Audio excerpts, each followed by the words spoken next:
So, start streaming.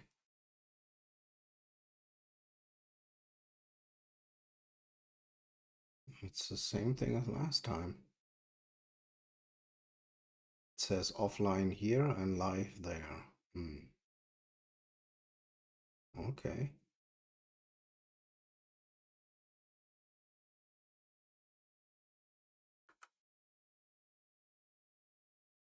Now it says live. Good. Yeah, last time we started with, or I should say ended with loading shaders for our Vulkan renderable object. Now we're gonna continue with the rest of the pipeline, and unfortunately that means that we have to cut the Qt pipeline create function into a lot of pieces and have to sort of separate it out, right? So but thankfully we, as I said, only need to do this once. So let's see what we have there. I think we go here, graphics pipeline. So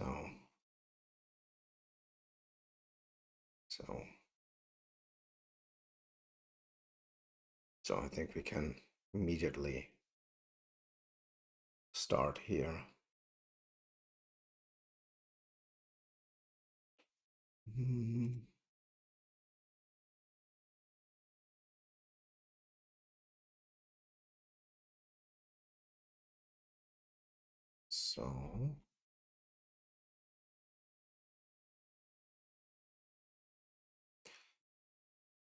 So here we have the the shader stage create info. As I said, we need that in our own creation function. So, and of course in our Vulkan object, there's where the thing will actually live. So we need to put it in here. And since we have two of them, I want to say pipeline shader stage create info. So now we're gonna hard code this, of course. Max Vulkan pipeline shader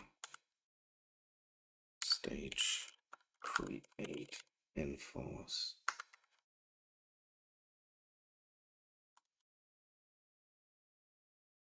Well, for now we only have two, so there's no.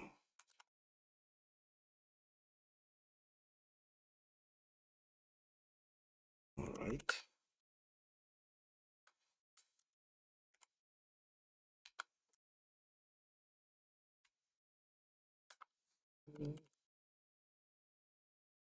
And we also need a count.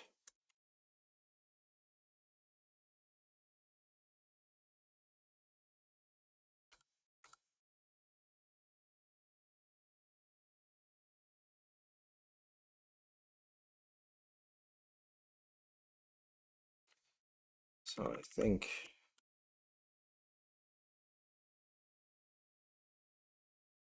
you're gonna start out here.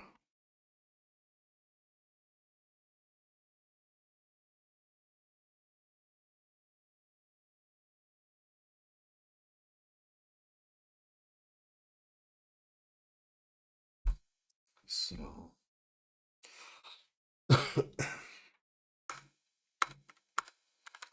void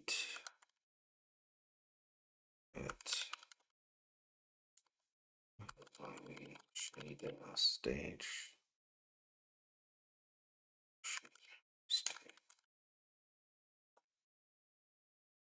Paint info.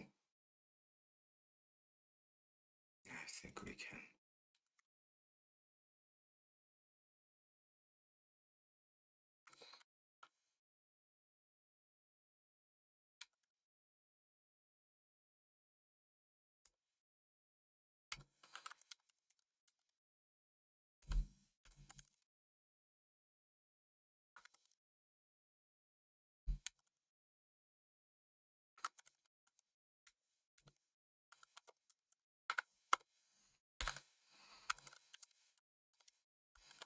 Yeah,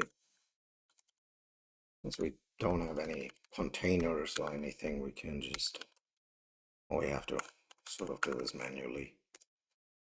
And so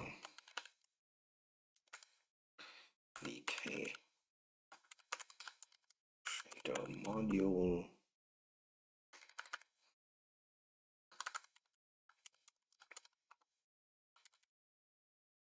Shader.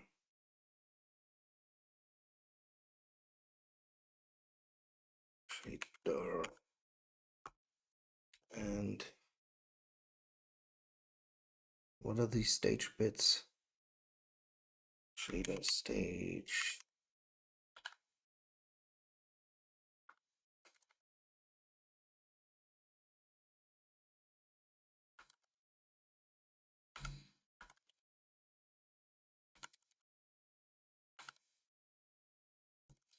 Bits.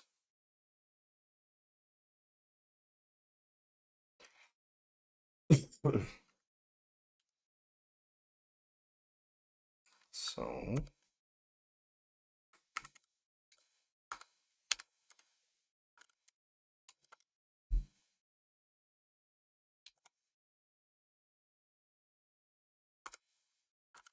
well, that was obvious.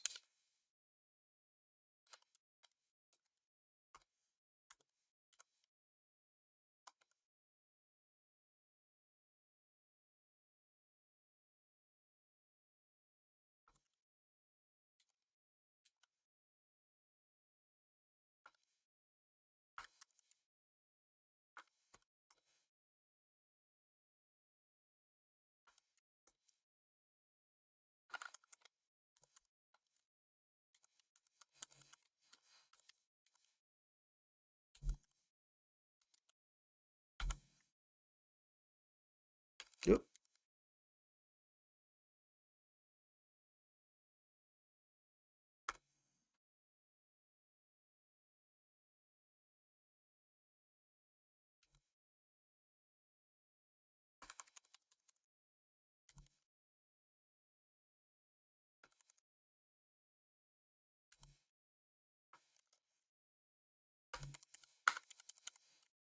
This index.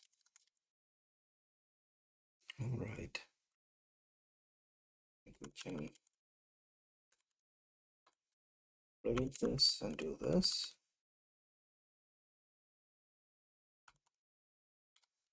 So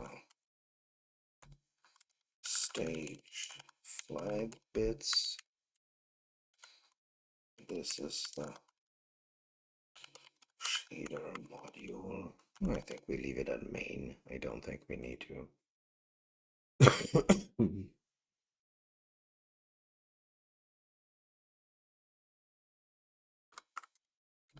So we can block.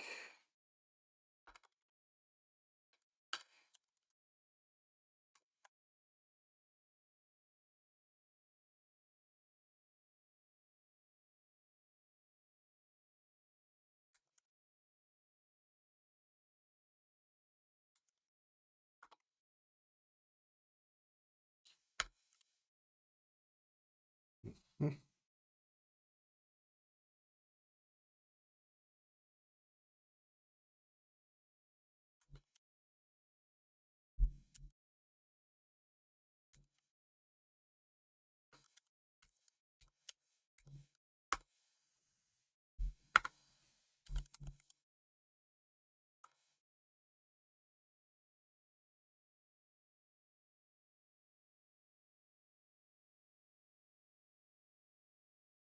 Hmm.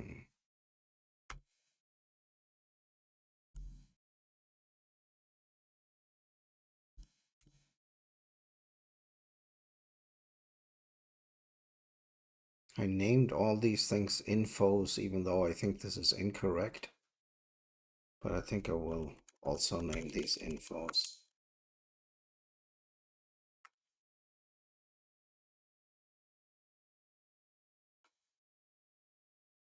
So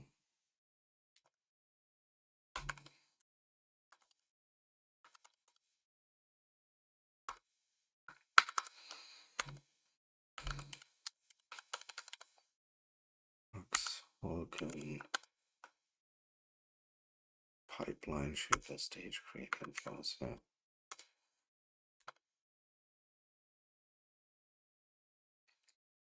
So we are bird shader.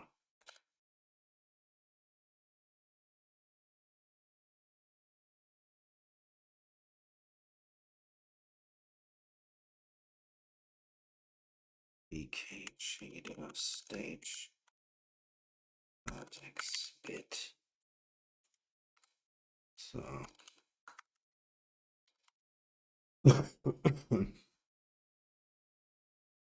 does it compile?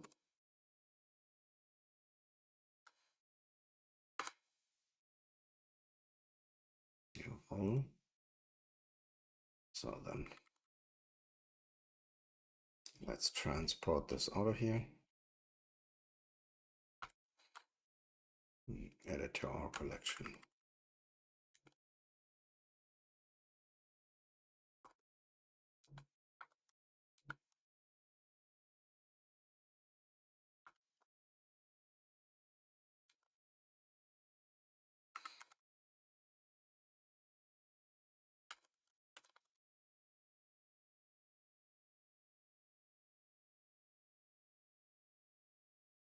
Here.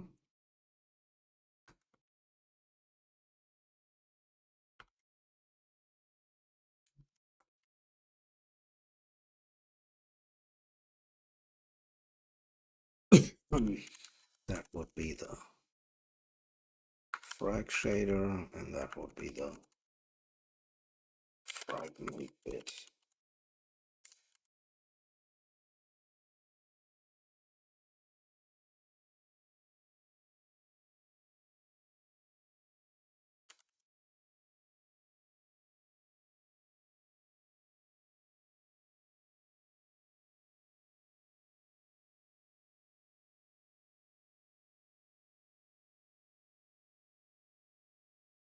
So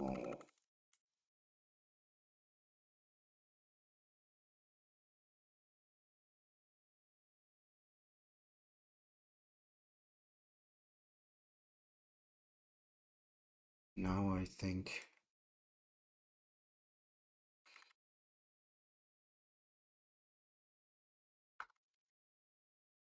we need to deal with the vertex binding description here.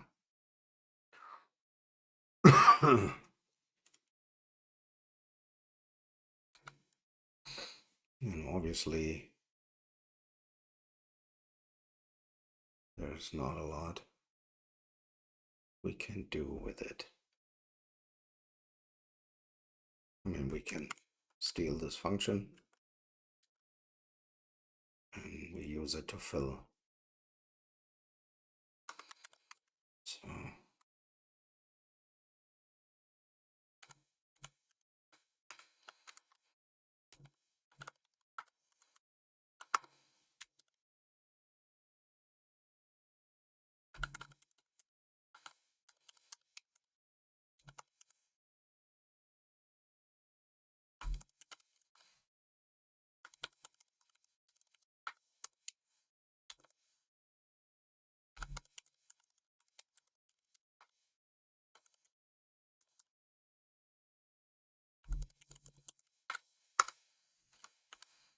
binding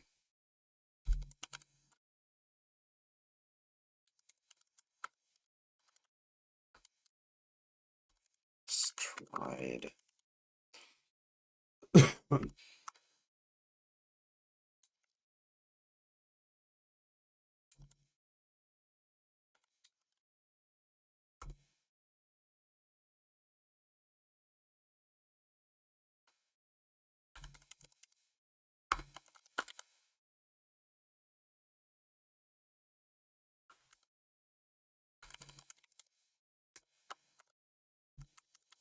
Okay.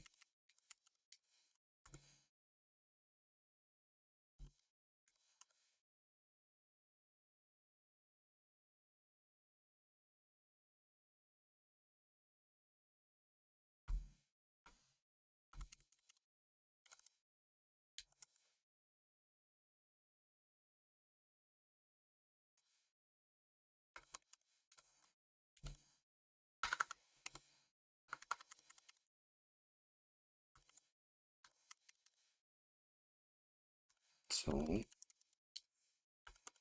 binding stride yeah,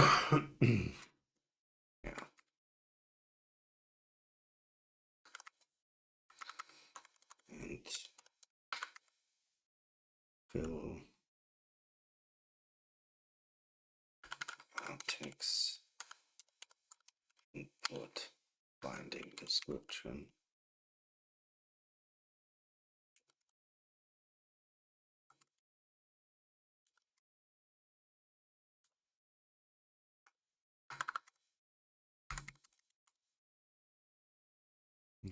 Do we have that already? No. So we're gonna steal it from here. We're adding it here.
All right. This is VR.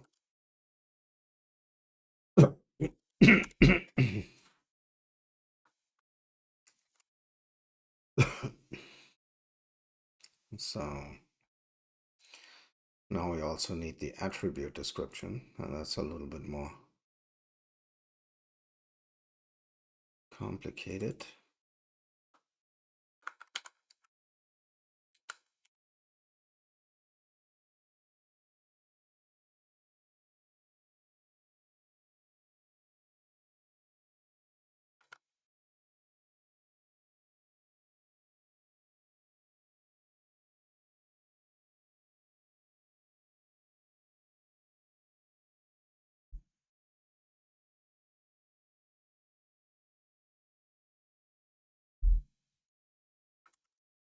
So shall we? Oh, but we need to move this one first. Okay.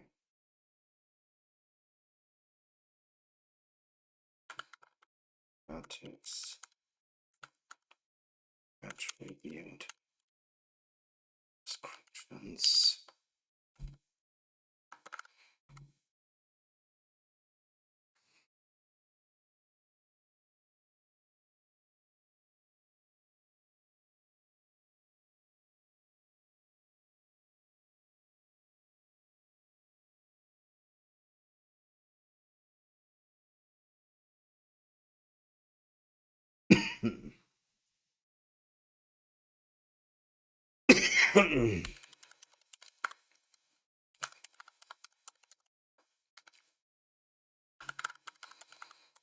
Vertex input attribute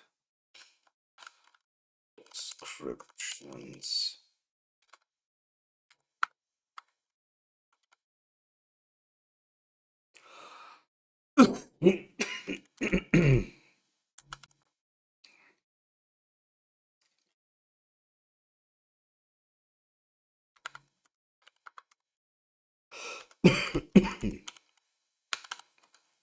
Sorry.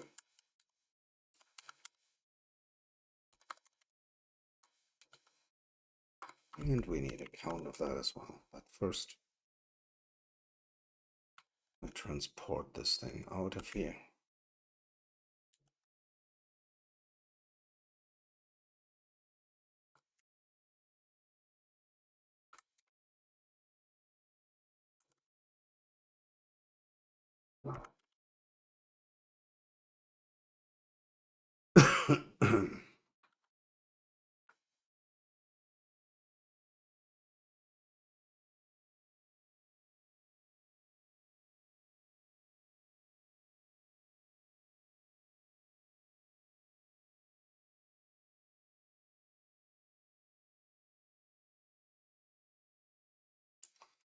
So we want to steal this here.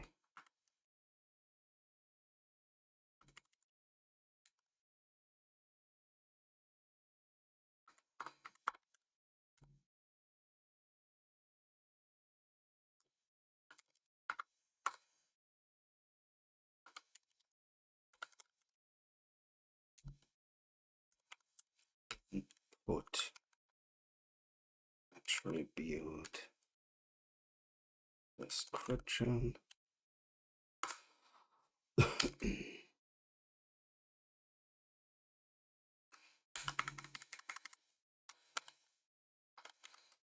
That takes in attribute description.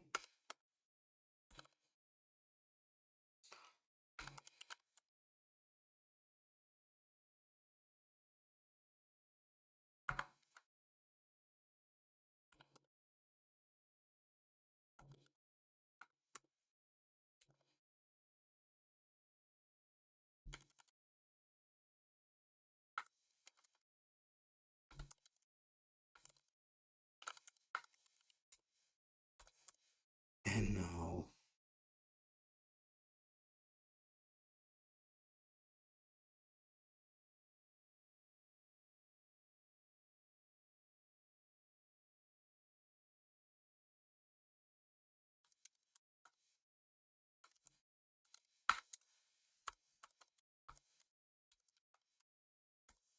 location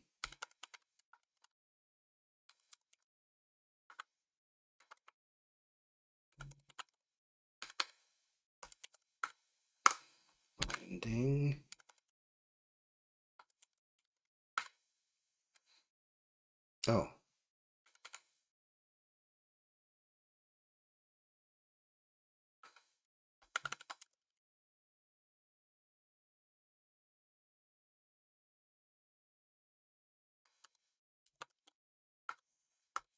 format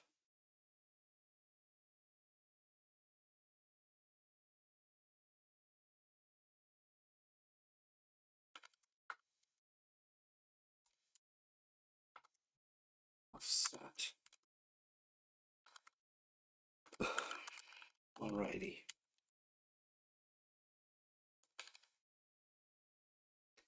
So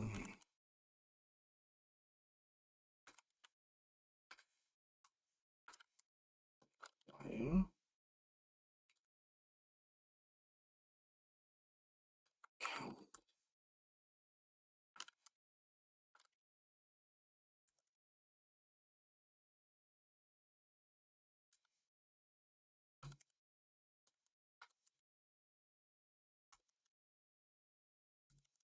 Begin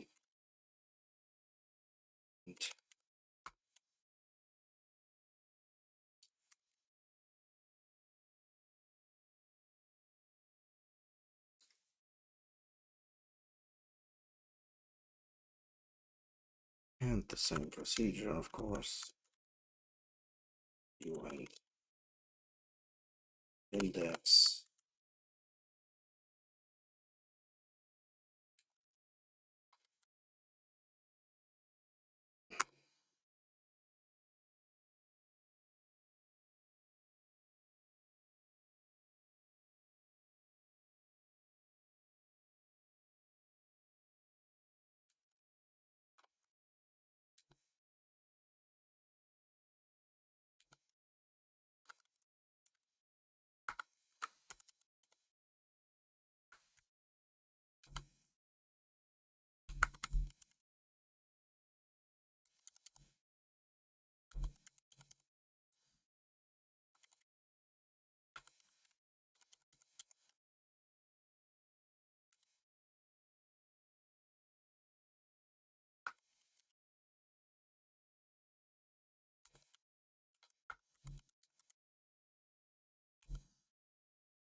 So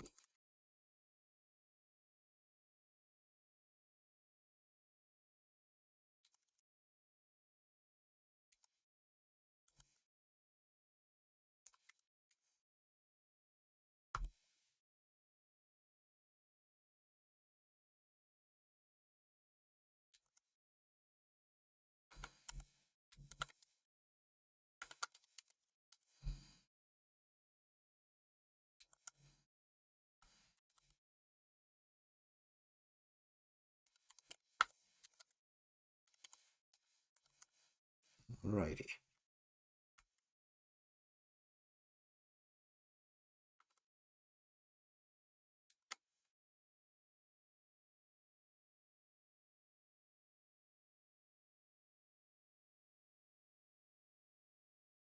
No.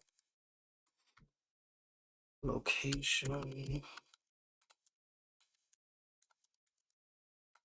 binding, format, offset.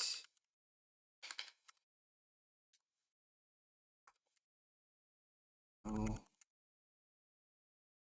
gonna implement the thing. So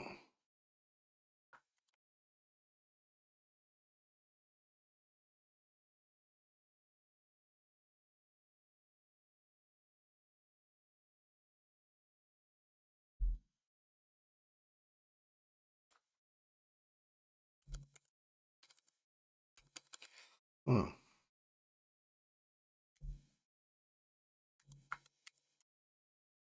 max, okay.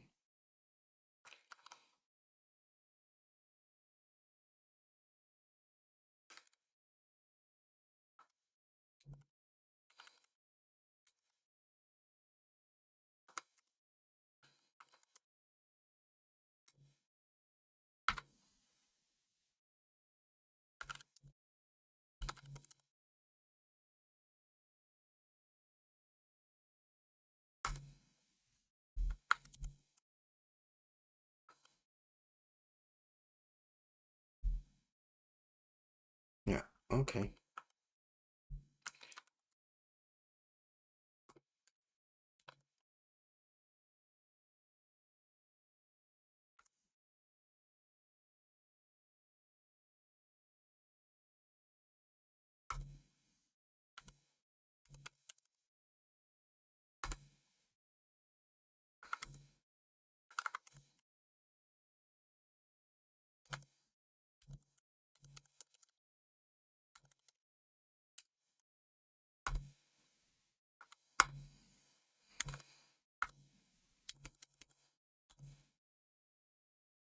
Location.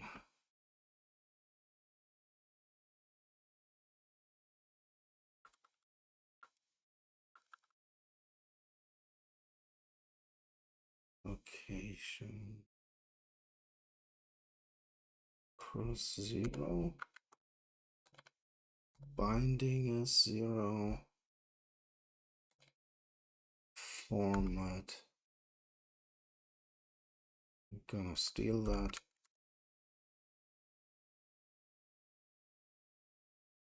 Where's the format? This is the format.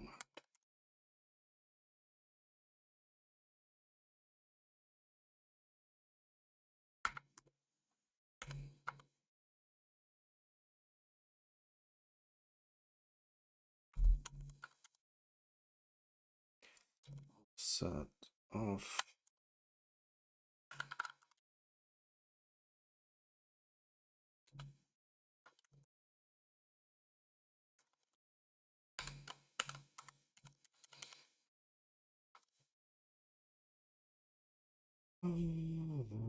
vertex. No. Yeah, vertex pass color. Okay. Yeah.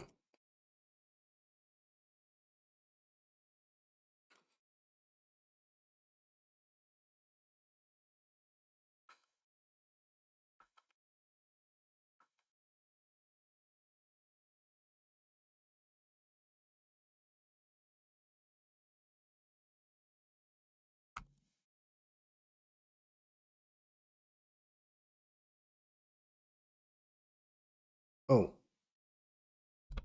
yeah, I see it all your way.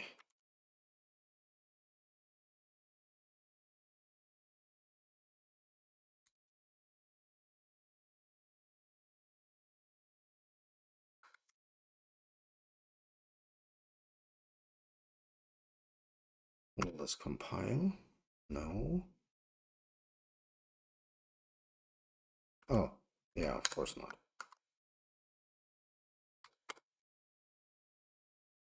That did compile. And so now we have the others. So what was the second? Location 1, binding 0.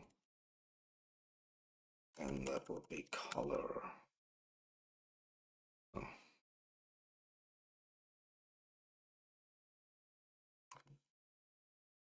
Location. This is 1. It's the same thing. That's color.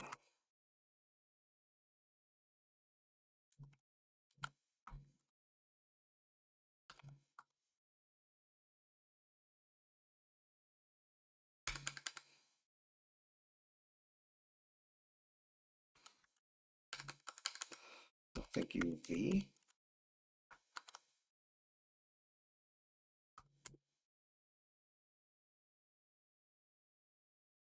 Alrighty. Now we can build our whatever vertex format we like. So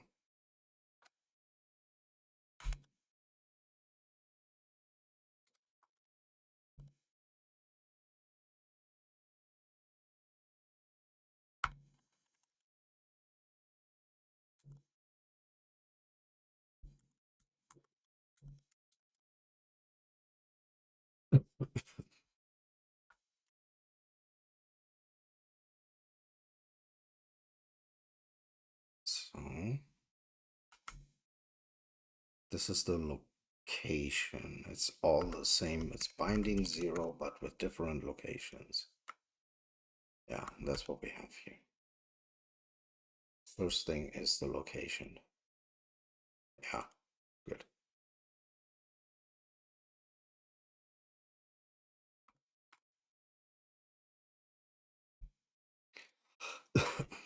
So now that we have the vertex descriptions,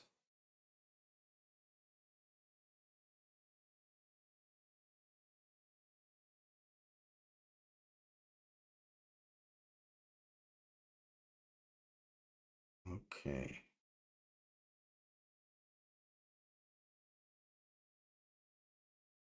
We need to fill in that bit of the pipeline. So this is pipeline. Dynamic. Don't care about that. Here is where we're at. So these are all the bits and pieces.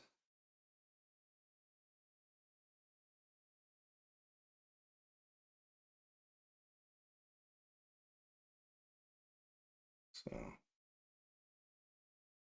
think we steal that.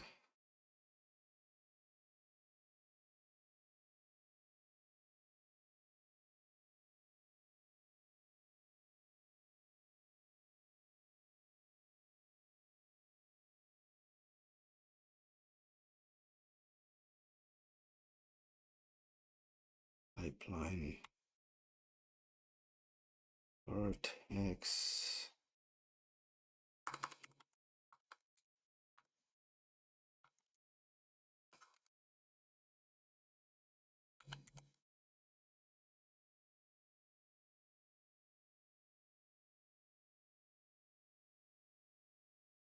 State. We ate info.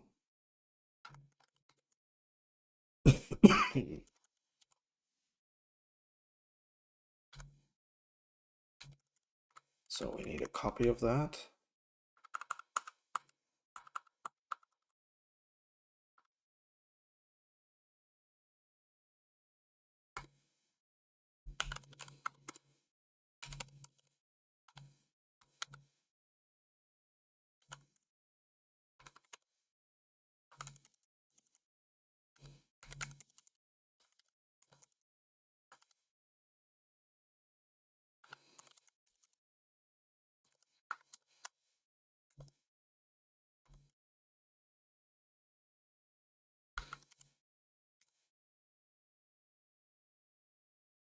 Pipeline vertex input state create info. Pipeline vertex input state create info. Okay.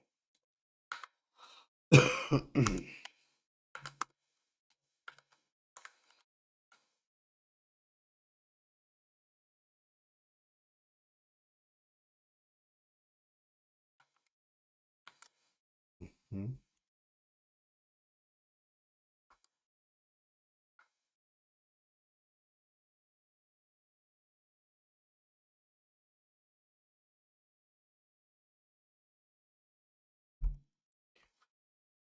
Input binding description.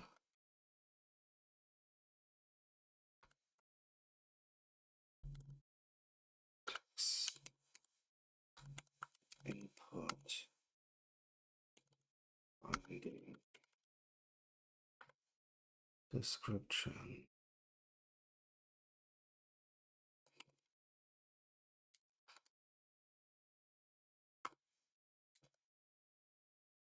And then of course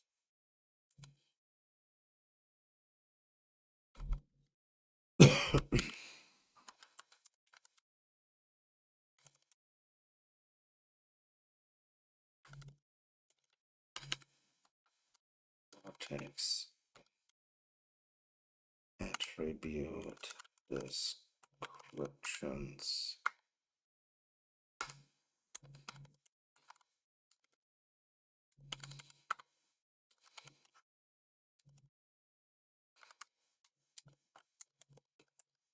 And of course we have count.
Oh no, this is just one.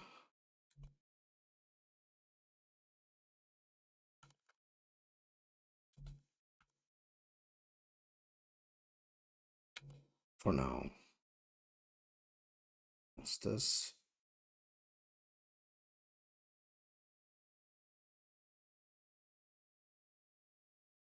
This is this.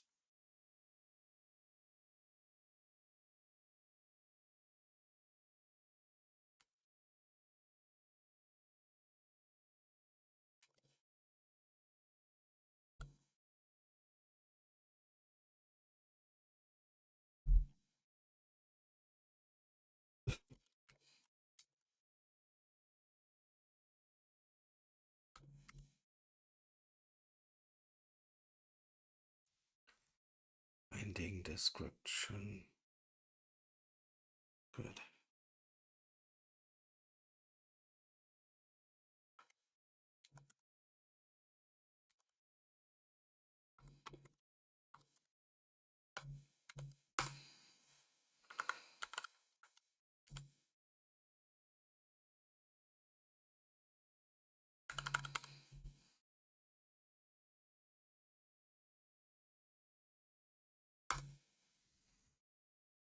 Mhm.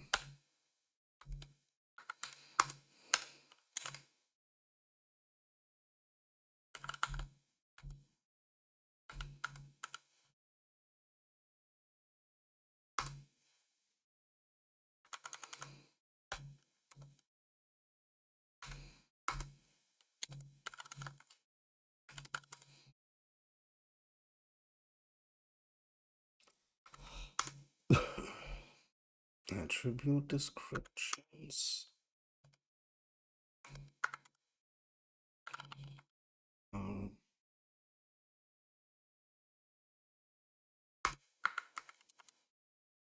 so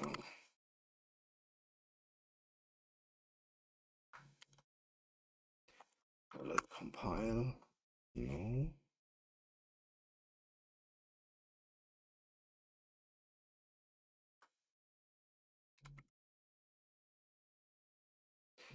Okay, this is already an array.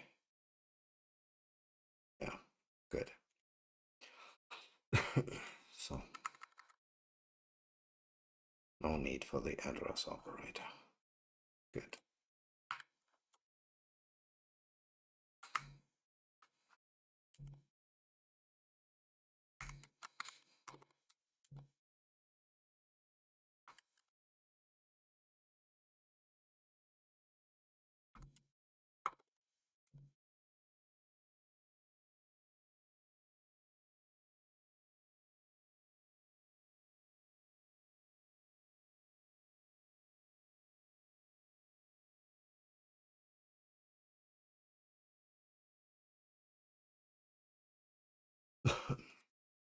Right.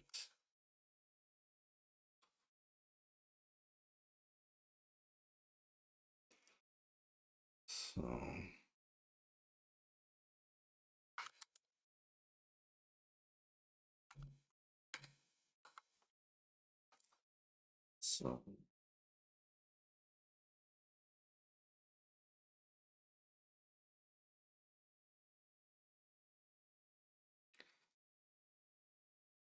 alrighty.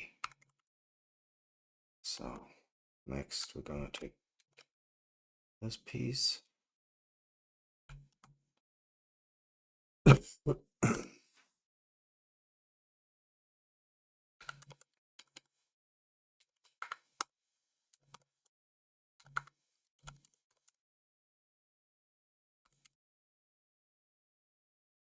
So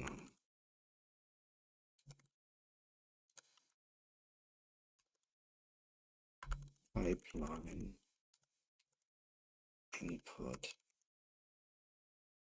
assembly state create info.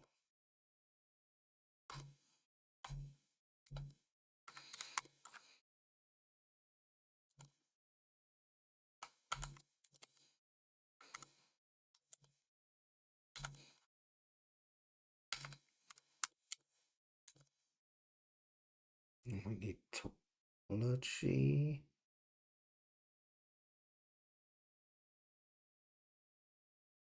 So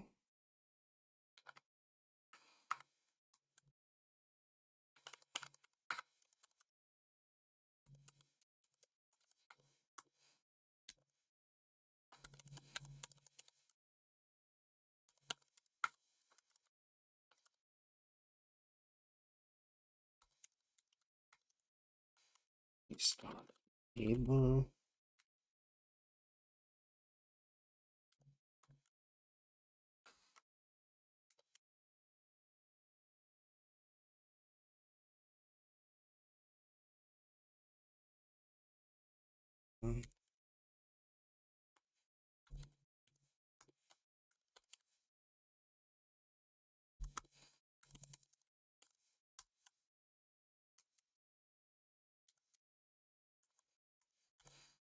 I don't need that. Need this. Oh, give me that.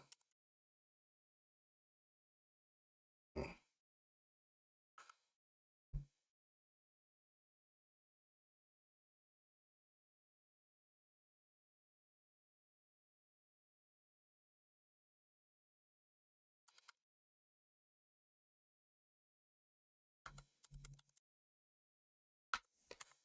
Restart.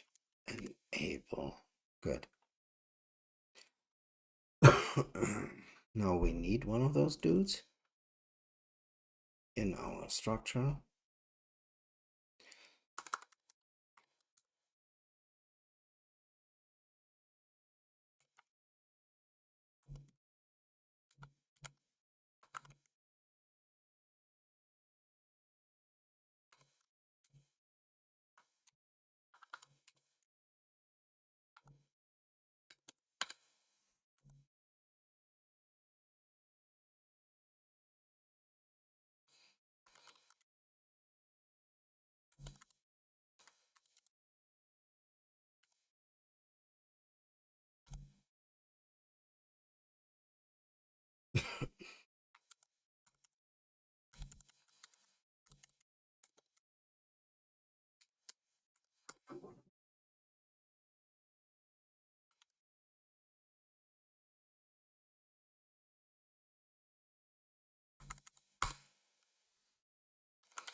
Alrighty.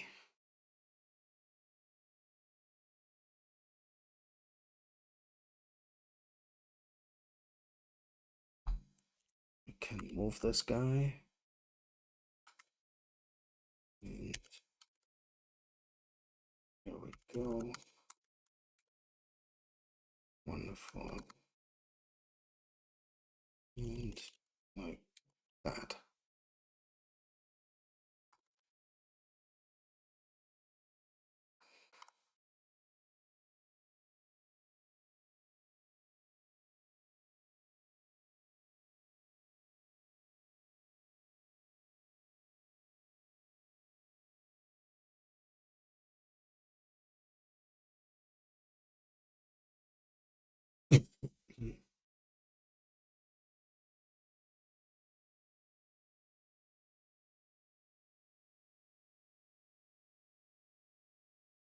Alrighty.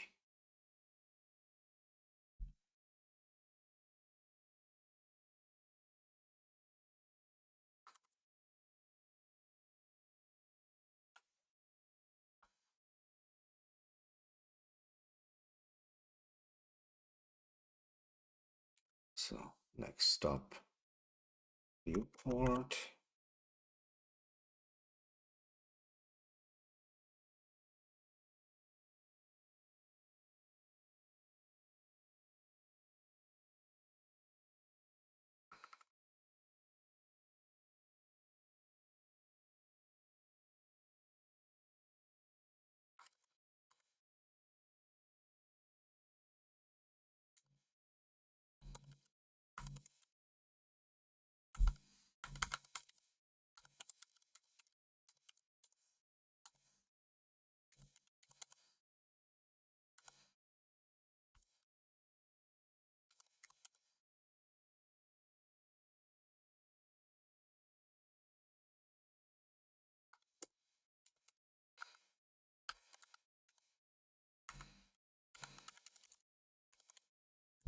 Pipeline,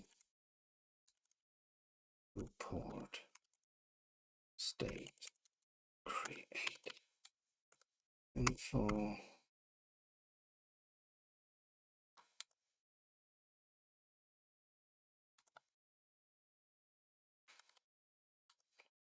report, state, create, info.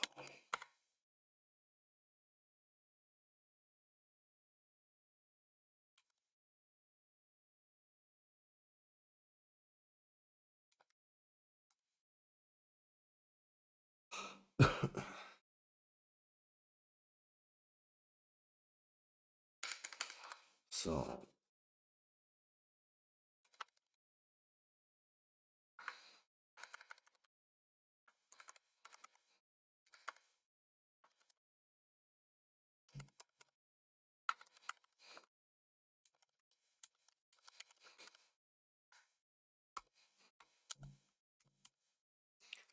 left, up, width, height, depth,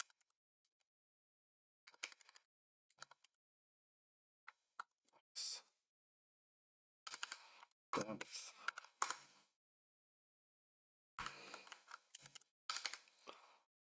So,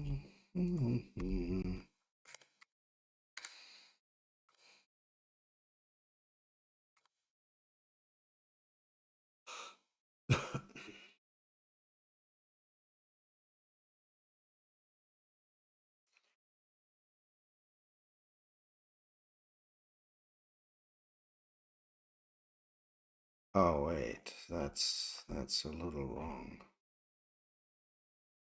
This is only the viewport structure. Right.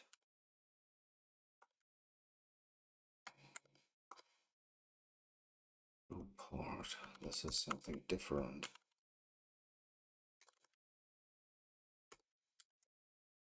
Create info comes later. So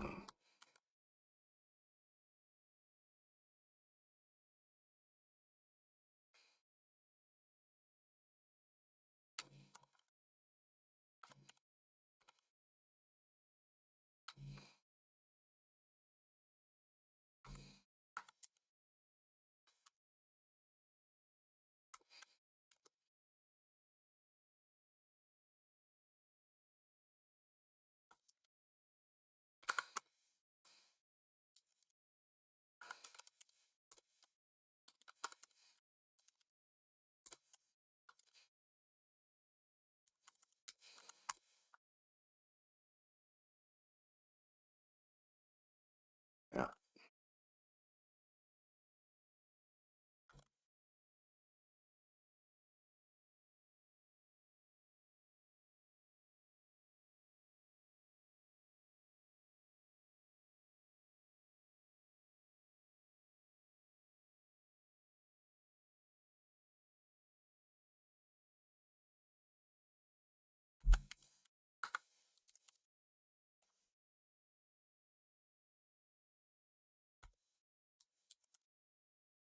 X, Y, width,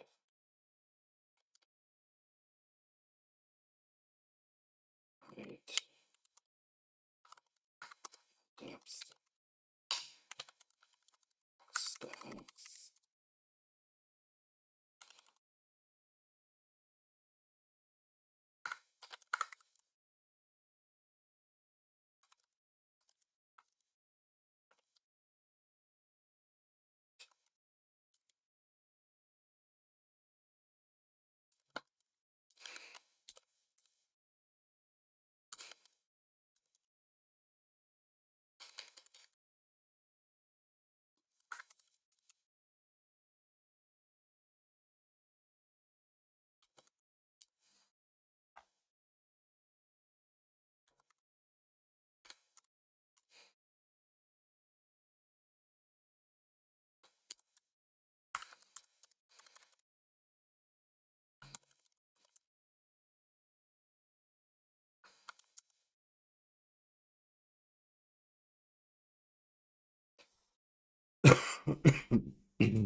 So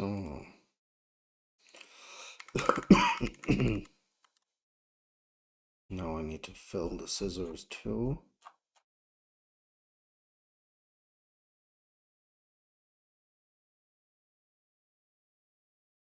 So I think we don't need it here.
So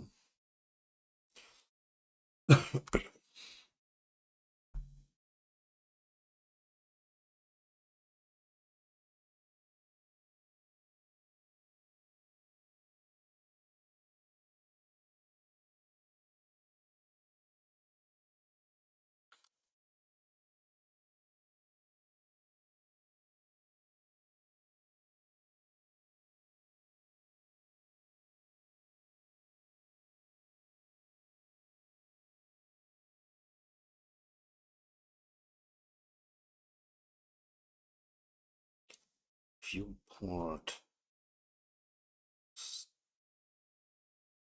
create info. Yeah.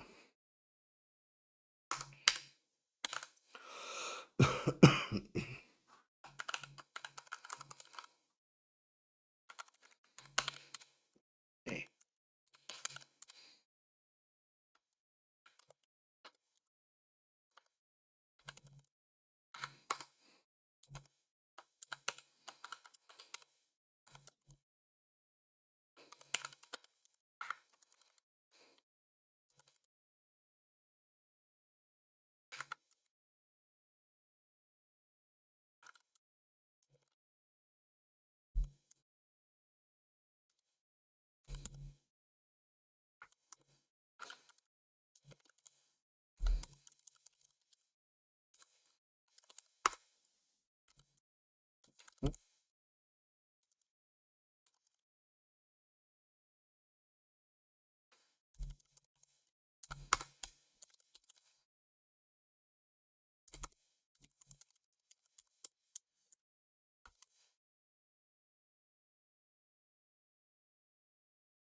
So, uh-oh. Oh.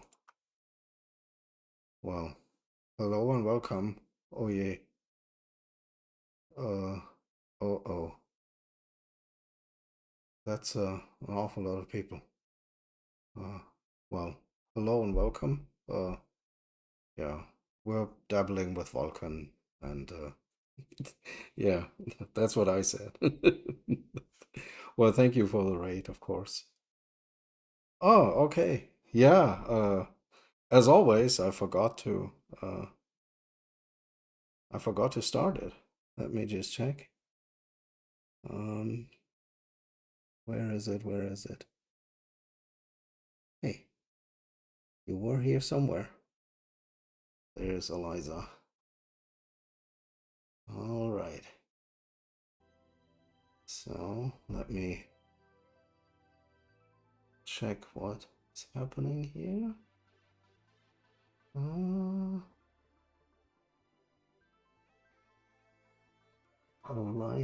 Eliza, where is she? There she should be. Yeah, there it is. I hope you can hear it. So,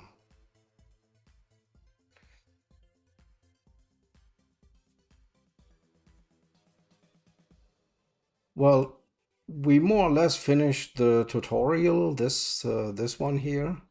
Well, not finished. I skipped on the very last part, the compute shader, because that's very a separate thing. But more or less the rest we did.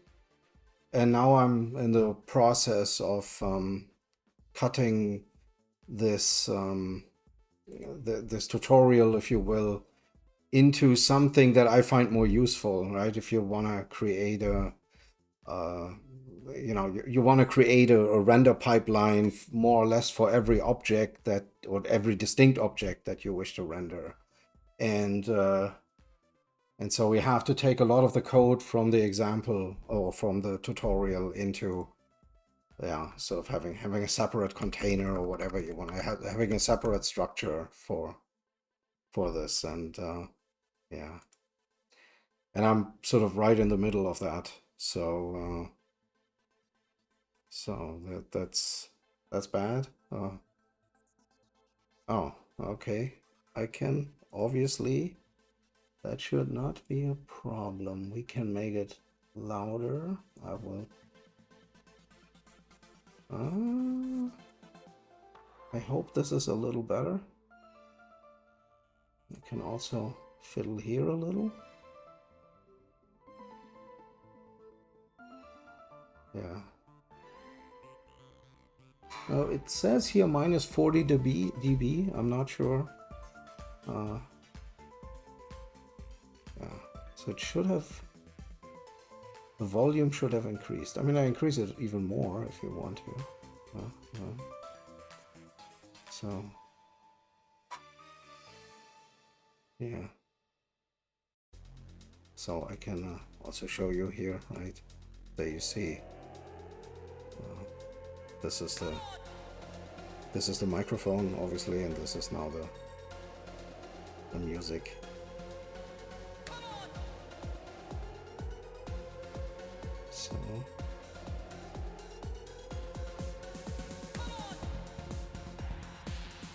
So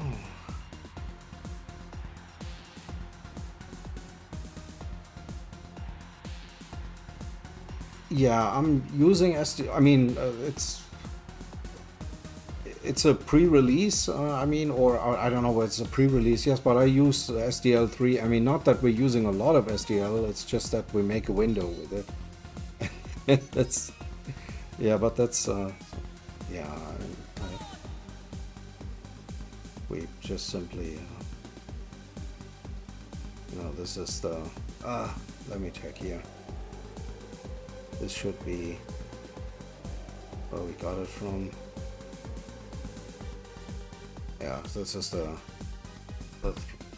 yeah, you can, I mean, it's a GitHub, it's a Git module, so to speak, and we just, I think it works well. I mean, it's not released, but for my purposes, it's I find it more than useful. So just, you know, and since SDL2 is so old, I, you know, I'd be more than willing to, you know, to deal with the, you know, sometimes obviously that changes things and then you have to change some code places, but it's very minimal. I mean, I only had to change very few things over the time, so it's not like you constantly sort of need to change your code or something. It's just, it's very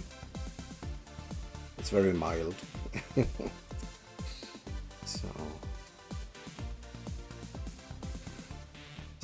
And right now we're making another part of the pipeline. 8 pipelines. So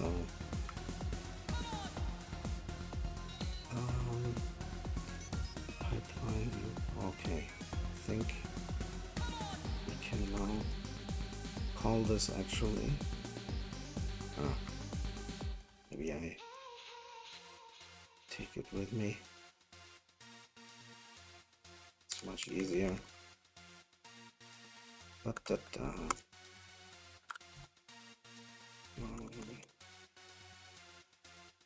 so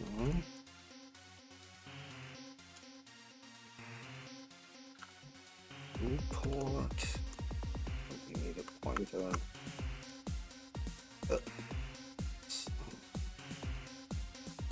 Scissors. You are a pointer as well. So will it compile? Yeah, it compiles. That's good. So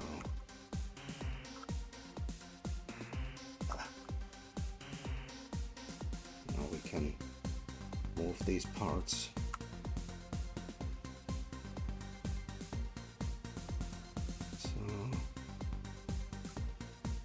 Ching.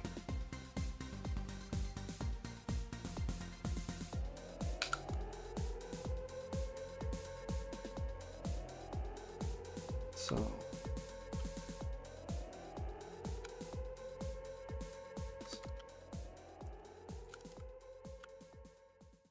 la la la. Import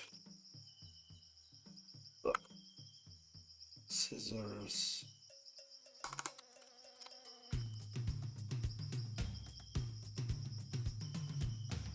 Maybe this good one.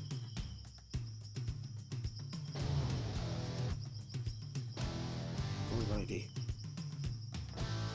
So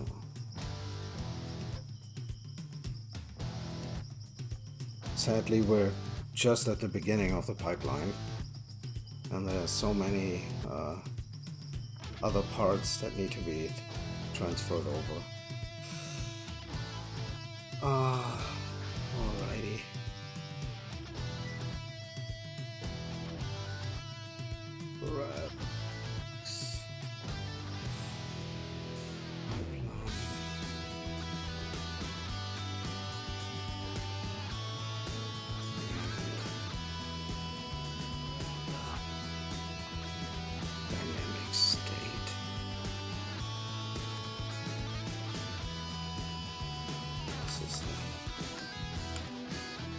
Part we need to transfer.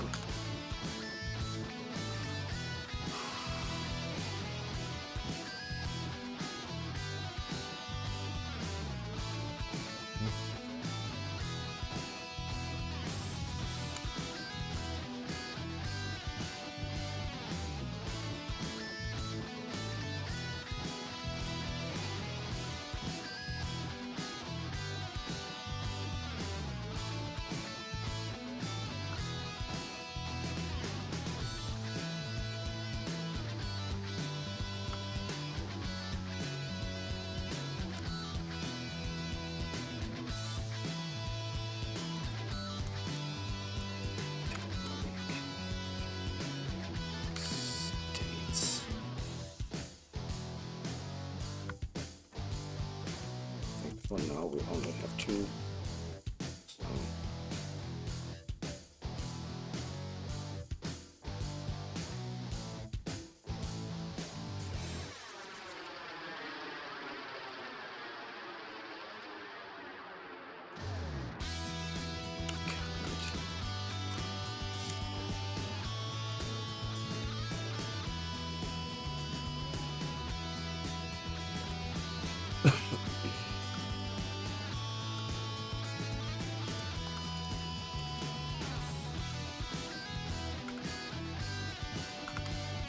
Dynamic state.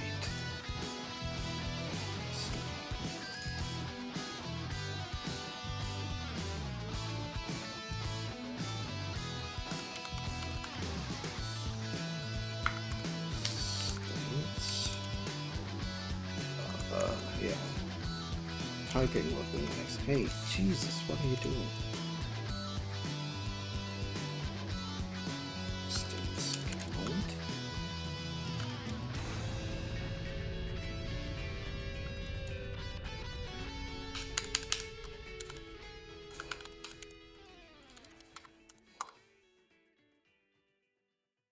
And of course we have the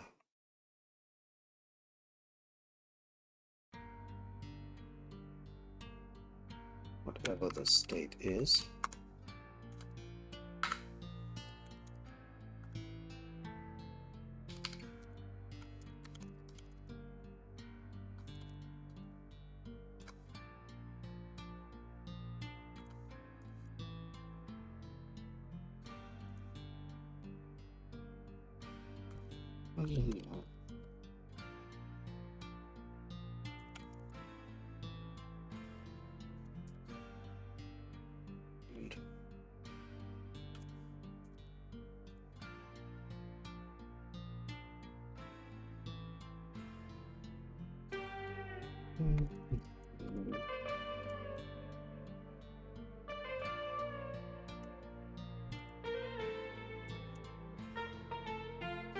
So,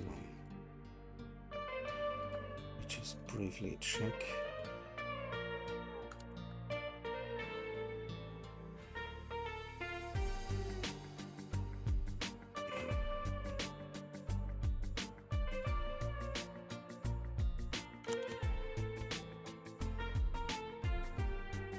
States. And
Oh, we need this to be in here.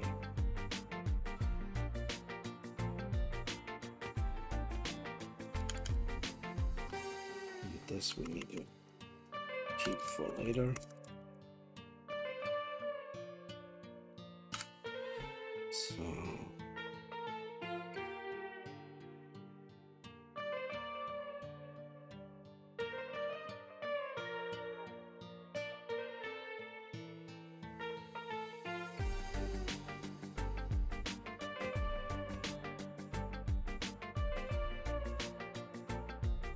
I would have thought that pipeline building would be such a chore, but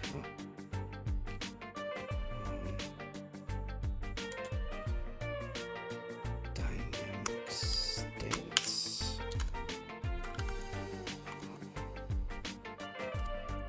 Dynamic states count.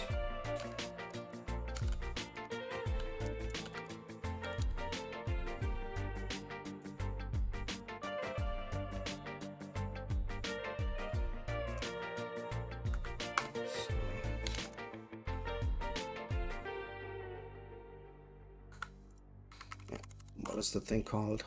I probably deleted it already. Right, yeah, that's typical. So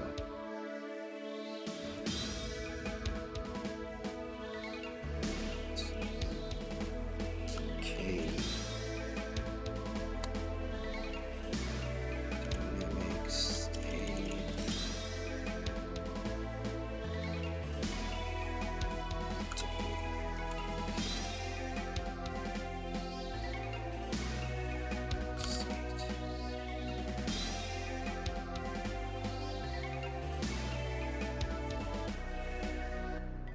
Okay, dynamic state info. That's not. No. Ah, I'm an idiot. So I think it's this. And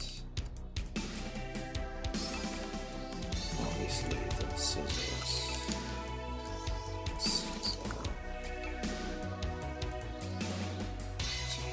Two dynamic states, and now we can fill the pipeline. Alright. It's longer and longer.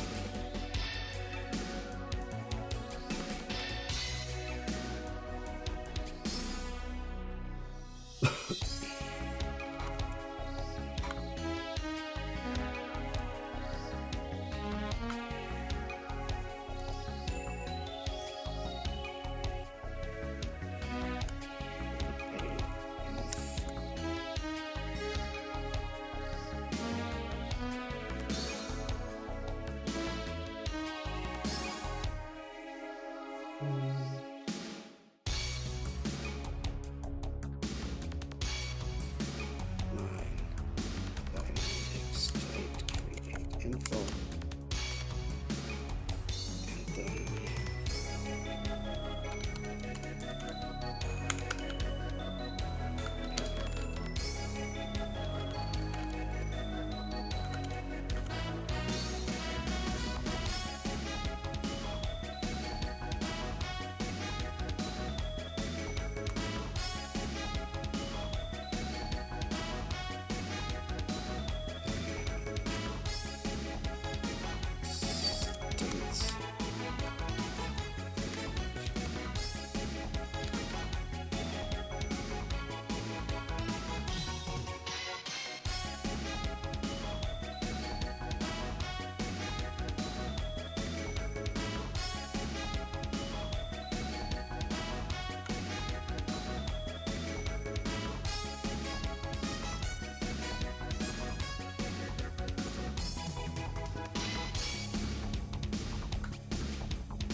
states. Okay, that looks good.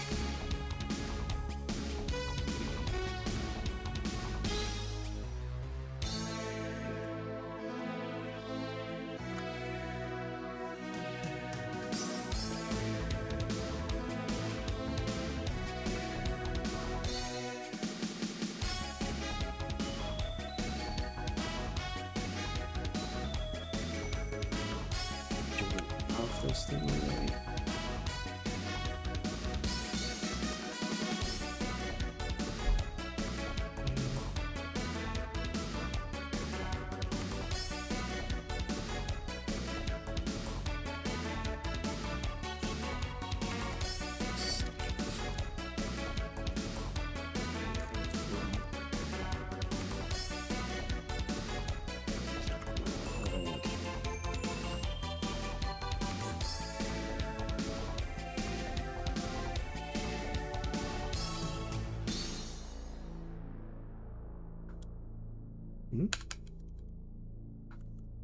Not good.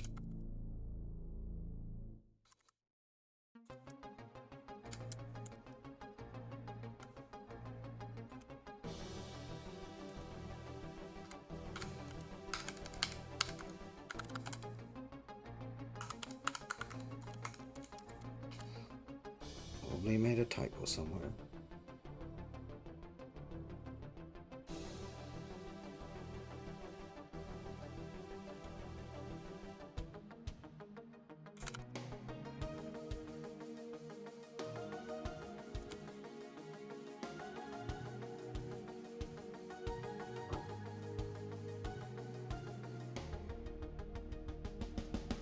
Okay, we will see.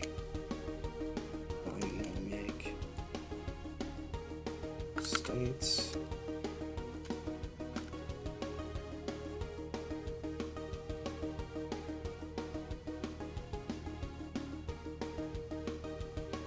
So it's probably compile errors here somewhere.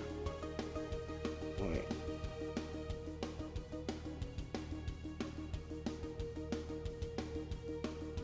Add to dynamic state. It's 1, 2, 3, 4. 1, 2, 3, 4.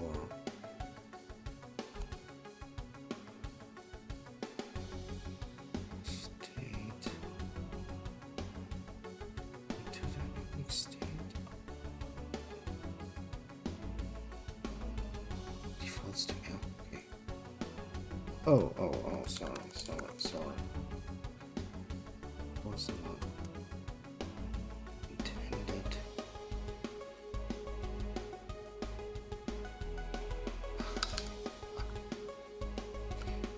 And yeah, let's see. Huh? Yeah, that's what I meant.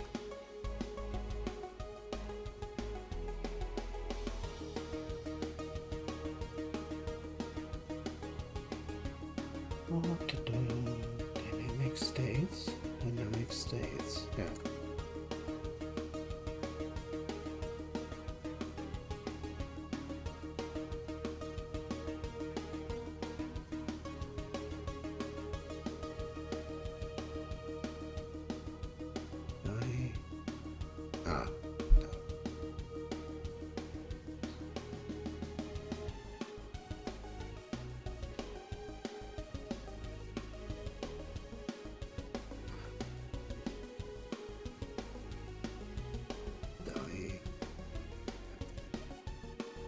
That's a weird word.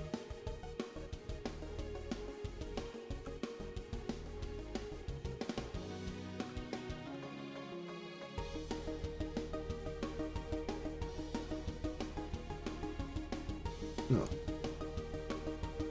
That's correct.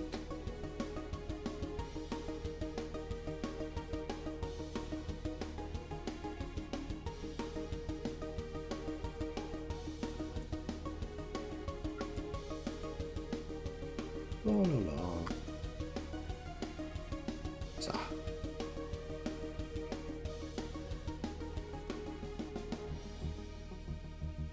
Get to moving this over. And we can just fill.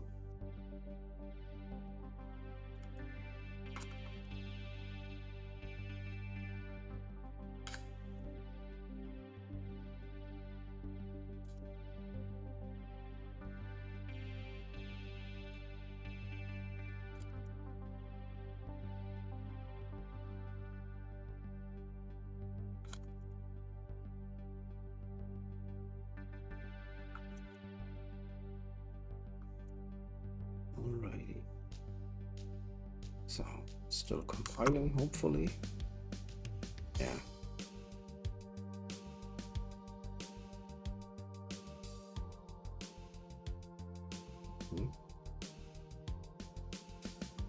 So, the next piece, graphics, pipeline.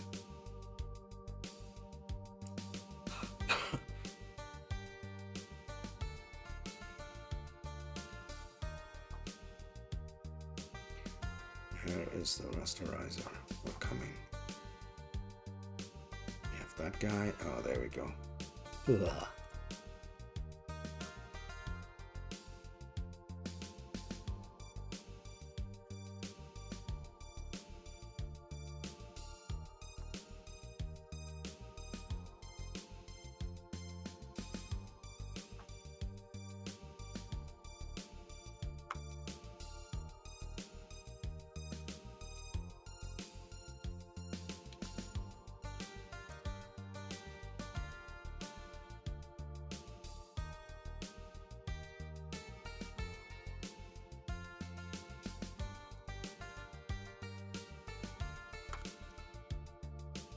So, I think we can use this thing.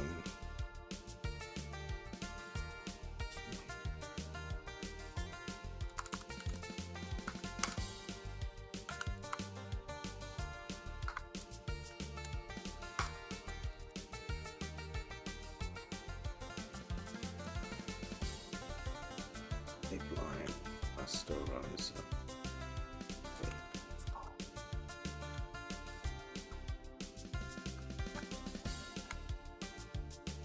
So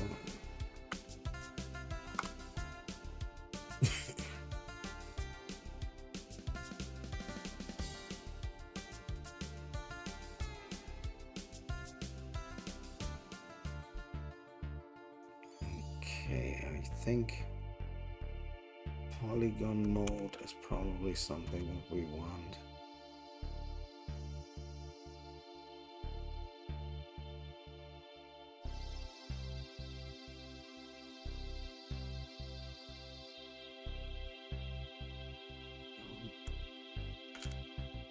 Mode.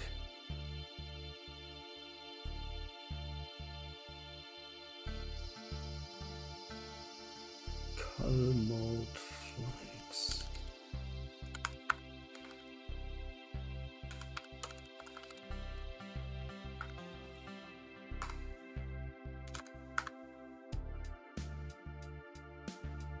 People. I have no idea what that means, but so and front face.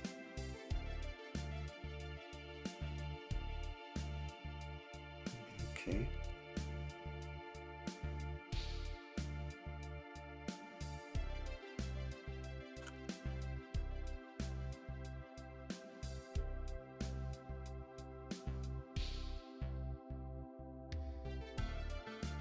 Ah.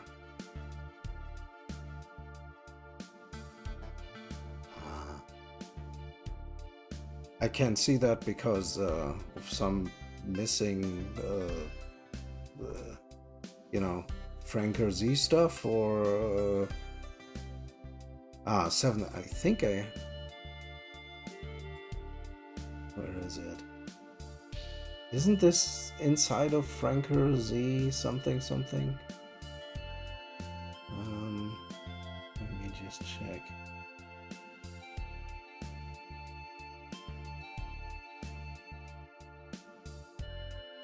TV.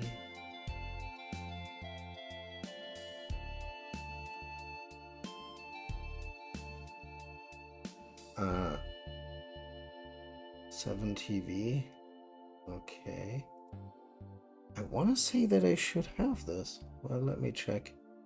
I mean, I can show you.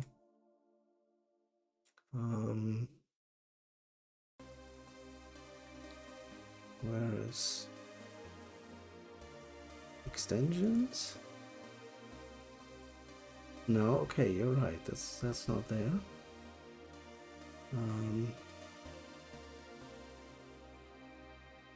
7 TV?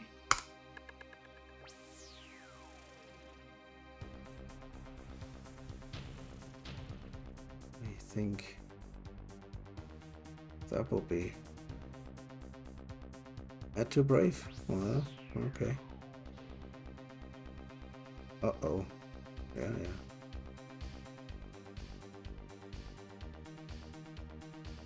Well, we see about that. Onboarding.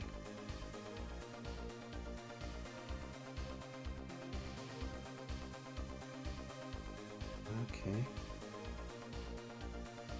Yeah. Customize your experience. Okay. Well.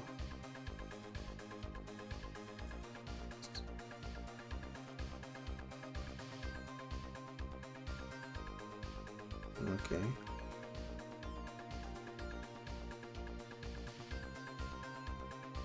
Okay. I'm all set.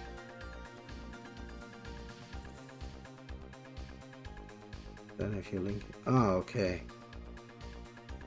Yeah. Maybe does this have to?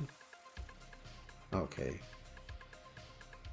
Yeah, I will look into this offline with account linking and whatnot. I thought this would just more or less work out of the box, but is there extensions? Details.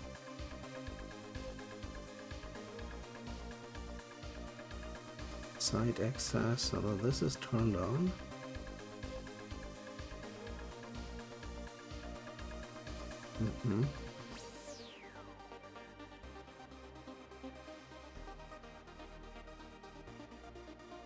Okay.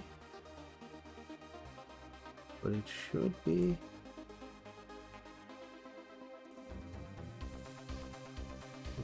Should be there, right? Shouldn't it? But what is weird that it doesn't show up in this bar here. That's a little weird.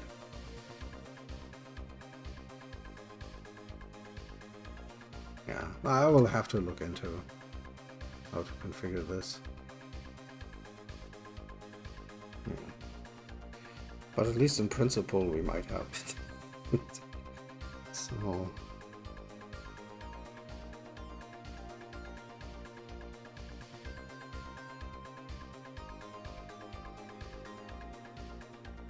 okay, I will hit F5. I'm not sure what will happen then, but probably bad things, so I will do that.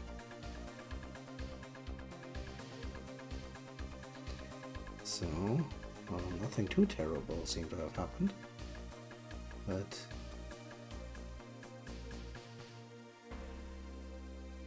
maybe this is also a little fighting with this.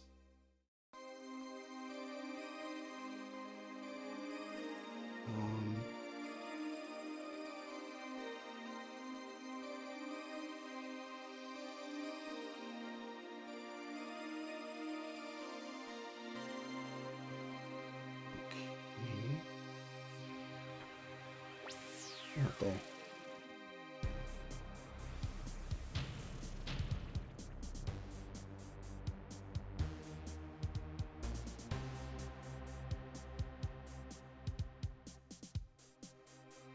Okay, but okay.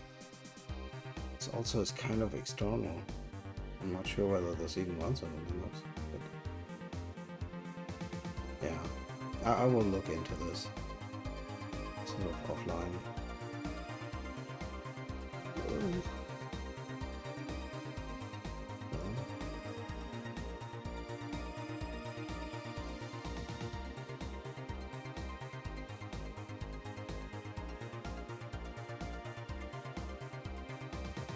Yeah, something like that. Maybe the if this is also this also has an external part, then I'm not sure whether this will even work under Linux, but I probably will. But as I said, I will look into this.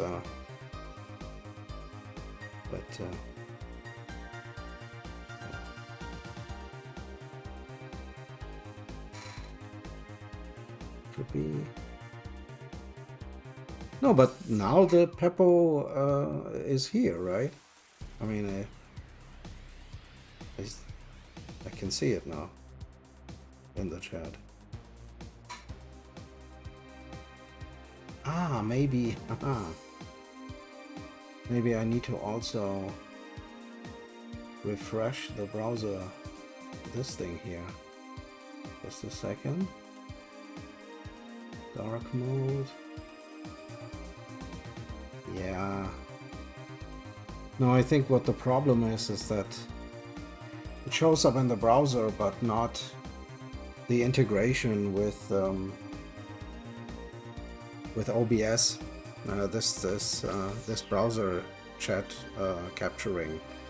That's a little bit of a tricky beast, and yeah, one would have to get it into here. So not just in the browser, and that's, yeah, that will be more difficult.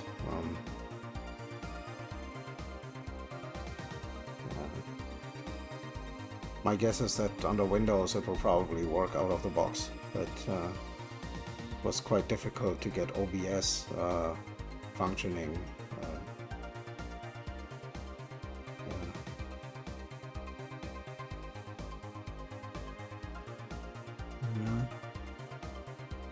It's probably not doing the right thing.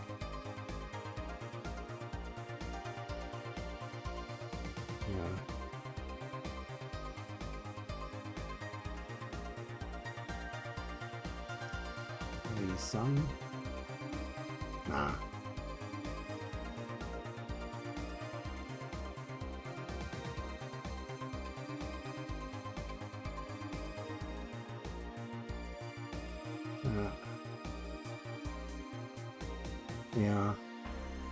Yeah, but this is something that there are different. I mean, it's probably also something that I did wrong. I built everything.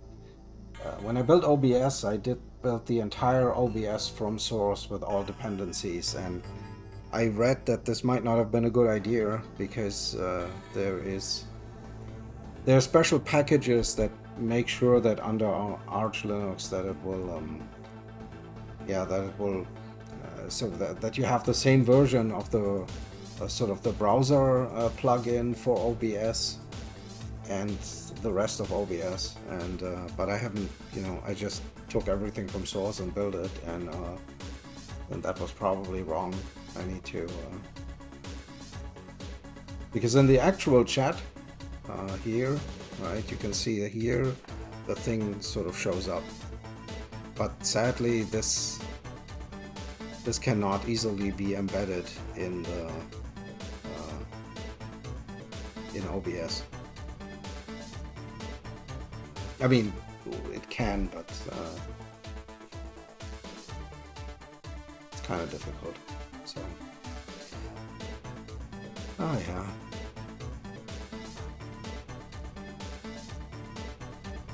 The world is bad.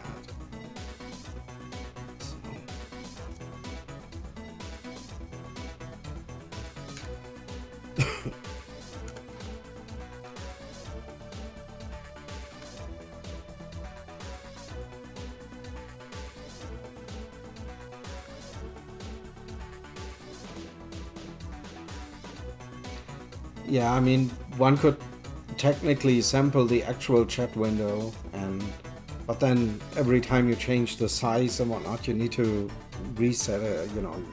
It's OBS is,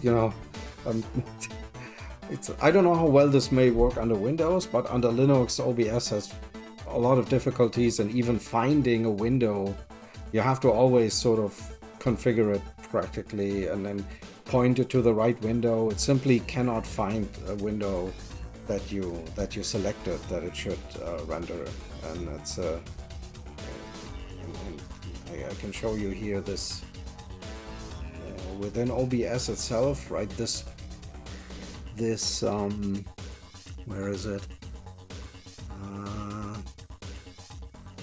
There is, when you add something, you get this browser, right? This is not standard for the sort of what is delivered with Arch. You only get this by special add-ons, and I think under Windows this will work way better. But under Linux, this is a kind of a little bit of a nightmare to get this working. And then, of course, you have to, yeah, as you can see also with this Eliza window, every time I restart OBS, it doesn't automatically find Eliza, and I have to always sort of configure it to find it. And here it's also, this is more or less a browser that is running inside of OBS, and the browser instance simply doesn't have any of the you know, extensions and whatnot, the stuff that the browser usually has. And of course I could just simply sample the actual Twitch window, the Twitch chat window, but then you have to you know, dislocate it, or kind of, you know, what's it called here, you have to pop it out, and then you have to paste the URL and all sorts of stuff. This is getting complicated. Yeah, maybe this is a better option. I would have to check, because with this setup here, I technically only need to, you know, initially when I start, I have to put it in dark mode, and then I'm fine, right? And you never ever have to fiddle with the sizes and all this. But the moment you sample a window that may change its size, you know, OBS, at least the version of OBS that I have, seems to, you know, it doesn't properly render it at a specific size. You really need to be, you know, cutting it and going through all sorts of things where you have, you know, you have to create special groups that allow for, I mean, here I don't need to create special, but if you do capture a part of a window, you need to have a special group that filters sort of dimensions and things. Okay, this is scrolling, that's not the thing, maybe it is here. I'm not sure, it's only, there should be something here. I'm not sure. Window group. Filters. It even says that it's not connected, even though it is. Right, if you kind of... yeah, it's OBS and Linux. It's kind of... it works, but it, you know, isn't as comfortable as it would be under Windows. I presume. I haven't seen it under Windows.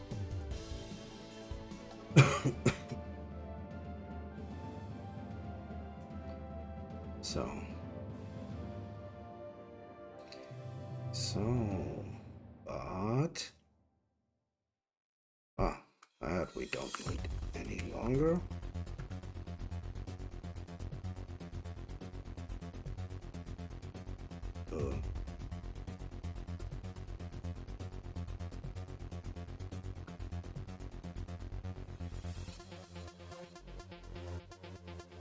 Legal mode.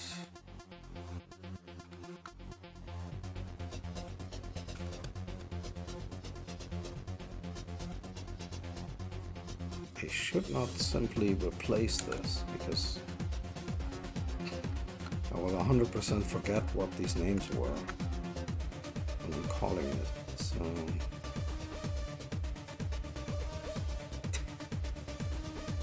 yeah, the party parrot.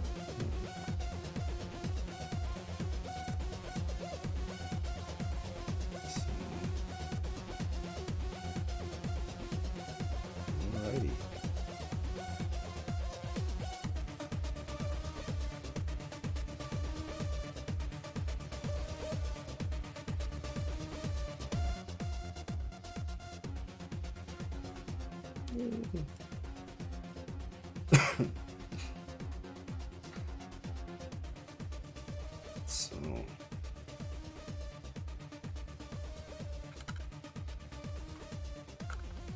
this one. This one.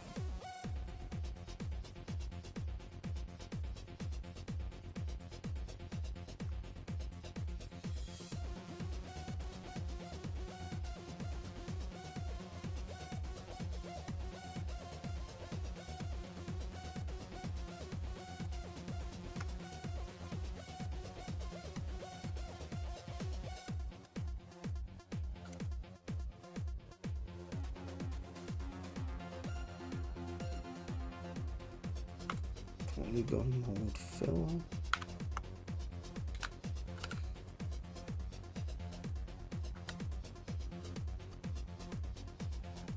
Fill mode none.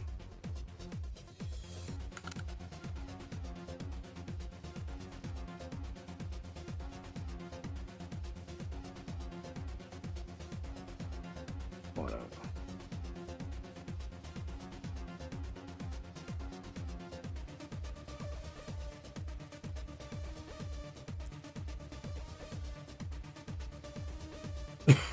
So need to move this guy over.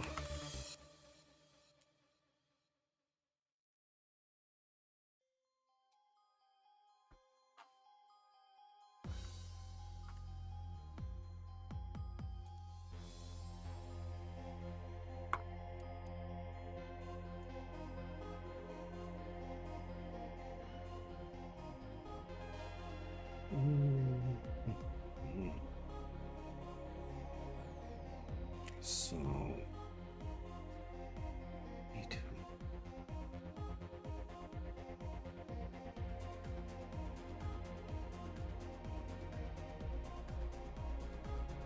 graphics pipeline.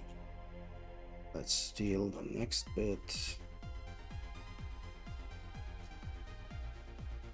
So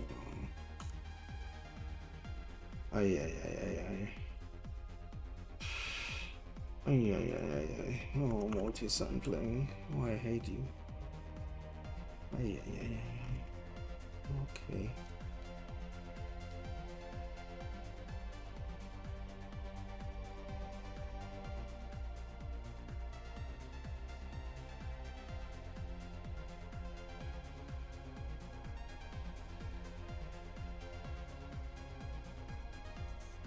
Oops. Obviously, first we need one of those dudes.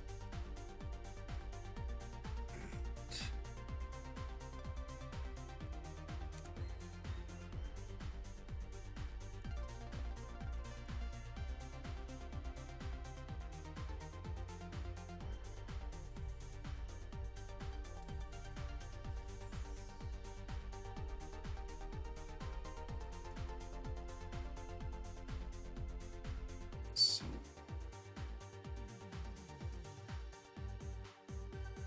oh, wait a minute. I need that guy.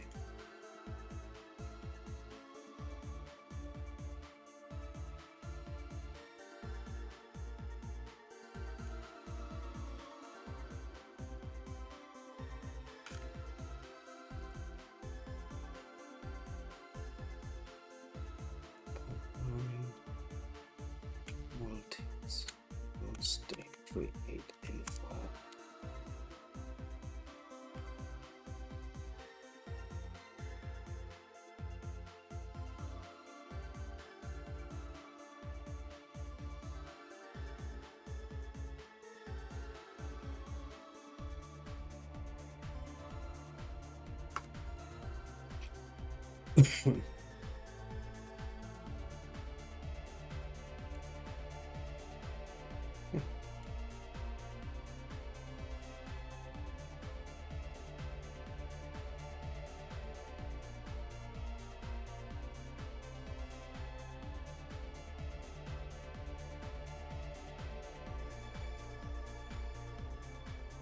Okay, we wanna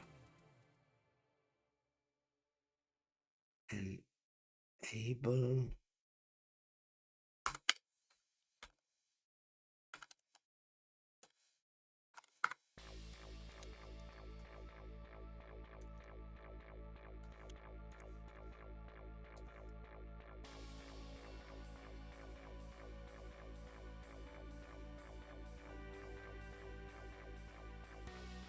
forgot is this.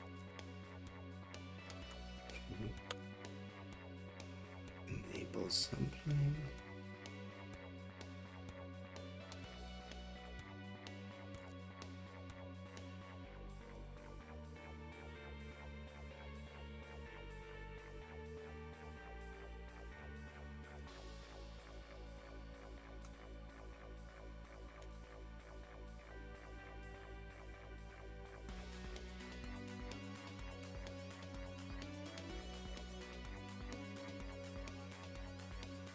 Okay.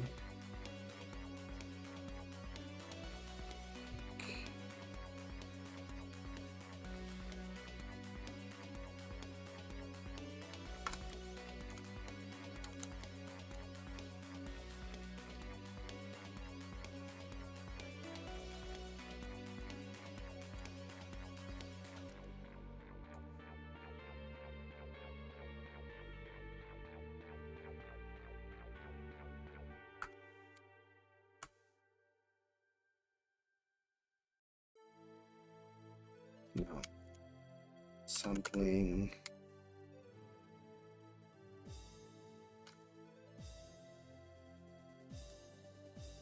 Shader.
This looks totally wrong.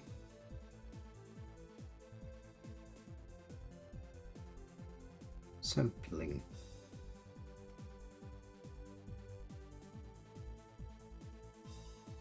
It's not. That looks even wrong. Okay. So sampling looks right. Okay.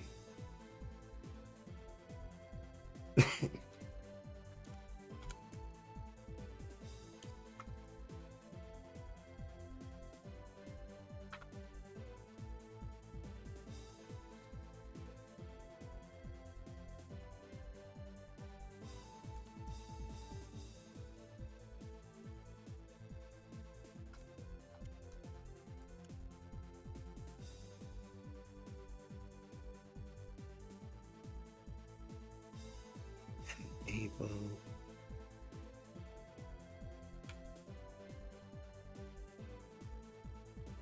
And you should flip them around.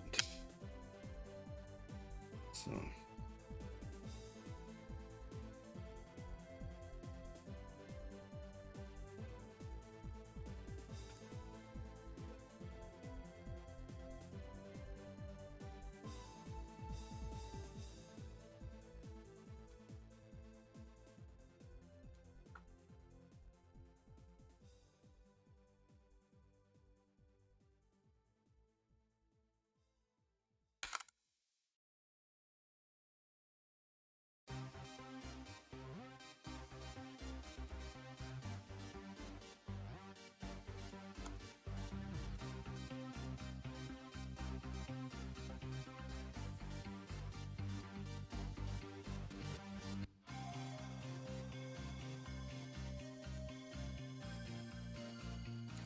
Oh, yeah, they hardly knew.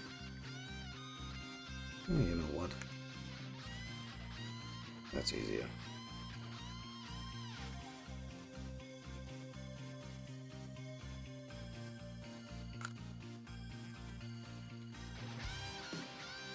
And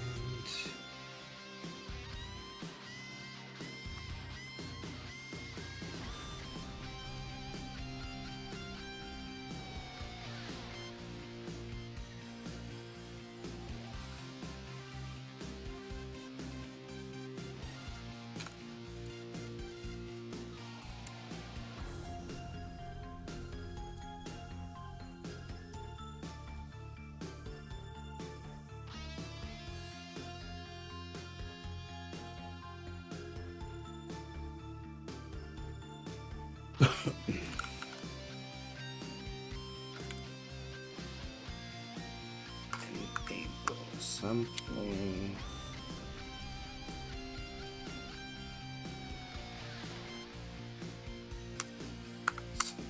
Count.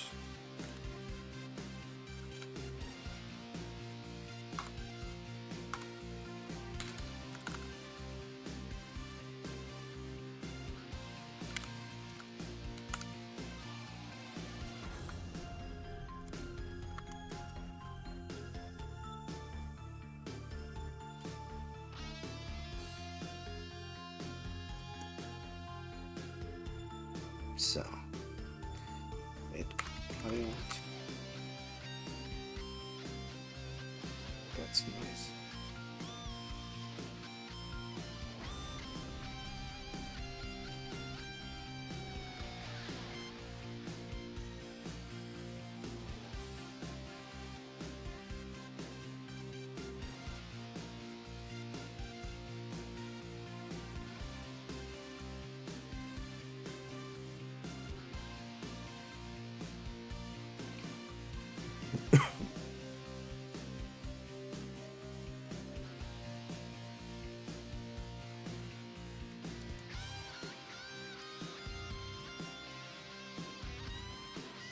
Oh.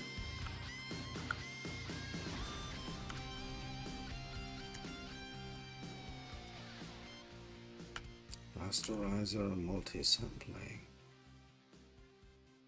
So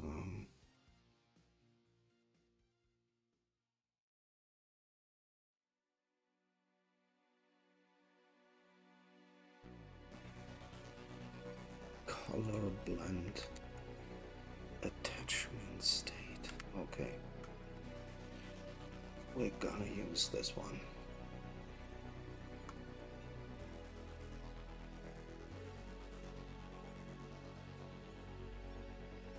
Another piece of the pipeline. Hooray.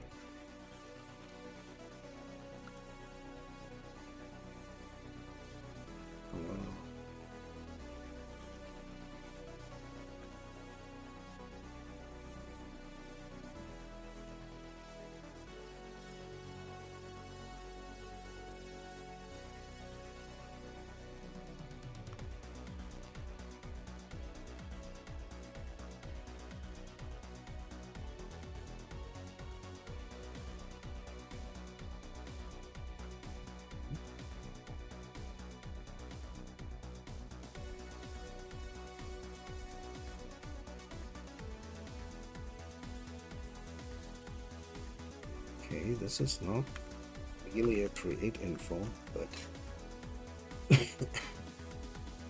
so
That's bad.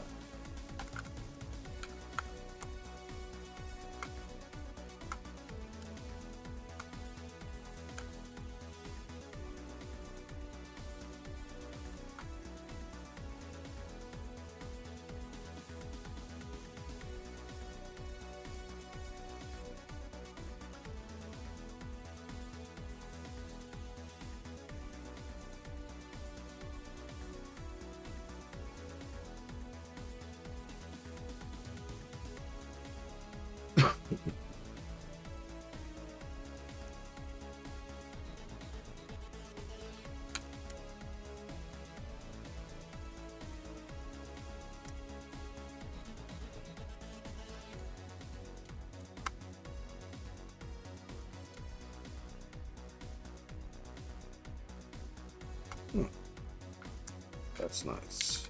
Okay, false. No transparency for today. So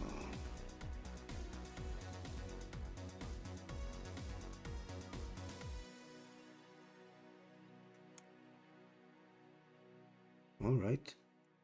Else. And here we are. Bit of the pipeline.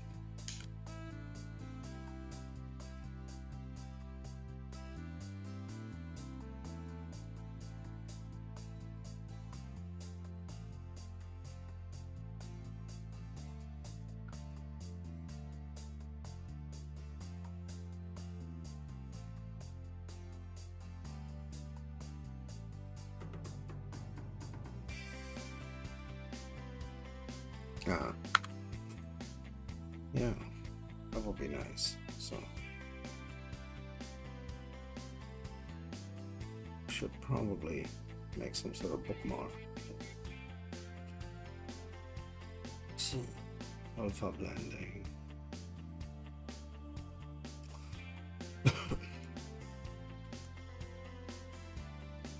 Color blend.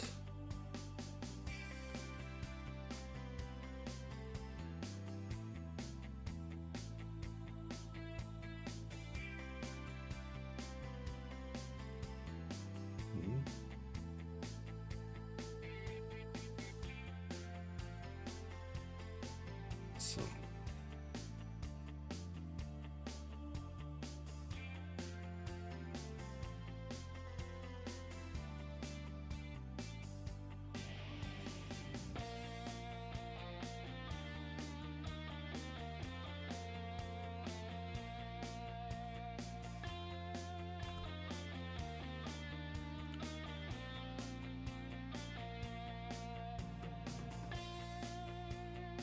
state and the grade info. Yay.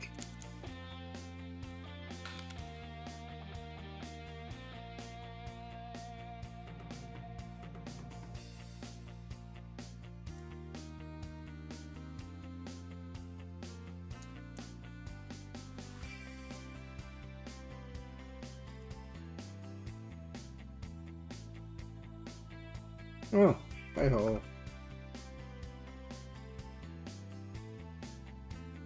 And what doom have you conjured recently? Oh, coom. Oh, I'm sorry. I withdraw the question.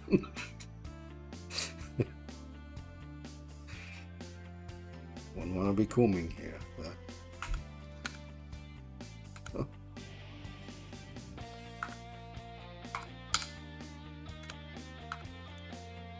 So.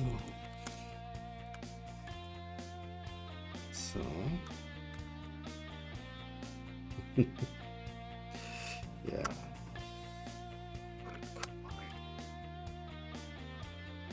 So.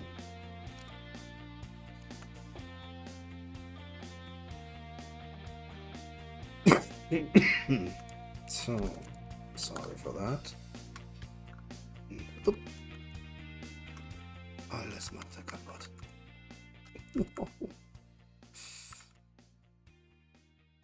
Alles macht er kaputt.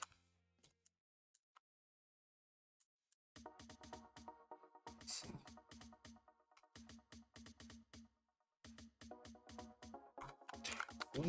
So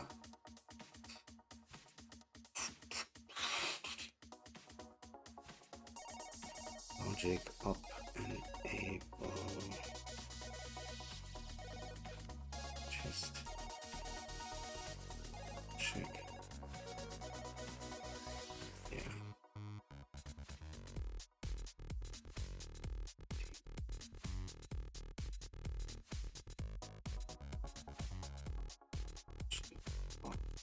Enable.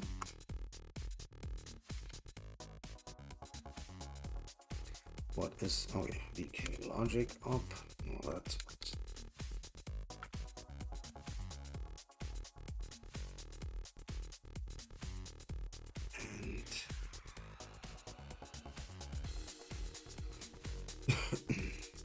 and this dude that we filled a moment ago, have to go in here as well.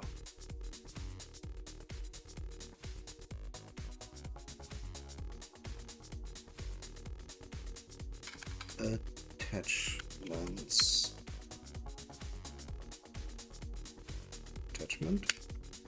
Attachment. Yeah, it's a Vulkan type.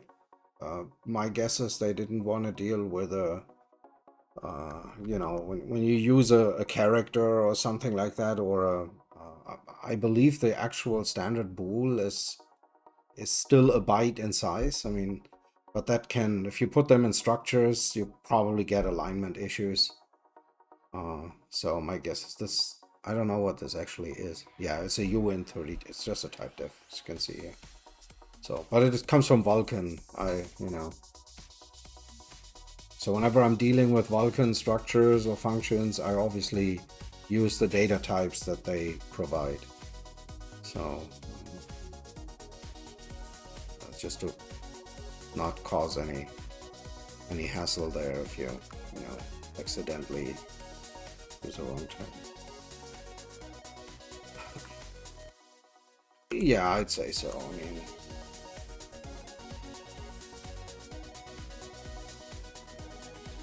so, and we only have one attachment, and that's wonderful. Logic enable logic up.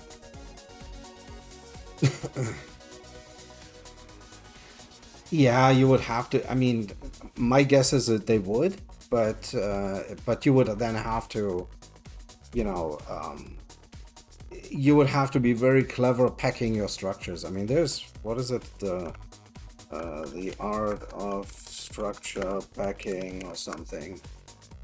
Yeah, this. You know, here's some sort of guidelines how you can make pretty neat structures. But the thing is, in the end, depending on alignment settings and whatnot, it usually fiddling with characters and structs can be a hassle. I mean, it's especially if you you know, choose SSI or AVX instructions and whatnot. They kind of, they mess up things. It's just, it's, you know, bytes are cool, but yeah, you know, and especially if you think that Vulkan is, you know, the amount of platforms that they support. So my guess is they just didn't want, you know, just because you found or that the majority of platforms will properly deal with the alignment, that doesn't mean that all of them will. So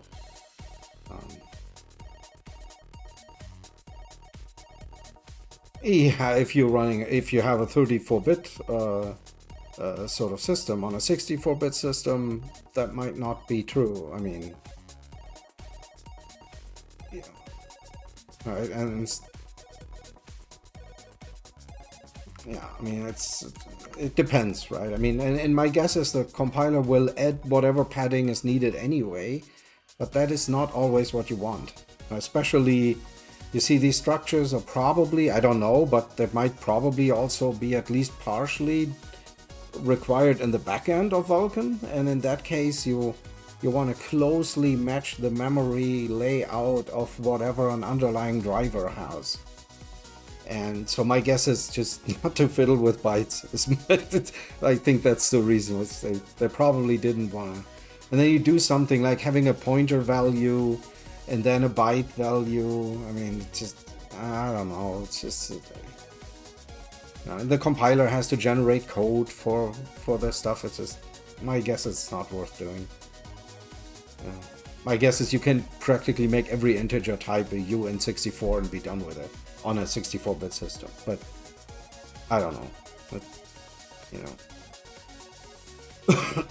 But I don't want to think. I usually don't try to think about it too hard because it's just, you know, they made a type for it, so I'm going to use it. So it's that simple. If they would have typed it to a character, I would be fine too. I mean, I just, you know, I try to sort of bend to whatever the code requires there. And I also don't want to have, you know, I want to use the same data types as they have in their structure, because when I just do an assignment, I don't want there to be compiler warnings or stuff like that.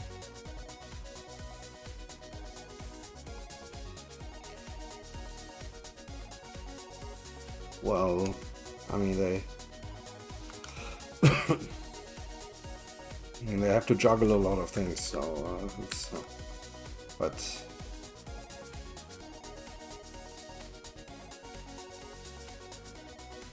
yeah, I would also say that. Yeah, it's fairly common, and the whole thing. I mean, technically, a Boolean value should technically be a bit, right? But since I don't know whether you can even address a single bit on any system, all the systems that I found, the smallest amount of memory can address is a byte. So, yeah. But since the Boolean value technically would only require a bit, it's just, yeah, I don't know. As I said, and it mocks up alignment, and I believe on certain architectures, if you have address reads from unaligned memory, you might even segfault. It's not, I mean, on Intel platforms and AMD, of course, it's probably well supported. But I can tell you from, if you, on an Amiga, for instance, if you address, let's just say, a D word or a word on an uneven memory address, it will just crash.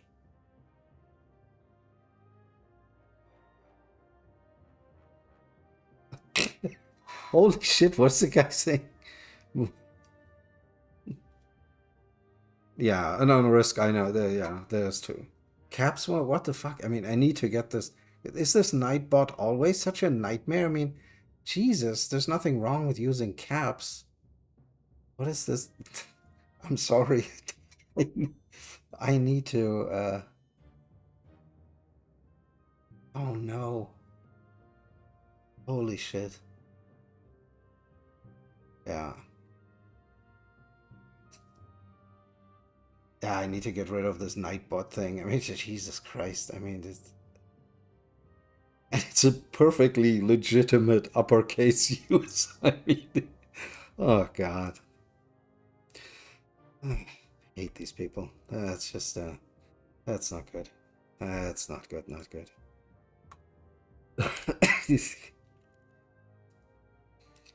So, okay, then we have this one. So, attachment state. I think now we can do this here. Fill the create info. Pipeline. The color blend create info. Exactly. Yeah. Yeah. Yeah. Yeah, that, and if you're lucky, you only get a penalty for reading, but you very likely get a segfault when writing. Right? I mean, it's just, but yeah. Yeah, I mean, when you access structs and whatnot, I would suspect that the compiler will just pad things around, but it's most often, especially when you're dealing with the fixed hardware like the 3DO or any kind of, or an old PlayStation or whatever, you just, they have their mindset on what the memory layout should be, and you better please the hardware, or yeah, either you don't get any performance or it just crashes like crazy. It's just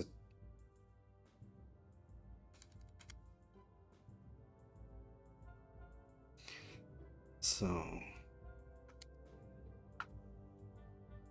this is enable VK. Yeah. And yeah, that definitely, I would suspect that too, that this is and of course, especially in a gaming console, something not sort of performing optimally is just not worth doing, right? I mean, what is it called? Logic op copy.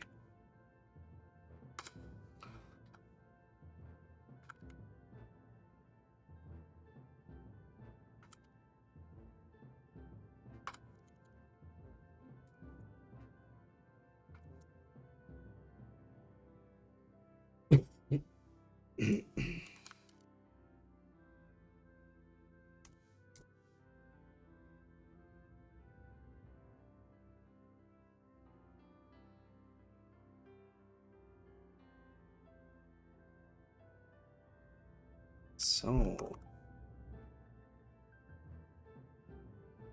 we compiled. Oh, we need to copy all of it.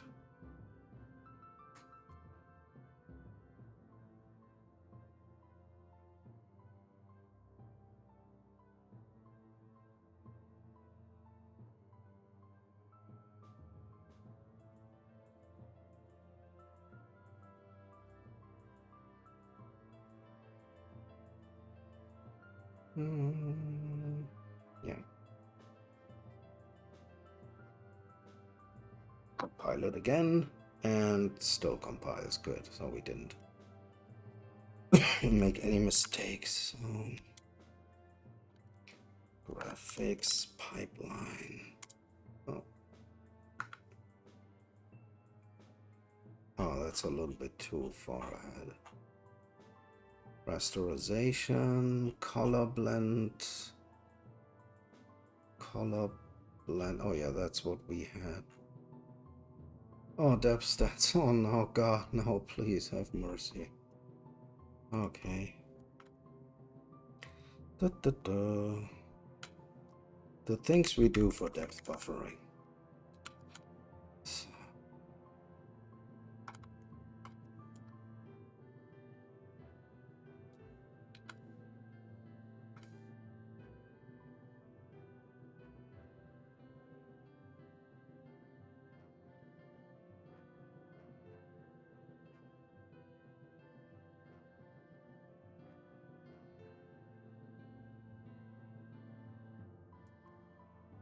A little myth that that thing is called state.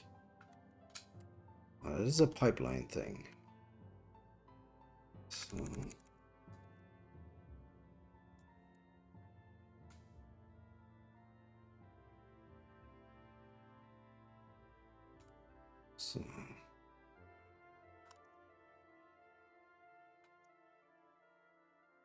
depth stencil state create info. Yeah.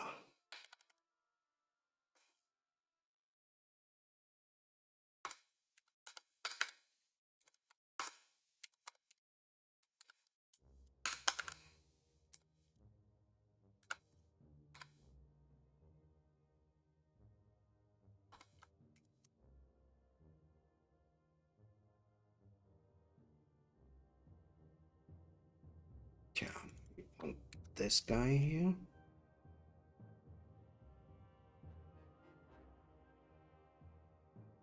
Pipeline depth stencil state create info. Ah, isn't that nice?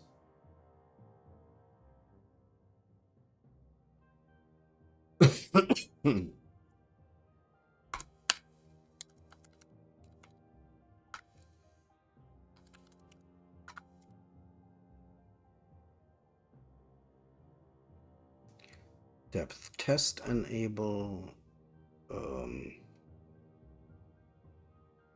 Depth test.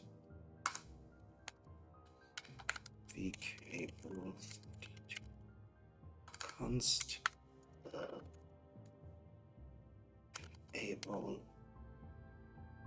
depth, right? Are we? Okay. Compare up. Compare up.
Okay, well, not stenciling anything, so that shouldn't that be? Oh, okay, maybe that is the absolute limit. So,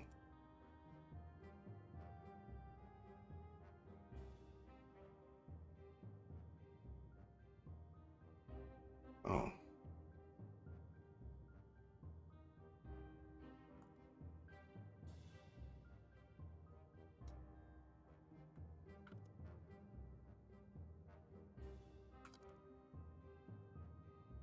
depth stencil.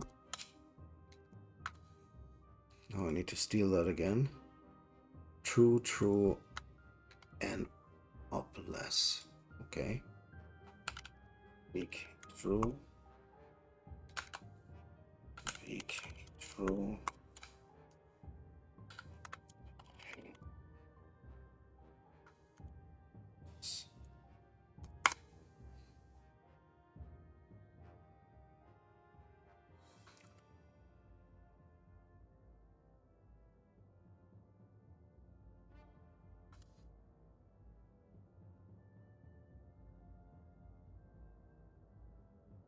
Ching. One more.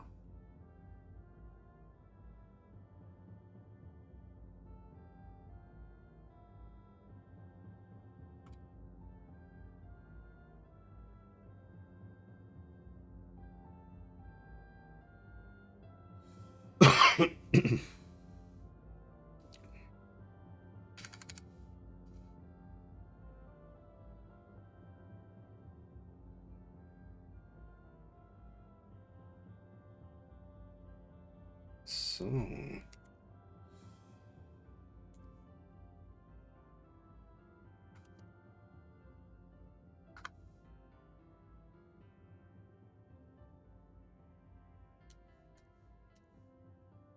oh God. Oh no, no, no. Oh, this beast. Oh yeah, yeah, yeah, yeah.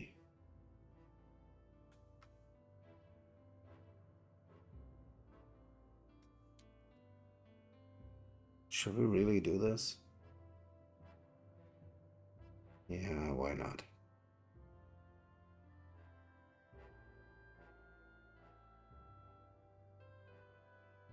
Yeah.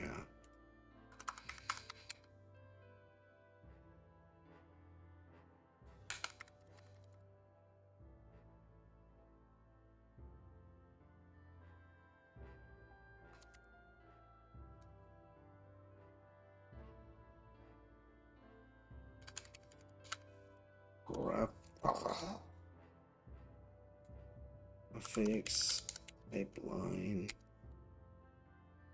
create.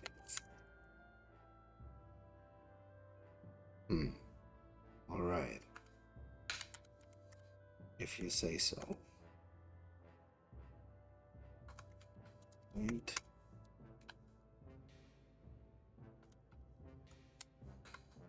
No, this is gonna be a monster. Oh shit, oh shit, oh shit.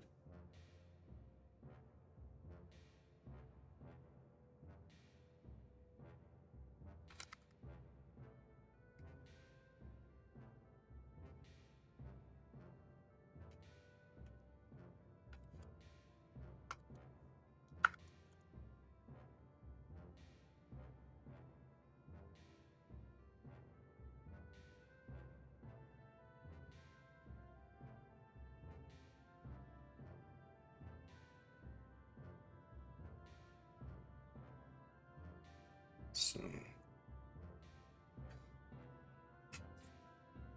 what do we have here? Okay, we need a pipeline layout and a render pass right from the get-go. VK pipeline layout? Is this a... oh.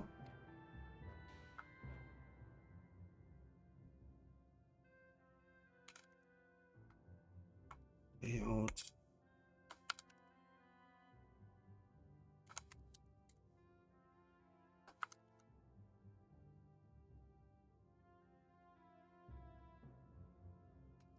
All right, all right.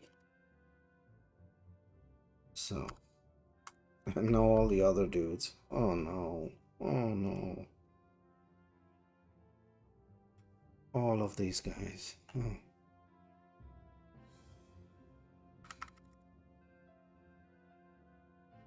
Alrighty.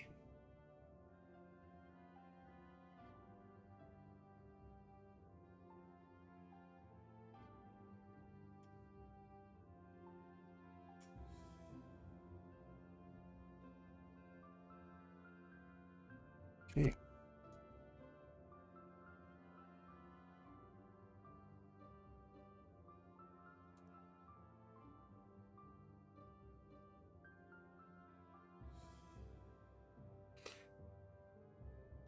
Yeah. Isn't there any kind of compiler diagnostics? I mean, it's... I would suspect that... yeah, maybe if it's happening in runtime, then obviously it can't do anything, but... so...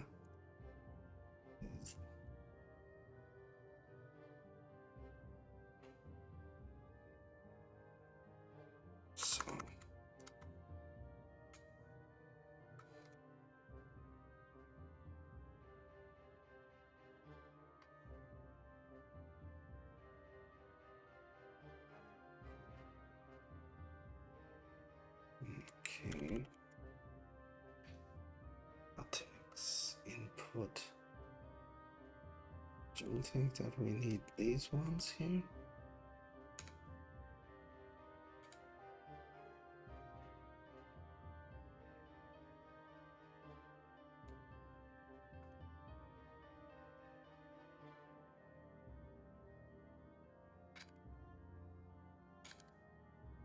I should put it a little bit better.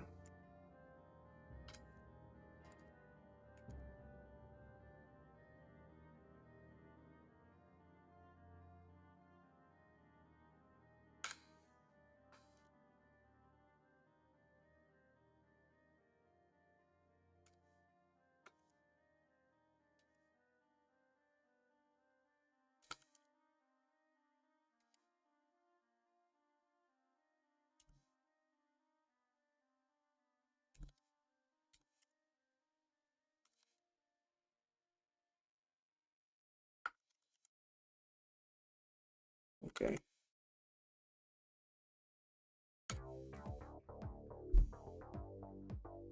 Okay, that one obviously can go.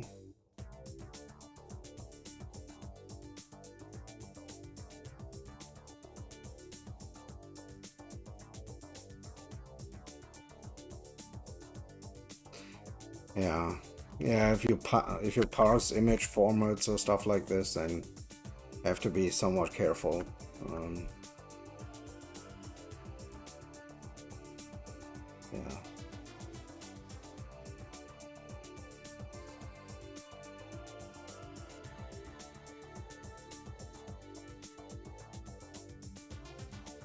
yeah,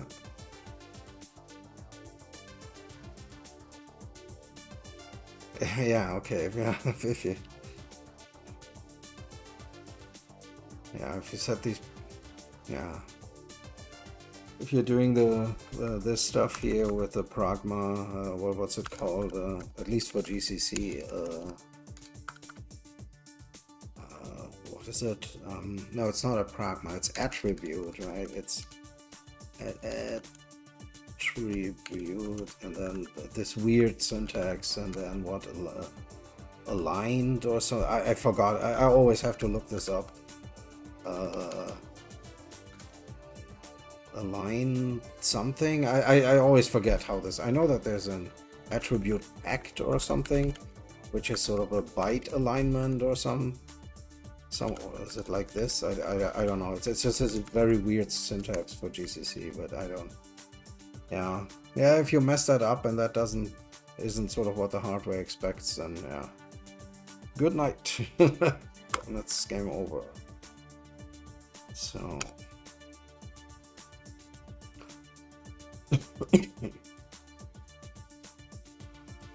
Should we do them in this order?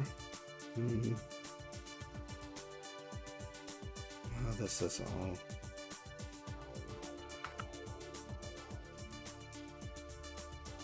Yeah, I think Windows also has this. They made special includes, right, where you have this include, and then there's something like push or push pack or something like that, right? And then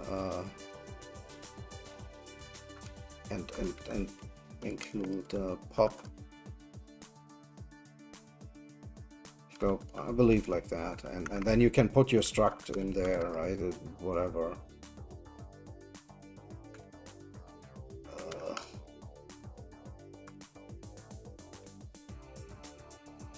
When you do something like this, int I and char c, and with one alignment, then that struct would be 5 bytes in size. Alright, but obviously that would be horrible. Especially if you have a vector of these things, it gets crappy immediately. And yeah, and if you do something like this, then you have it 4 bytes aligned. Yeah, I remember very vaguely from my excursions into the Windows API.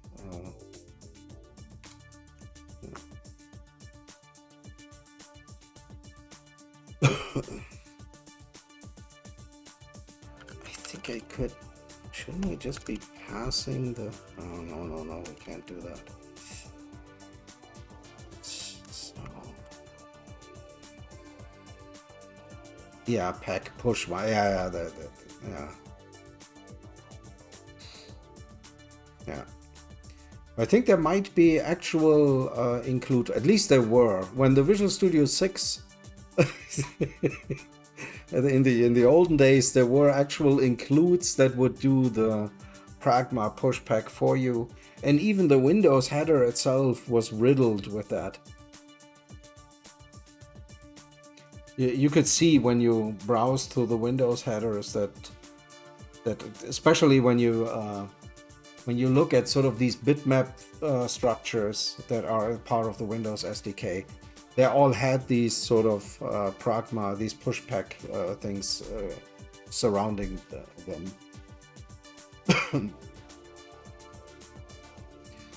Yeah, I mean the Windows SDK has obviously changed over the years a lot, and it's not. It might not be like that any longer. So.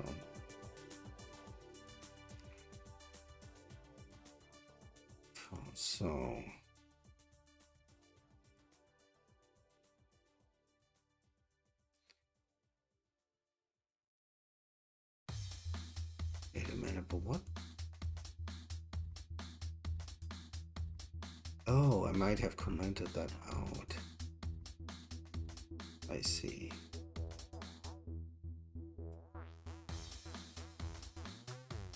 Lock away.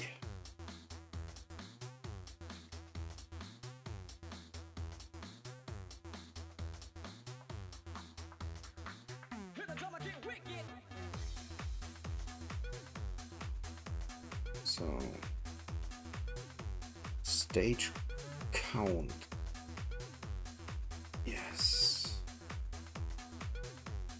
Ta-da. No, no, no, no. Redo?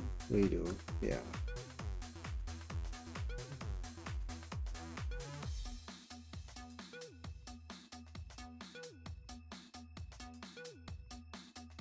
Stages. That would be these guys. No. No, no, no, no, no. Let me. Yeah, it would be these guys.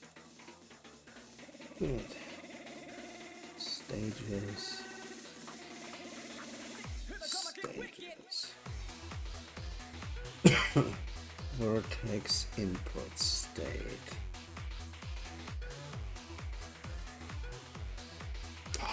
This pop-up thing is just so going on my nerves. Just Jesus. I only want to copy and paste this stuff. Yeah. Pipeline vertex input. Ching. Input assembly. Input assembly.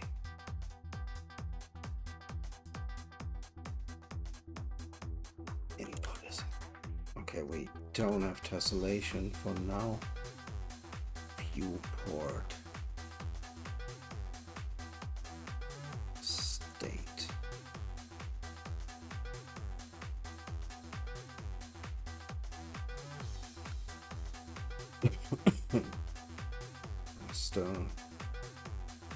Masterization state.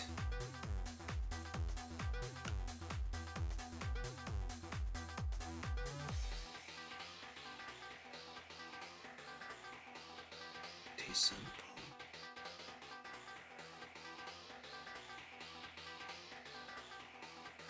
State.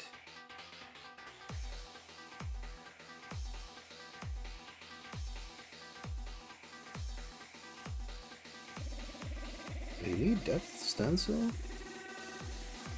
Okay, then we need to swap this around.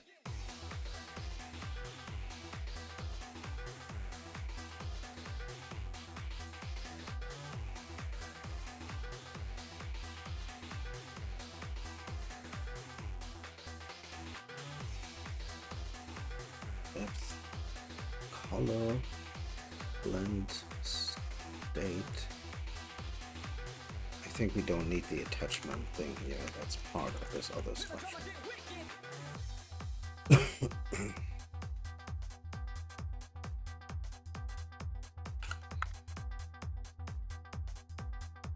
And the dynamic states we didn't really pass.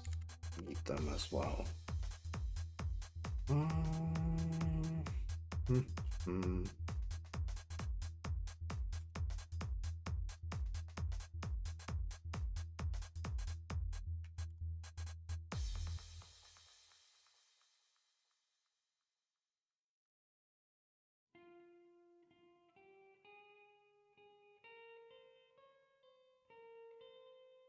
Wait a second. Oh no, there's only one create info for that. Okay, I forgot.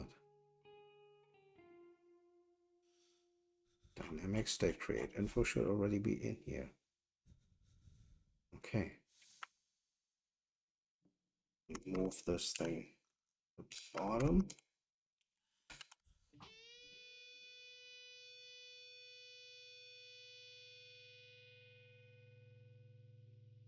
This is the pipeline layout.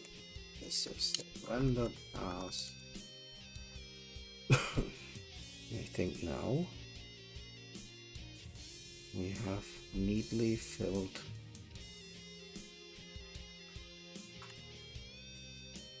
Oh yeah, we need to call it as well.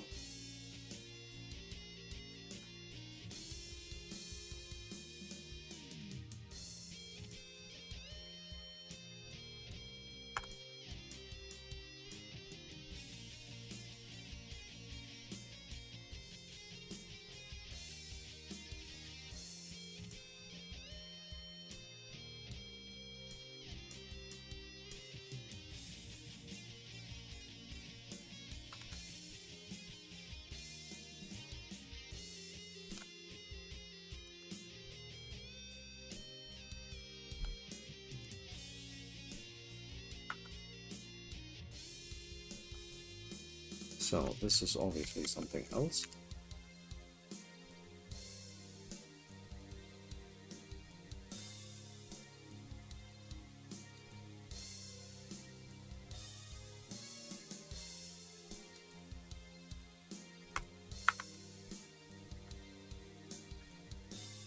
Do we have pipeline layout? Yeah, we have. But the render pass we're getting from somewhere else. Oh. I guess these are all pointers. Will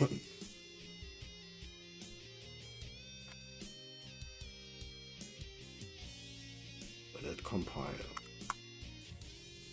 No.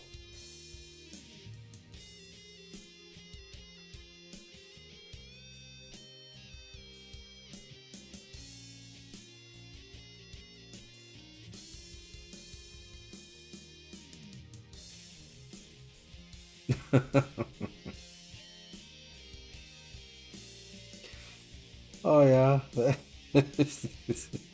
probably.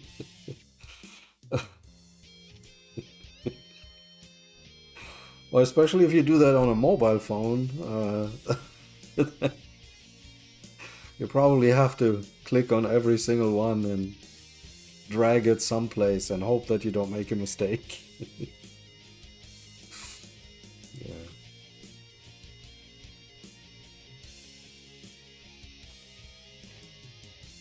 Oh, okay. That is this one, and this one is this. Okay. Now we're cooking. Yeah. Now we're cooking. Okay. We assembled the pipeline. Now we need to create it. Oh, we forgot to time the thing. Not that it matters. Work.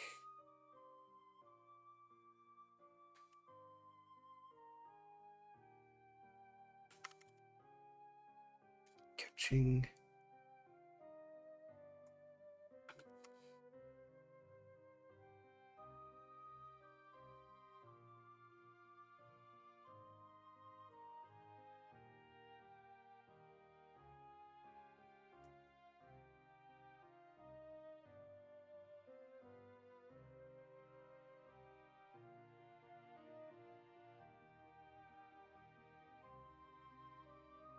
Okay.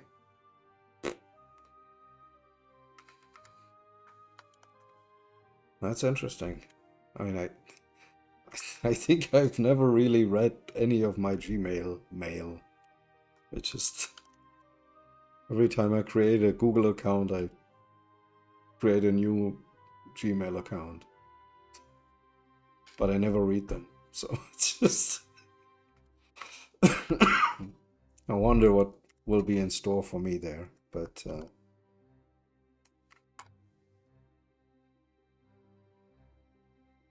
good. So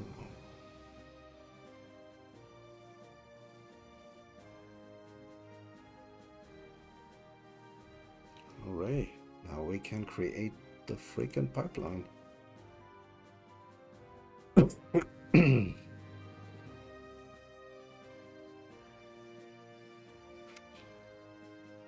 Yeah, I mean, if it's 14 years back, then That's actually impressive, right? That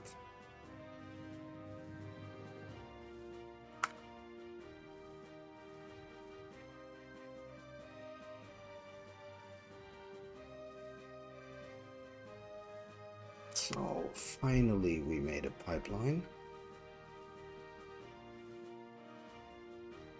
Oh.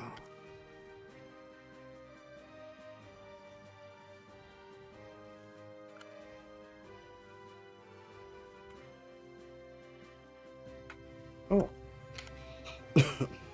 And we needed output for this as well. Do we have one? Oh. We need to steal one. Come here. Where's our pipeline? There we go. And the pipeline layout we already have.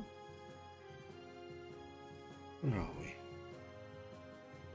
Ah, there we go.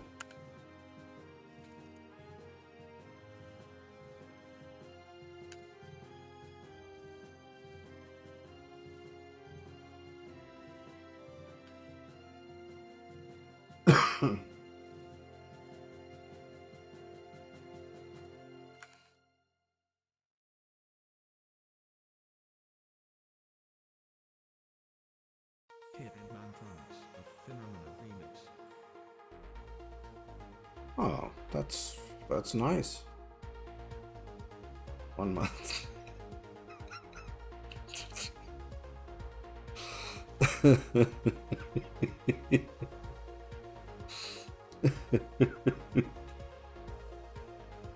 What, are they all 4 bytes in size, or why do they? I mean, don't they have a size limitation that they even let you keep 13,000 emails?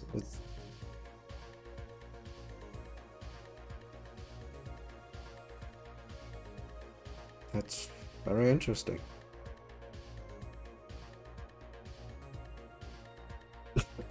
So, holy moly, we have a pipeline. So,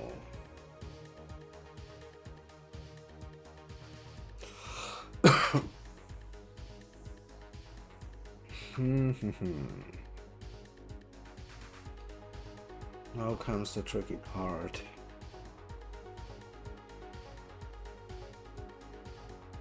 Oh.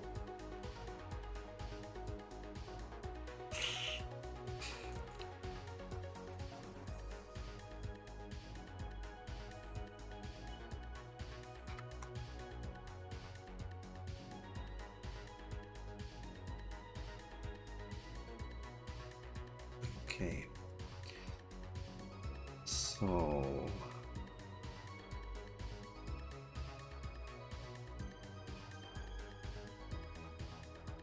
I think now we can carefully remove this function, so we no longer need it if we were to go there. Yes.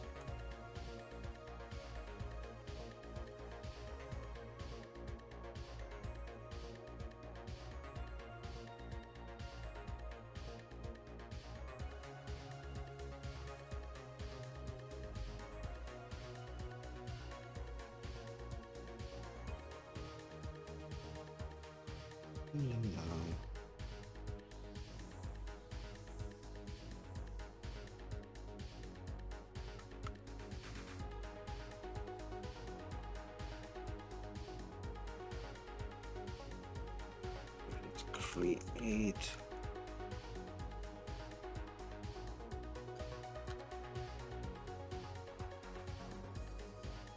So we don't need these.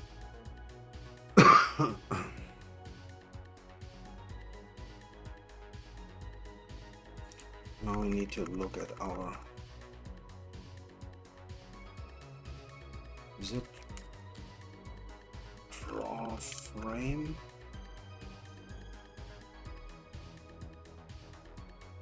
Okay.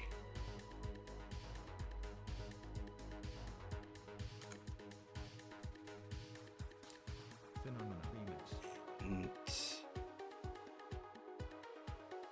yeah, this one we need now. Let's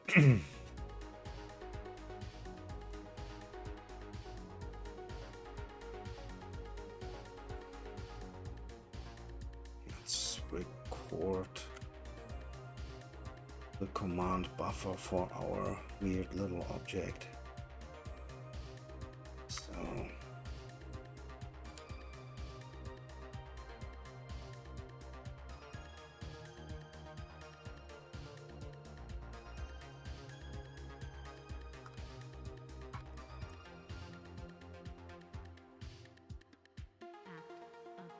impulse.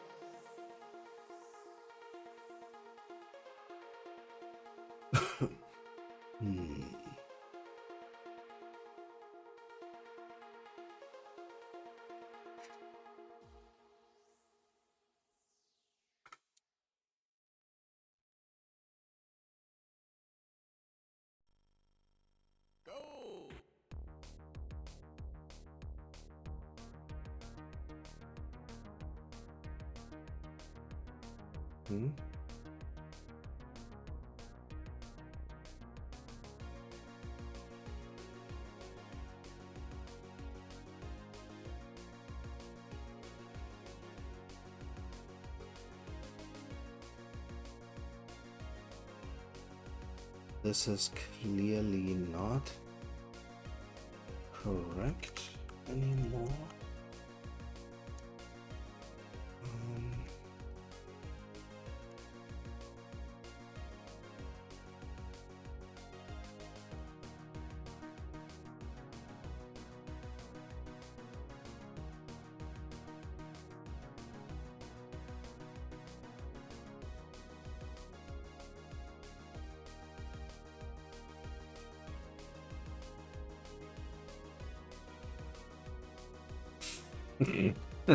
This attachment.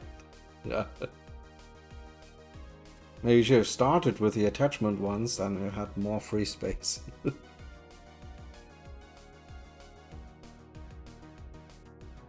Yeah.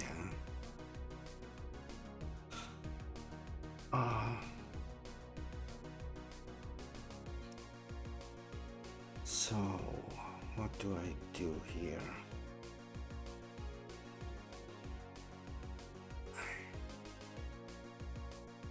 This is now. Oh. I think I can also. Oh. I could use some light. Yeah. At least a little bit of light would be nice. Like so. Huh? Wow. I'm not sure. Right. So.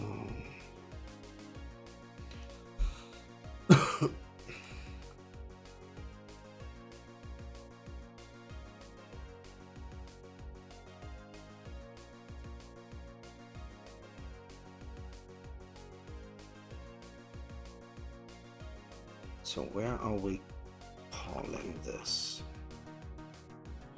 Record command buffer is within draw frame.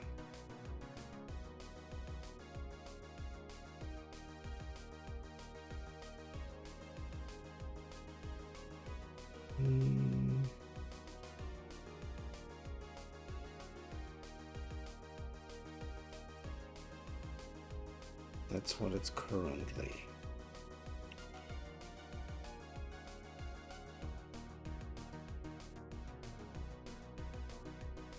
Okay, and here it's reset.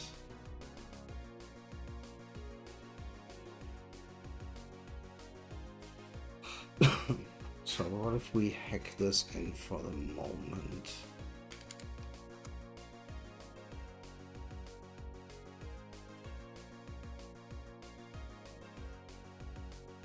Or maybe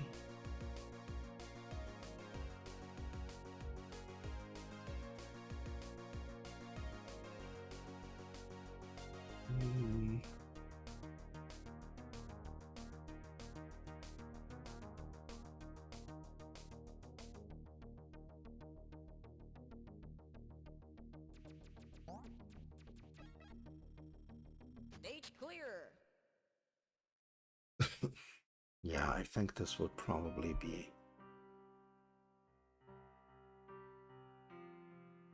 a good idea.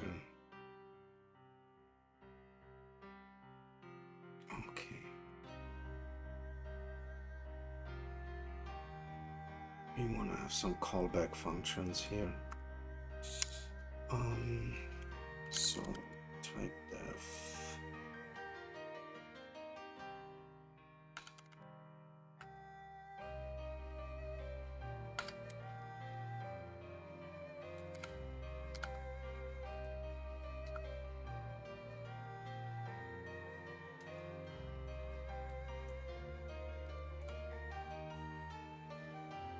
Oh.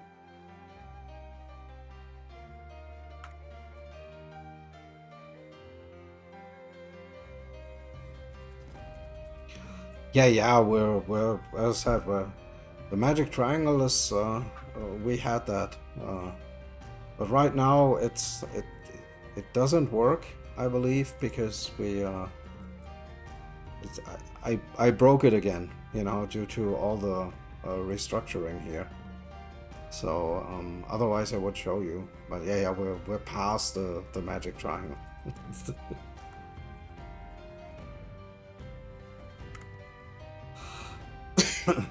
Maybe I could I don't know if this if I get it fresh from GitHub, because I haven't actually updated it in GitHub, but I don't have all the assets there. That's maybe I make it work again, but not sure whether this would work today. So we want this guy here. So context VC. Oh yeah, and maybe this.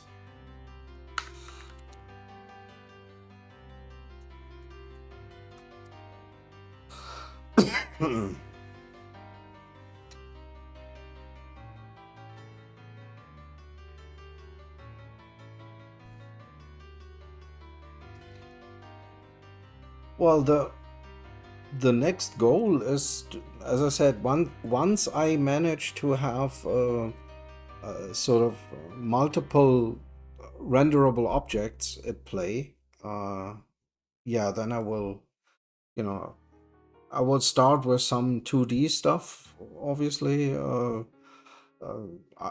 want to test out some sprite rendering, first sort of static,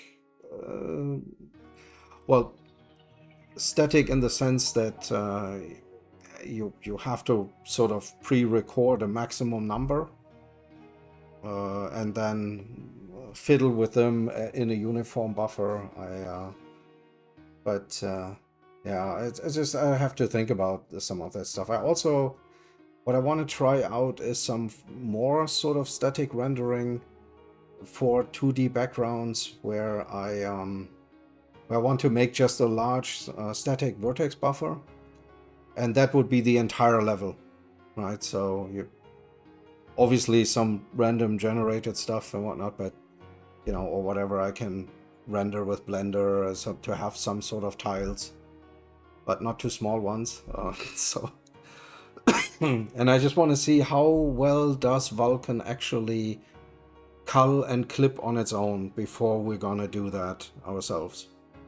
Because my reasoning for that is just, well, theoretically, even though if you make a large static vertex buffer that would contain, let's just say, every single tile, and by tile I don't necessarily mean sort of the smallest tiles, but if you really take the actual objects that normally would consist of several smaller tiles, but because you're rendering everything at once anyway, you don't really need the tiles, right? You only need the actual objects, and so you would hopefully have less of those.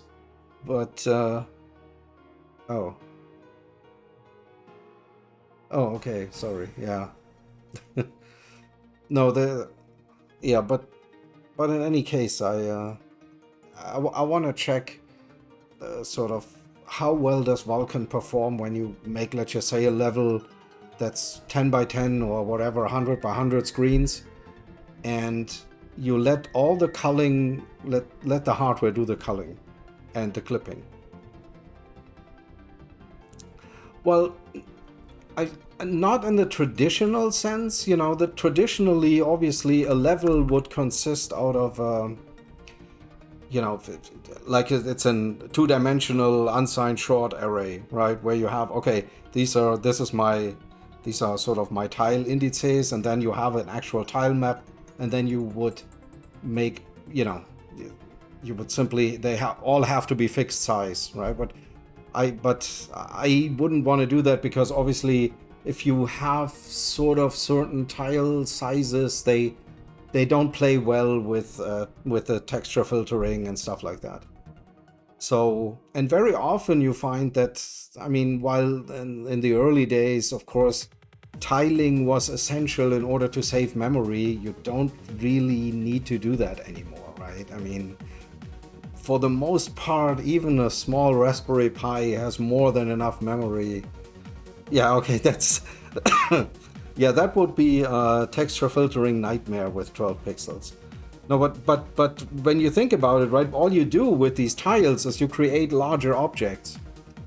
Right, if you have a tower of some sort, yeah, obviously you can more or less construct this tower out of some set number of tiles. Right, but you could also just take the entire tower. Yeah, of course you would have to then disable it or use some fragment shader trickery like the fat pixels. You know, I don't know if you've seen this, and what is it? Shader toy. Is it? I think it. I want to say it's called Fat Pixels or something like that. Yeah. I think this.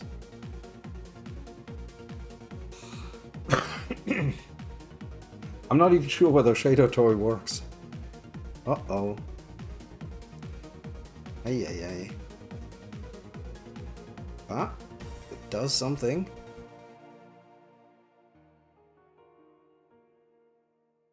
Is it that?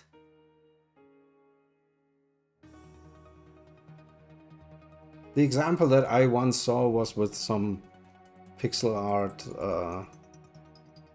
cat or something. I don't know.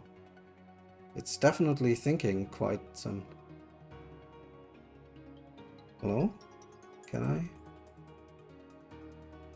Can we have shader? I can have shader? Please? Maybe I need to disable this thing here. Ay. Yeah, exactly. That, but then I think we mean the same thing, and you can do something like this too. So, but no, what I mean is if you don't necessarily really need, you know, if not everything is sort of like handcrafted pixel art, right? But you really want to render some of the things, especially, you know, pixel art is very beautiful if you have a video monitor, right? But on most modern monitors, I mean, unless you be willing to do HD pixeling, right? You go crazy. You can't just... Yeah, but if you scale that, then that's just... Yeah. Yeah, you can... Yeah. No, I mean, that's perfectly fine. It's just... And especially on an old video monitor, this would look perfectly. Right? But in modern monitors, it just... It will be sort of... It will be not as beautiful as it could be. Let's just say that. And so I would say, okay, then let's simply... you know, just simply render the things out, right? Instead of making... Yeah, okay, of course. Yeah, I think I saw... I lurked a little bit, and that looked very Castlevania-like, at least from what I saw. That looked really cool, but yeah. But if you were to sort of render this out, like making sort of, instead of using tiles, using the actual objects, right? If you want to have a walkway or a tower or something like that, then then you don't really need the tiles.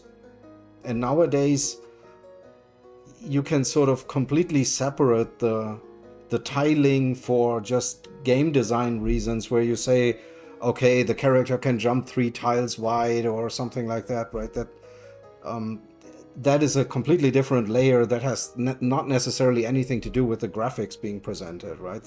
Graphically, you can just make a ginormous hash table and not use any sort of level as that. You would simply store the objects as they come. They have a position, you have a hash, you can look them up, or you can compose a gargantuan vertex buffer and just render the entire thing. I mean,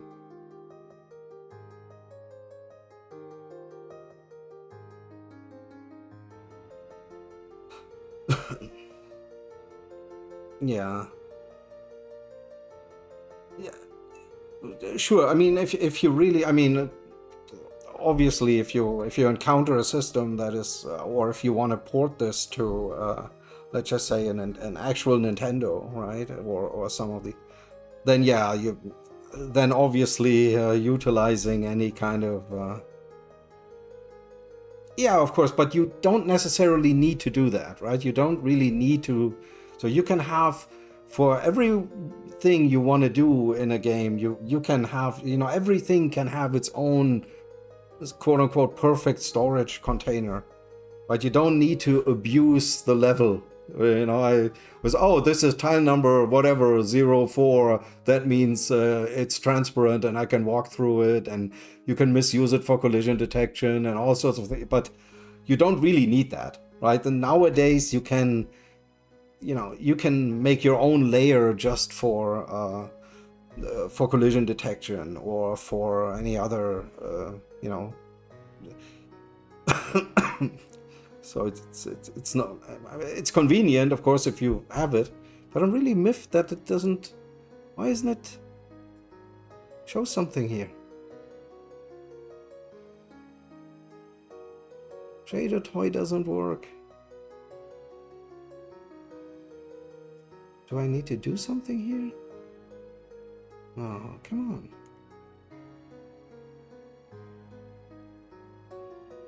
Toy around here. It won't work. I don't know. It's probably because it's Linux. I don't know.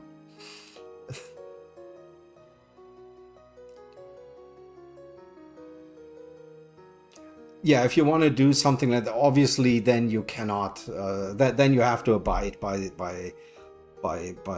sort of old school things. But I want to do something exactly the opposite, right? I want to render out the actual things with Blender or something, and then just instead of having tiles, or you could say, instead of having the tiles, having the actual objects, right? And just use them with whatever. I mean, obviously, you need to, when you render them, you cannot have completely arbitrary sizes. Everything has to match in relation with each other, right? If you create a background and then it's a gap in there and that is so wide that the character can't jump over it, then yeah, okay. You just, yeah, you could, but I'm I think, well, I mean, but I would use Blender only as a source for making sprites. Right? Just to just, I'm not a graphics artist, so I wouldn't know how to, but you can make some weird object in Blender and render it at a specific size and just pretend that you have graphics. Right? It's just like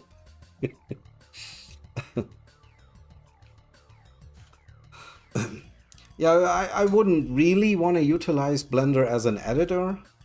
I mean, for an actual game editor, because that is usually cumbersome. I mean, in the beginning, it will work out, but you cannot. I mean, if you really want to make a game, you need proper tooling, right? You can't just tell your graphics artist, well, make a level in Blender, right? That's just that. I mean, you could obviously tweak Blender to a high degree, but you most of the time you want people that would actually edit and arrange levels. They want to really have this. What you see is what you get. They're mostly interested in what does it look right like in the game right now, right? So they much rather prefer to, maybe automatically convert assets into game assets that then can be used in a special game level editor, because you need everything. You need to practically program the level editor inside of your game.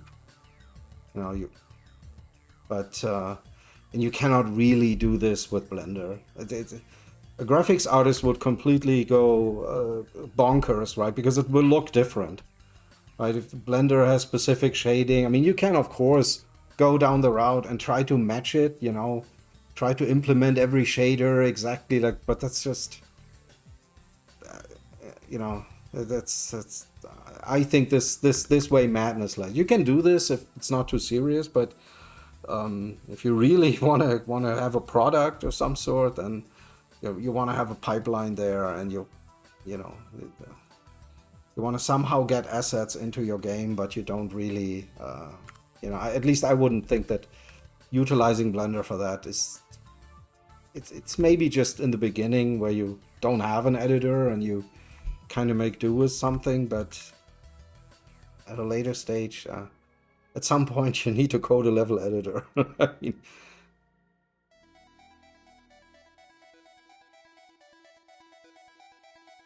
yeah, something like that. Yeah, absolutely. Yeah.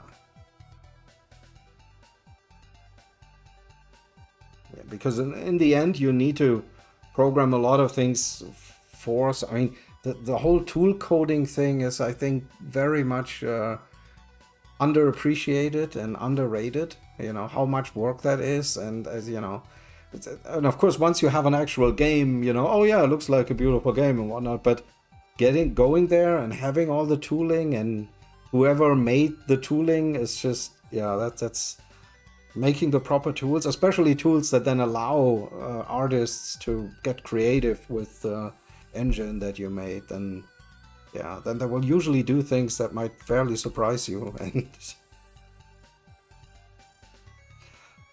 yeah, of course, that true. That it's. I mean, it just depends, right? If you, at some point, if you look too long at stupid coder art, right? You don't, you lose motivation as well, right? And at that point, you're just, oh, what am I doing this for, right? And it's just kind of, so it is really helpful if you, have a healthy exchange with artists early on, and then,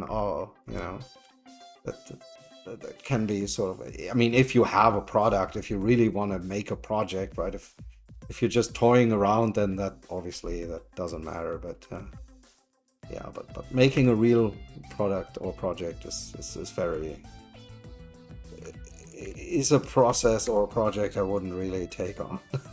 It's making an actual game, even if it's small, is very, very difficult. I much rather tweak just with the very things I'm interested in, like rendering something in a specific way or so, and once I did that, I'm fine with that. I don't need the rest.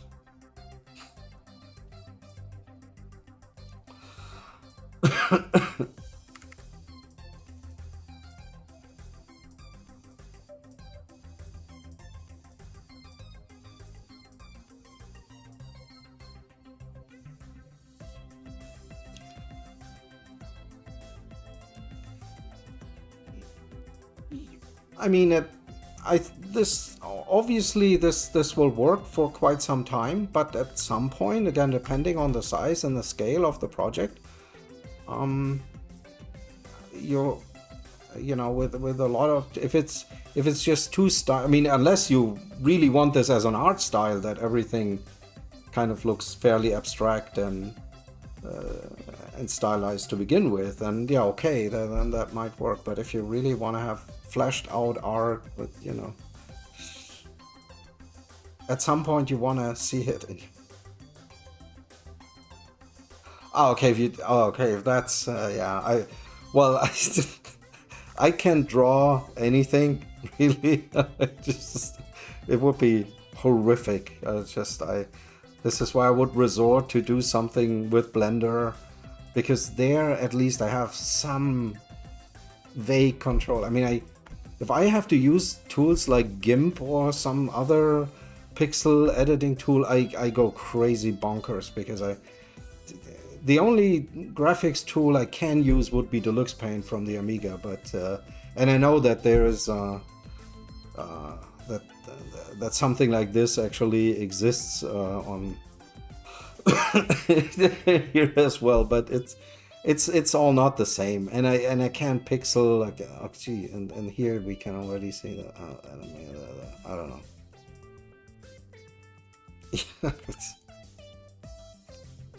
Yeah, but it's but to do anything with it, it's just I don't know how people can do this. Honestly, I always kind of wonder how graphics artists do things. Anyway, I would go crazy. This it's too much of a process, and yeah, it's just I admire the creativity, obviously. I mean, and yeah, it's definitely yeah. This looks like it more or less is a version of it. I think. I mean, there's people. It's very close to the functionality wise, but yeah.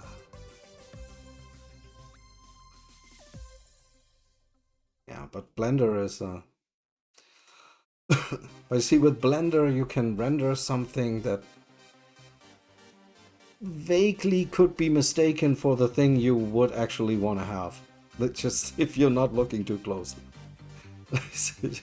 No, and I understand. I mean, if you're a graphics artist and you can make your own graphics, then obviously you choose whatever tool makes you happy. And but for somebody that can't draw for shit and just doesn't, I just render some weird thing and then use that. It's just it's faster than pixeling, right? It's just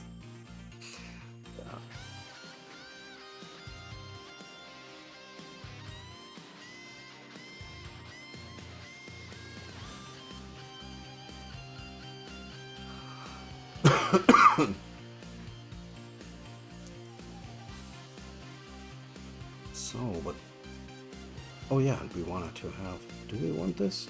We want this.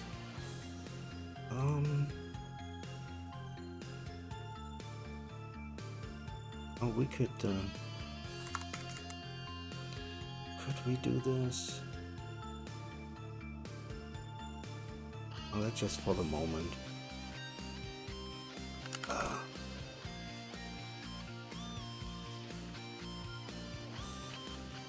We can hard code this stuff. So,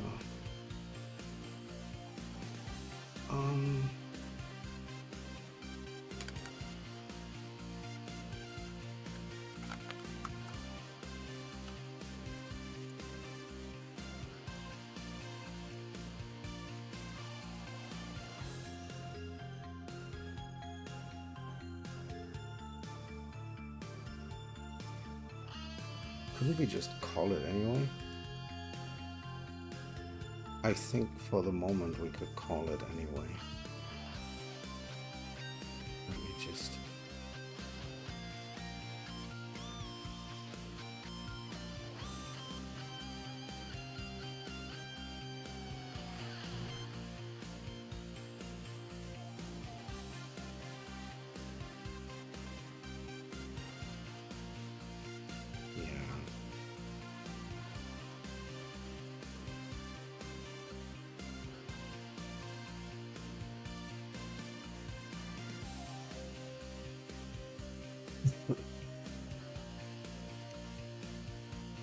Yeah, color cycling is of course that's yeah, that's it. But I think doesn't things like this one here, doesn't graphics support? I mean, I don't know exactly what you mean by not having color palette support. I mean, I have not looked too deep into this. I mean, there's lots of color palettes in here, but I'm not.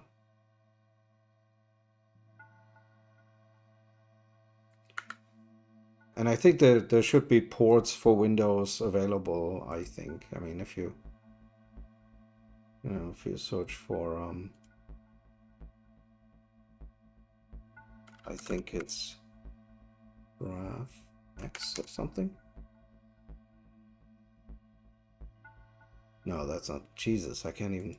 No, it's what's with an F, right? Yeah. Graph X2. Jesus, it's an F, you idiot. Graph X2.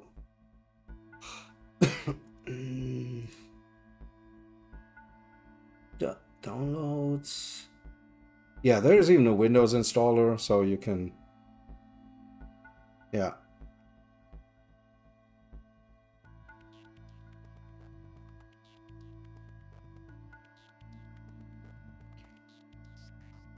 So it should be.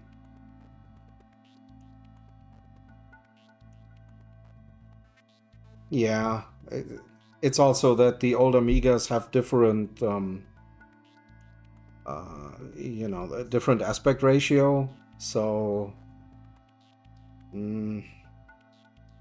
it's not really, you know. I said, but I think this GraphX comes pretty close to the. But and I want to say that there isn't there a Cloanto paint also. Isn't there something like that online? Oh no, probably not.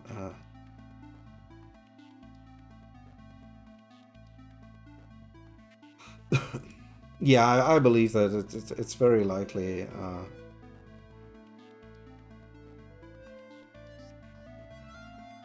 But I want to say that GraphX does support this. But I am not entirely sure. I think I saw Amiga pictures. But does it? It doesn't automatically color cycle when I press tab, but that's bad. But to be honest, I I haven't used this in quite some time. Isn't there?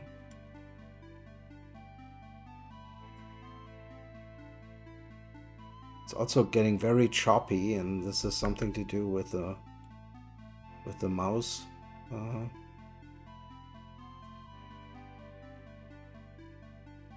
So what if we cycling?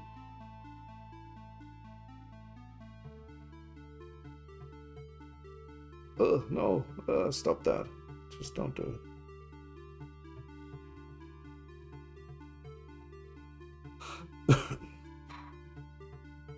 I mean, you can mimic it and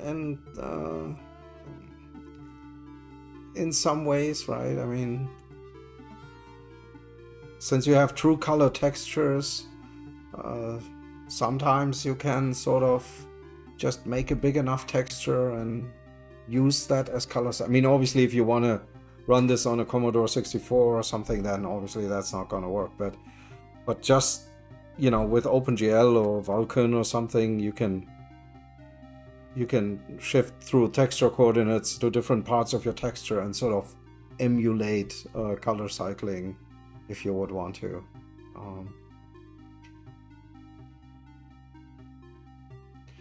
Or you simply render sort of whatever colors you want in as arbitrary sort of little rectangles or something and color them but with vertex color, right? You have to regenerate the vertex buffer every frame, but that wouldn't matter.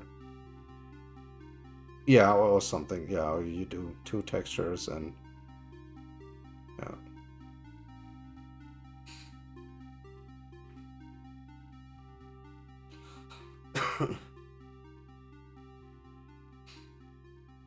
And 1 byte, yeah.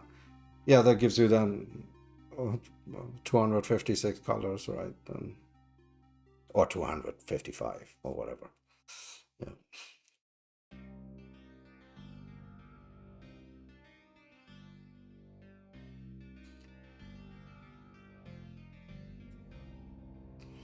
Yeah, but I don't know, when you look at this, right? I don't know what this.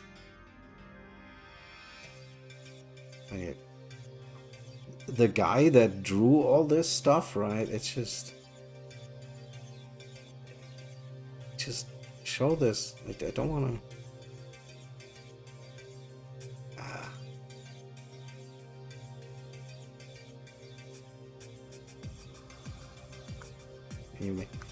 I mean, you can't pixel all this stuff. I mean, it's just you go crazy. Just I don't know what did some of these people. I don't know. It's just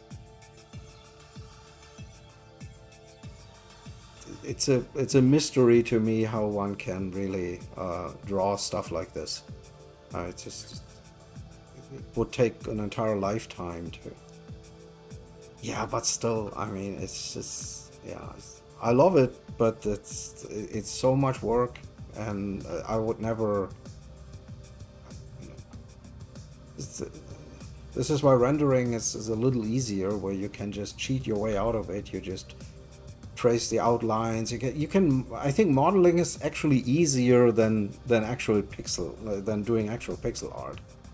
Because even a total noob like myself, I can somehow trace the outline of something, and you get something to render with modeling that kind of looks usable in a way, just not too good, but okay-ish for oneself, not for publication, of course, but sort of as coder art. But pixeling, geez, I don't know. It's just I don't know how this could be done. I mean, this is just.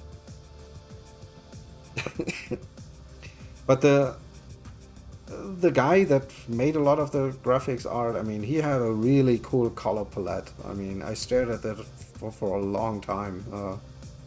Just 16 colors because of the Atari ST compatibility and whatnot, but it's just so. I mean, I don't know. It's just I'm always in awe how how they did that. Just yeah. But I want to say that this isn't the this is a remastered. This is not the original. Yeah. Oh yeah, let's just see what's that. Yeah, V. That's really cool. I mean, I don't have the nerves for this.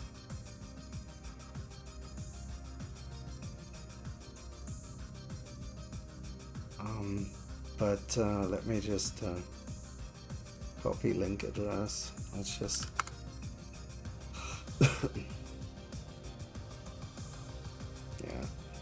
Yeah. This is quite cool, but I wonder how long he spent to actually design all these levels and just sort of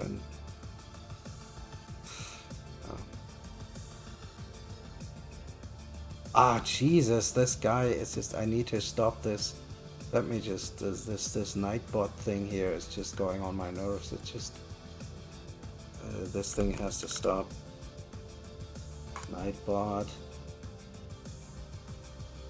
Yeah, get away from my chat, you idiot. So. Stupid Nightbot. So.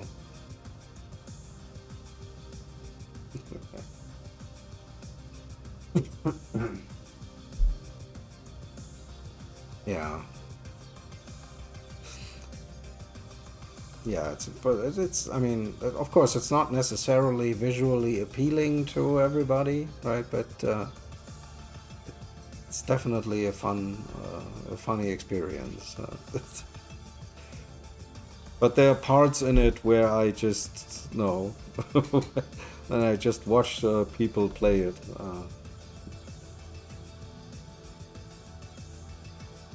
Yeah.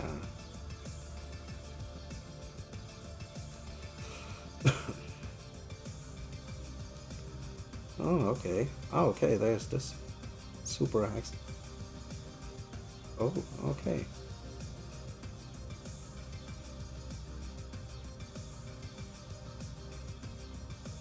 That reminds me of a really old Tempest. I want to say Tempest, but I'm not sure whether that's the correct name. It somehow reminds me of that, but I don't know how related that is. Okay.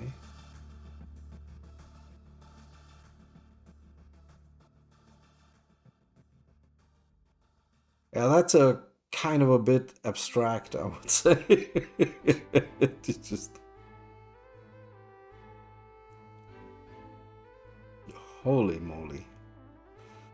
Yeah. Oh no.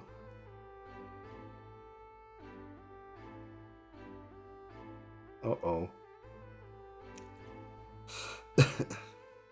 Yeah. Yeah, it looks cool. Yeah.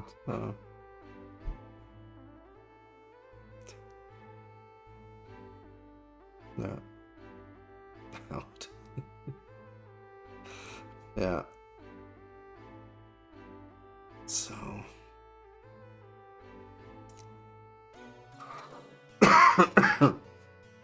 Yeah. So. I have to kind of find a way to call my weird record function. But I'm not sure. How do we do this? Okay.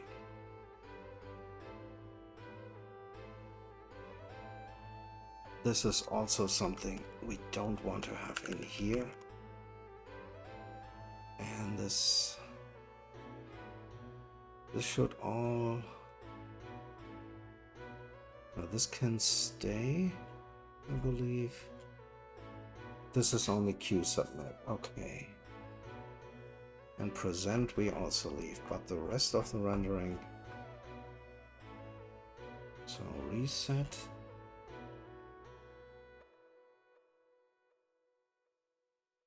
It's only this and then present and eventually okay.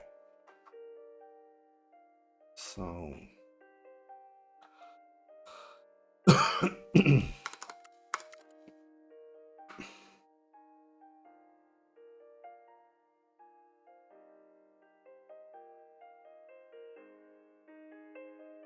yeah, but I mean, if one likes these kinds of fairly abstract coder art thing, I mean, it's not that they're bad, but I I kind of would prefer something like you know like Metroid or Castlevania, especially Castlevania. It's so beautifully drawn. You know, I'm always amazed when you just see the level. I mean, it's just you're walking through a painting, right? That's just sort of that, yeah, and keeping this sort of alive. Yeah, of course, yeah, of course. Or you can come with a cunning plan and kidnap somebody from ArtStation and have them make graphics. But yeah, they will probably fight back. No, but yeah.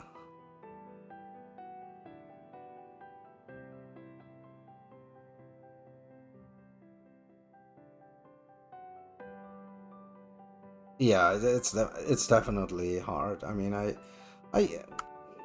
I know some graphics artists that also sort of, at least they did in the past, the professional video game graphics and whatnot, but it's I don't know. We kind of, again, this was old Amiga time, right? I don't.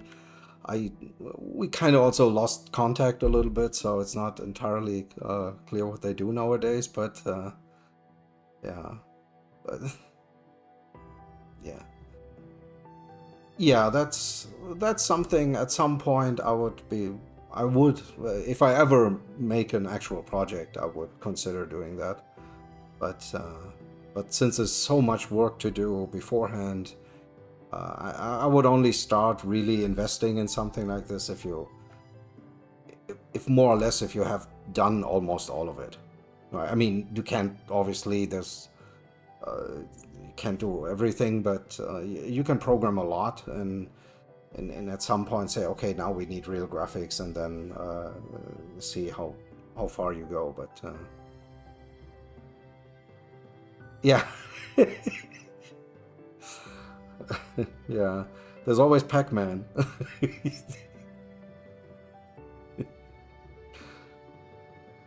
Or even old school Atari, what was it, 2600? I want to say, I don't remember. You know, think a thing like Defender or uh, yeah, or Pitfall or stuff like that.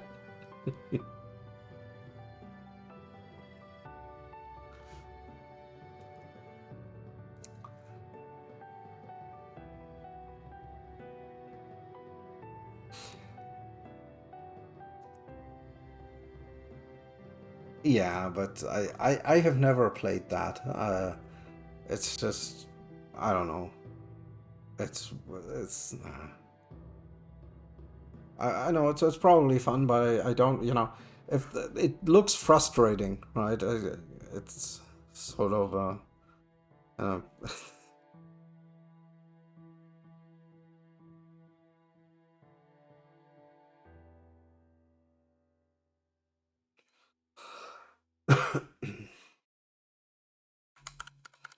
so let's just see what we can do here. So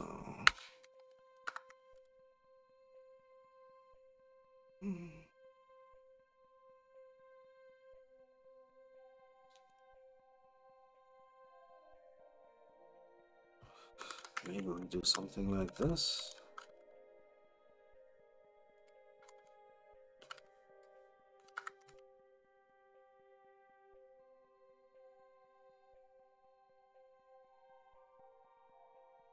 Okay, if we pass this along and then.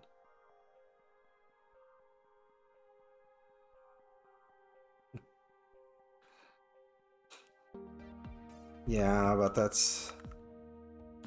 I'm a little bit too old for that because it would never finish, right? And for me, it's also then, you know, if you cannot really work full time on it, then it's just, you know, it's just not enough lifetime left to finish such a gargantuan product or project. It's just, yeah. Yeah, I'm 53, so I'm almost dead. It's just, you know, so it's just, yeah. But if you really want to do some big game, some big project, but I don't, I don't know, and then I definitely would have problems with keeping the motivation up to, so you know, I can be motivated if I can play around with things and whatnot, but really going through the grind of actually doing it because you have to, and this is kind of, it sucks the fun out of it. Right? This is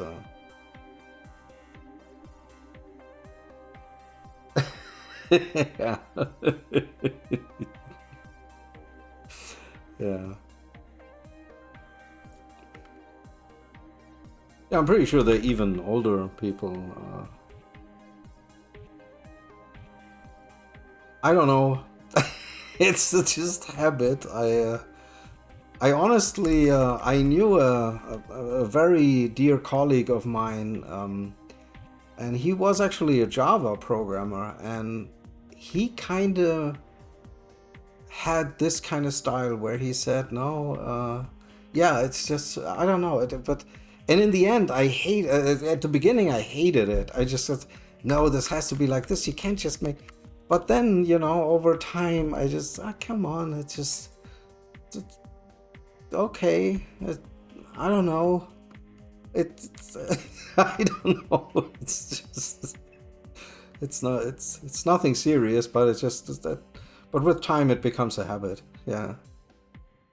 And sometimes, I mean, if you have to deal with weird preprocessor magic, then uh, sometimes semicolons they get eaten if you're not careful, and yeah, it's awkward. So I don't know. It's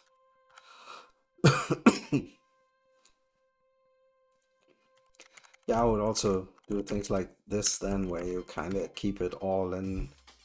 But it's nah, nah. I still don't have a consistent style with programming. I don't know.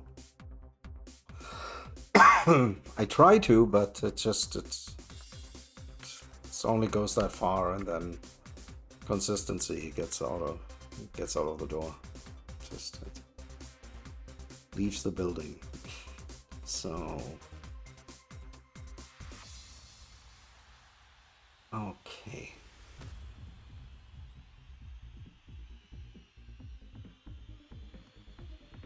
We could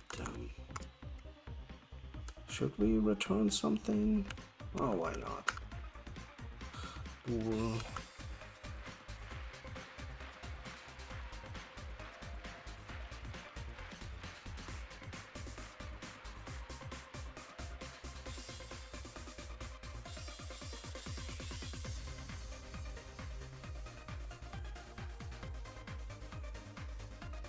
well, I have not looked into Rust at all. I know that it exists, and I hear that it has very interesting properties, but it is one of those things where I just, I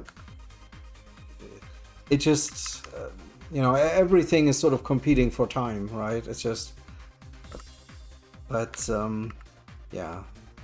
But is it sort of like Python, where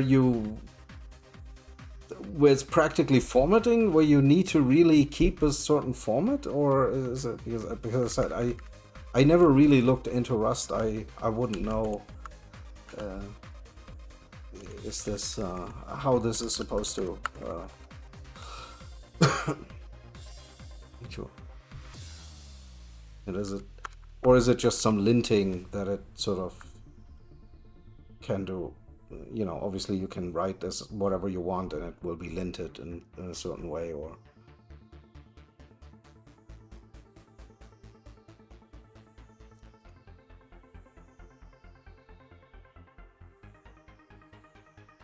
we're in the wrong file.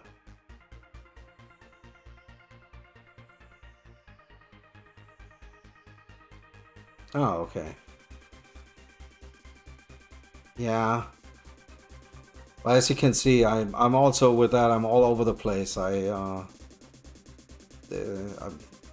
you know, I don't particularly like this stuff, but then it's just but I like things vertical. And I find most formatters that are out there, they tend to focus more on horizontal stuff, and if I have to read sort of diffs from where things are differing horizontally, I I projectile vomit. I don't want that. It's so, you know, when things are vertical, you can immediately see, oh wait, there's a difference, right? But and yeah, but so I keep everything vertical, and yeah, so I'm not, but as I said, it's not marbled in stone. I also change this around and play around, but yeah, but I never actually, as I said, I never tried these.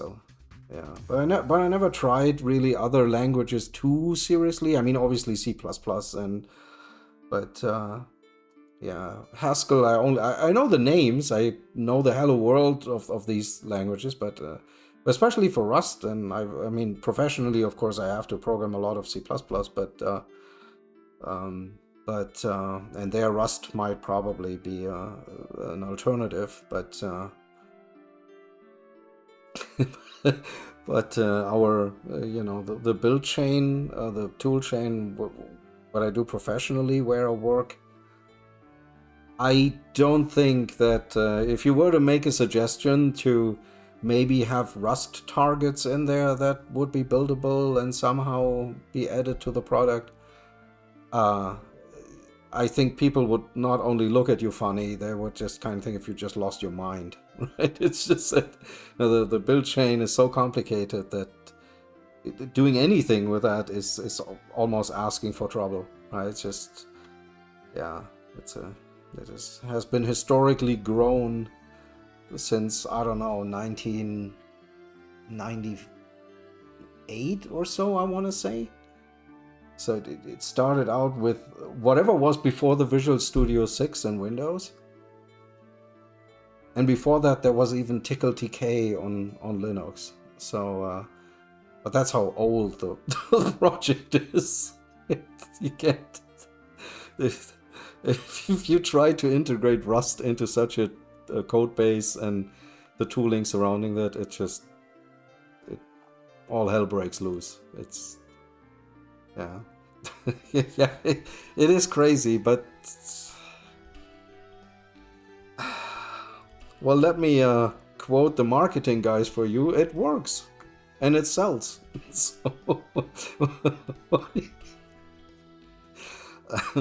and there's Fortran code in there as well.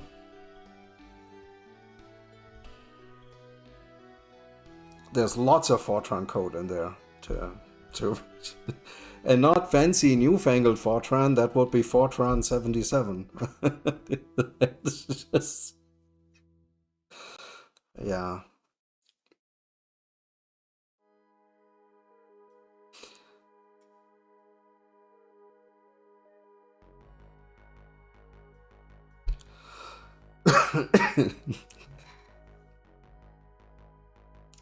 Oh, so yeah.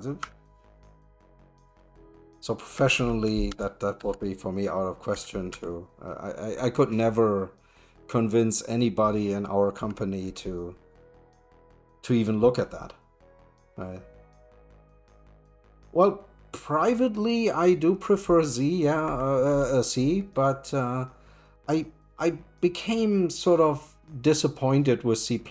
You know, for me, it's not that I dislike it completely, but let's just say I was happily programming when all this sort of, when object orientation was sort of the global nail, right? Where everything, oh yeah, object orientation, that's pretty great, that will work out well. And so I ended up having to deal with a lot of code bases that have these sort of ginormous static hierarchies of classes, where even if you want to do some simple thing, you have to derive from 400 interfaces to even do something that could be done in a standalone function, right?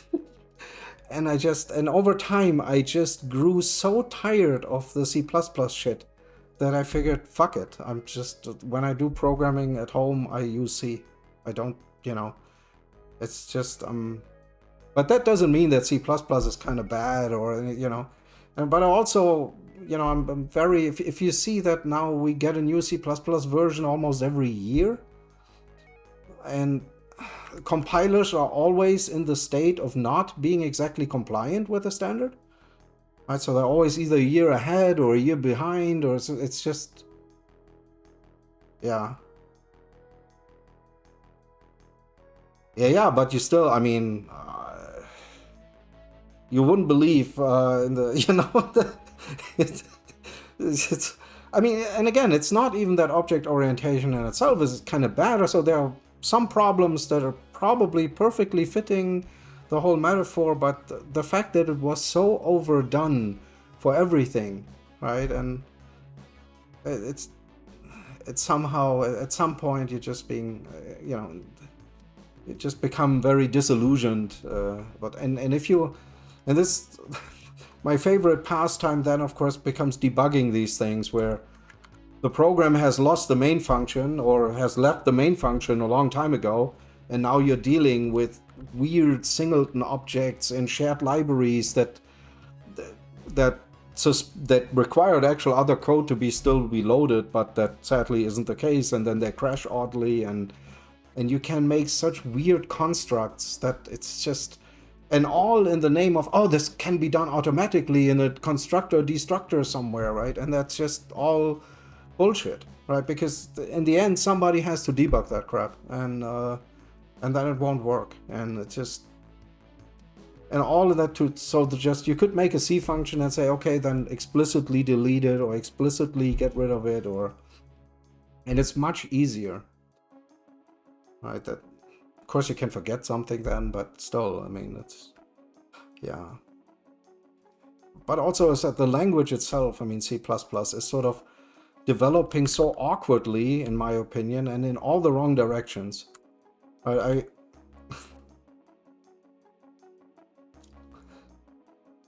Yeah, if they could, I mean, the problem, this is also one thing, where the next thing that people should, I think, will be a ginormous waste of time will probably be modules, right? This sounds very beautiful when you read about it, but then you realize, okay, they have to have the same compilation flags, everything's. So in the end, you, even on a single platform, you have to support 400 different modules with the varying build flags. I'm not, and I think C++ would benefit from actually knowing something about projects rather than compilation units. Right? C++ is still has, has no idea what a project is, how do multiple compilation units work in unison or in concert, and never mind parallelization and all this kind of stuff. There's just C++ is, I mean, of course it's being worked on, but then I fear that it's, it's been worked on a little bit too much, and I don't know. I mean, we didn't have any C++ update for how long, and then we have every year we have one, and I don't know. It's I'm an old man. I don't deal with change very well, so.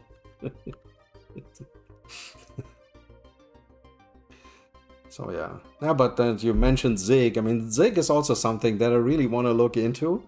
I think it's very nifty, but I still haven't gotten around to it. Yeah, Zig would probably be cool.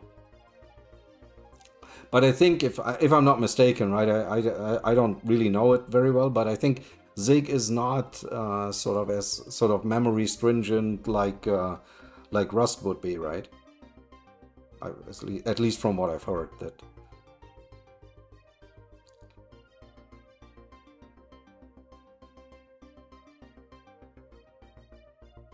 Oh,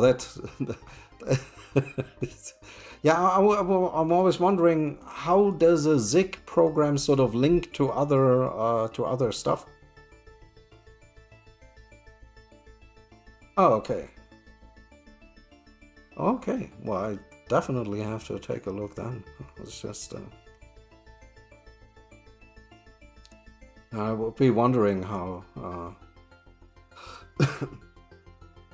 Yeah, but yeah, I don't know. Can a Zig program link some Vulkan shared library? Is that possible, or is this just all? You need tons of glue code and. Or is that sort of ABI compatible that you can utilize other stuff?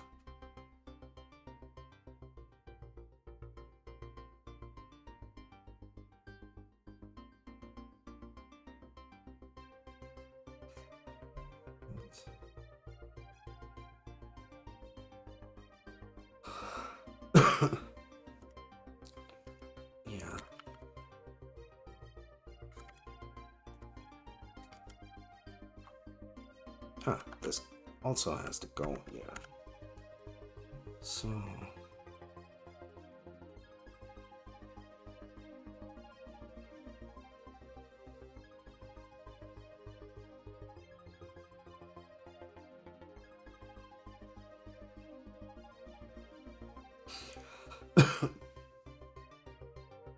okay, and this would work even for bigger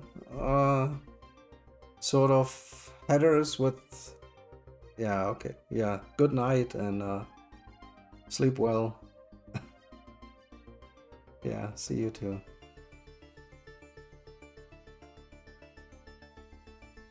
Yeah. Yeah, I stumbled over Zig by mere accident. Just there was something on Hacker News some time ago, and it's Zig. What is that? But yeah, that guy seemed to have a sense of humor about him and whatnot. I think I might have watched some YouTube. How can you not like that? This thing is cool. Yeah.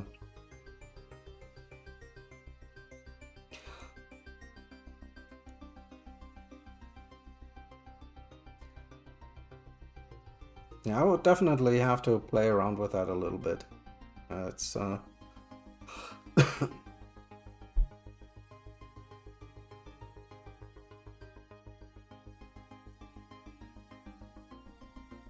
but no preprocessor, no Mac. I need them. I just I can't live without a preprocessor. That's just that's. I mean, how do we do things then? I mean, I have a bunch of these guys. I can't do without them. How do I do that?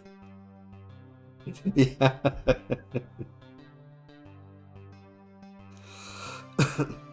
Yeah, I will probably have to look into this a little bit.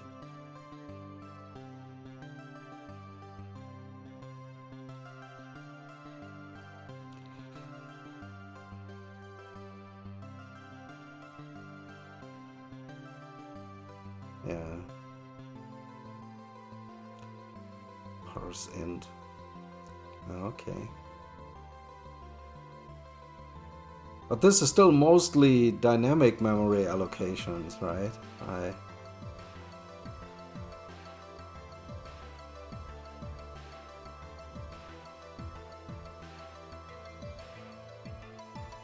Yeah.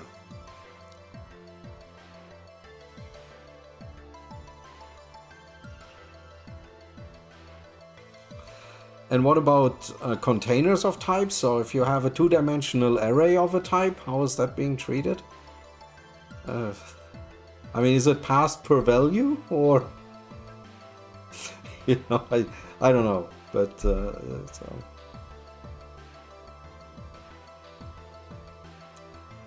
yeah, I mean, we all have our crosses to bear.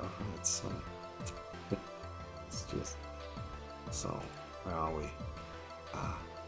Let's get this Rob guy in here. Oh, we have him. Okay.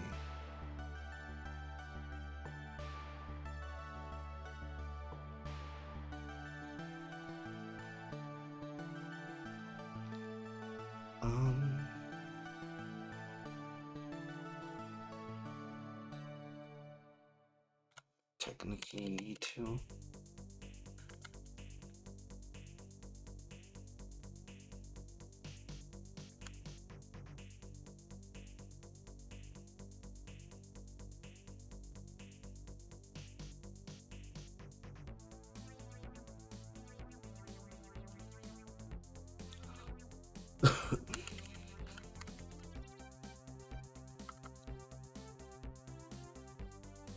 Oh, may I?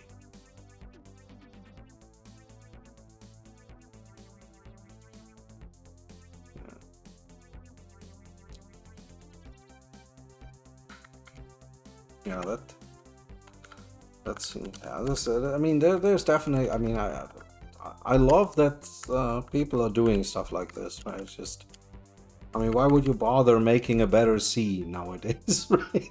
It's just.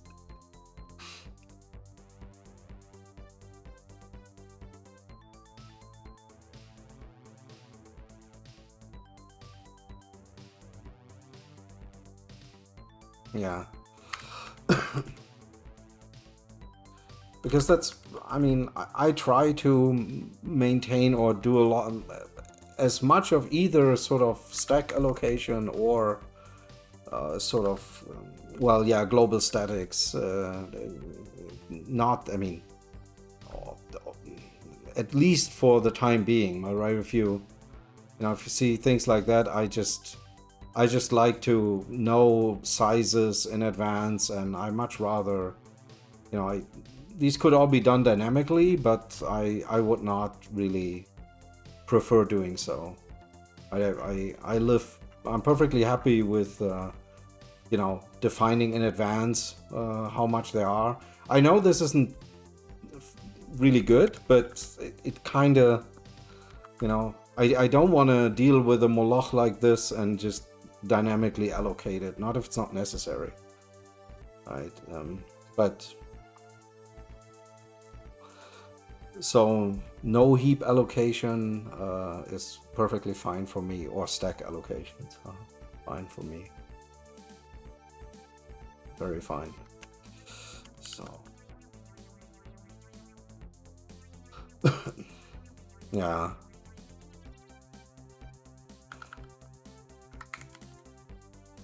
Okay.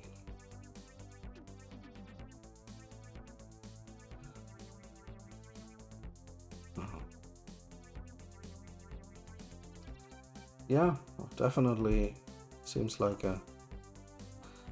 interesting stuff. So so we have the create already, right? Yeah. And I would say for the time being, we just go away. So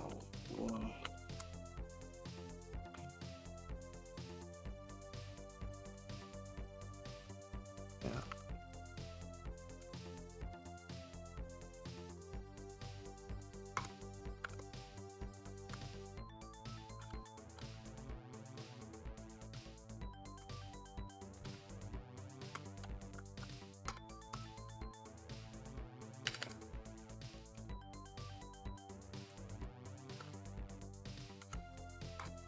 Hey, just there.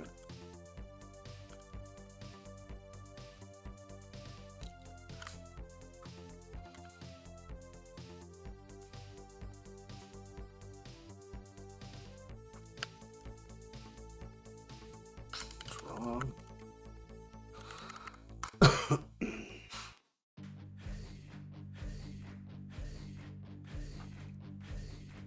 So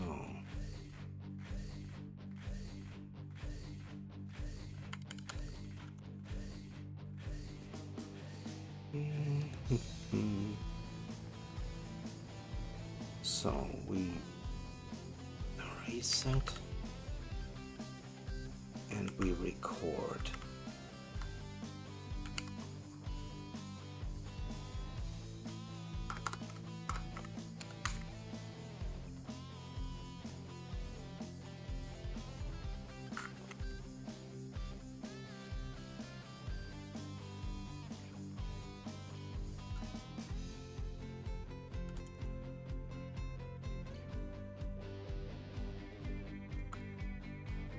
As luck would have it, we record, but we don't have the image index. Where do we get that? Get that from here.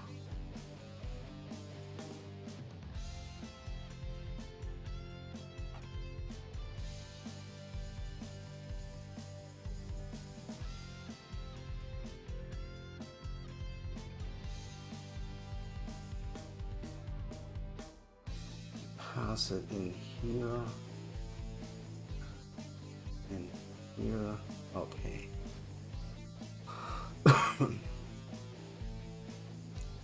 We'll be cheating a little.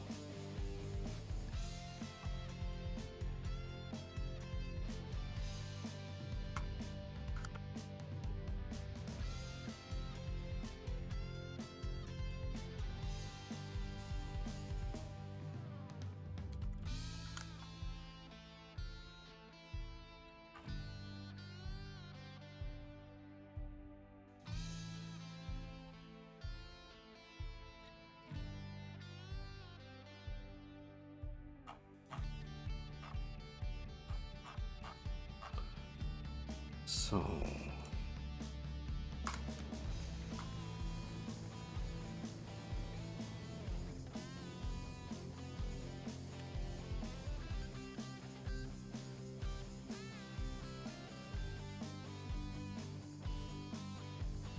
okay, here we got it.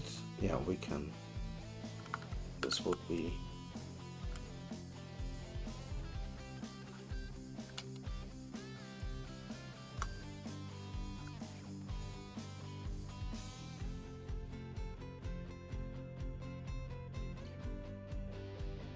all right.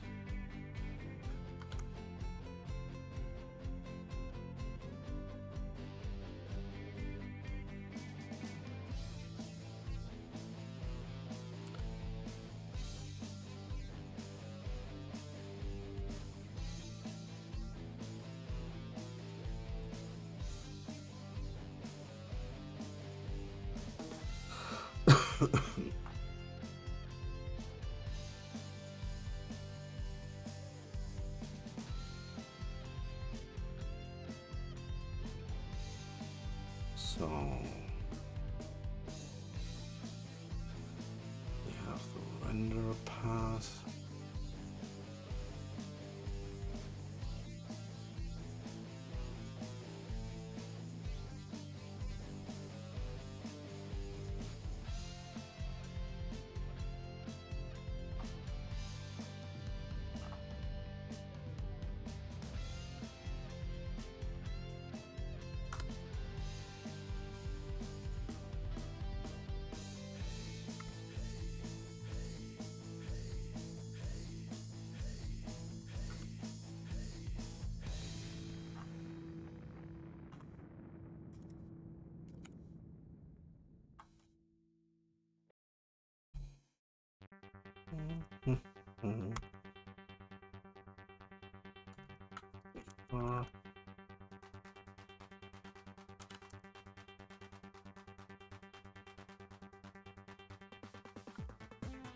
Let's see here.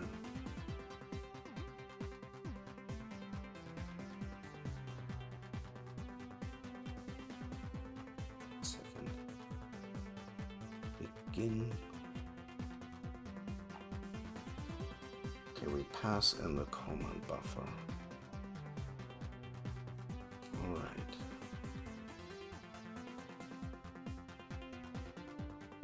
This is the graphics pipeline from here.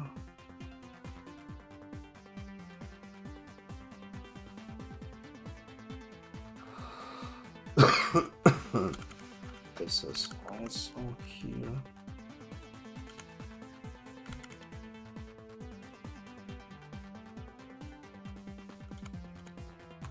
This is our index buffer. What have you? Okay. Scissorines, index buffer. Okay, draw index count. So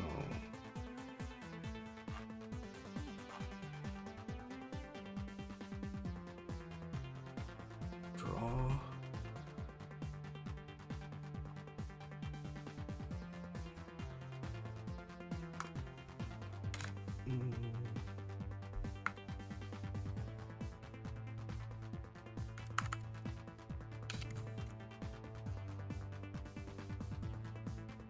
For now, we keep it like that.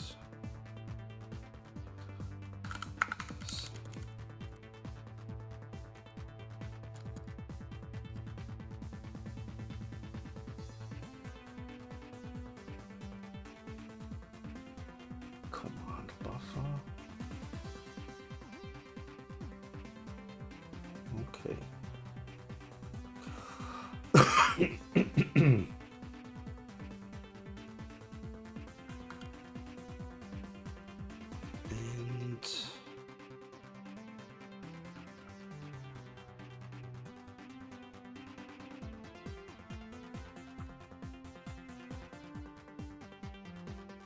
Update uniform.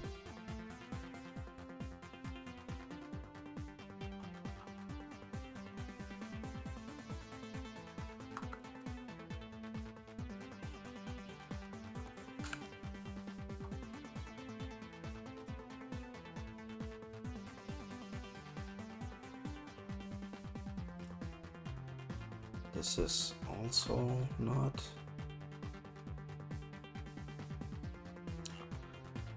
This is wrong.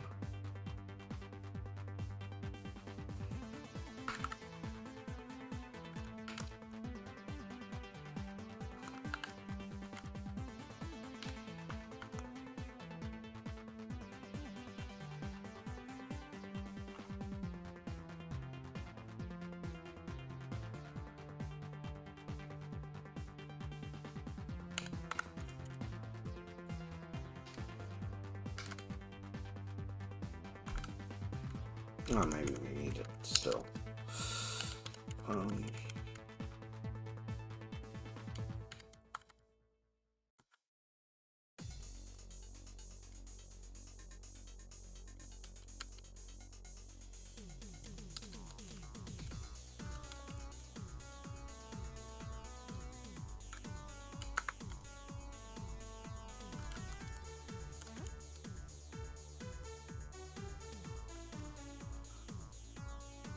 Okay, this can't hurt. This can't either. That's fine. This is also correct, but this is wrong.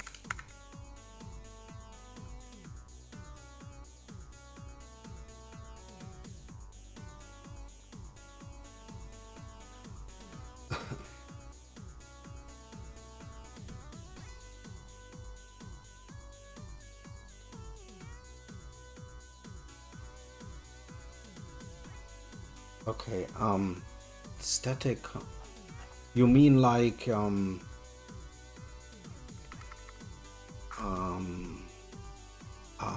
Jesus. Maybe it's in here. Do you mean things like this? Well, static in C has sort of multiple meanings. It sort of hides a symbol in a compilation unit.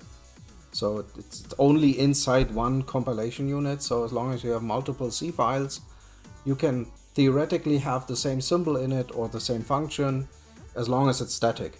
So that sort of, it has some hiding probability. But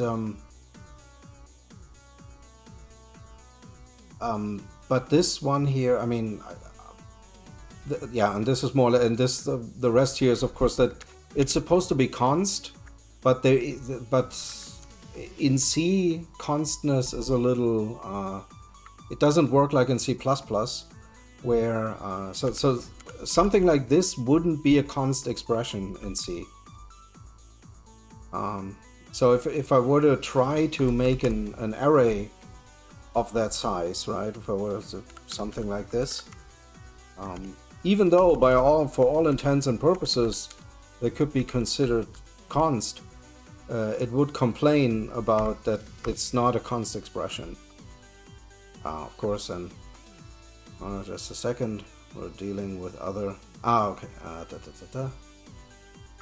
Okay. We need some more includes here. Oh yeah. All right. I see it on your way. Just a second. I probably have them already. I have them commented out. Yeah. Silly me. So let me. No, what are you doing? And this is.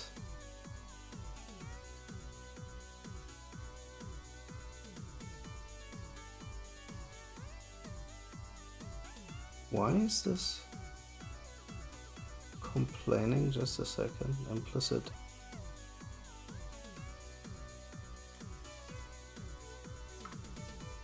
Don't do this to me.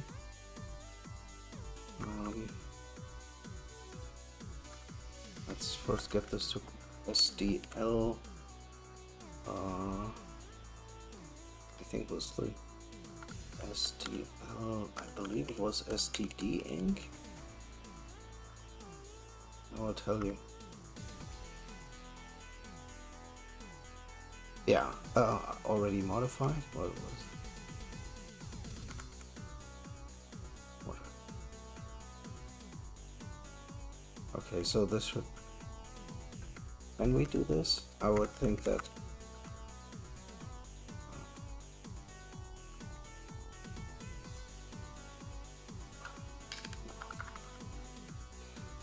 I think it should complain that this isn't really const. I think this is his. But if I were to do something like.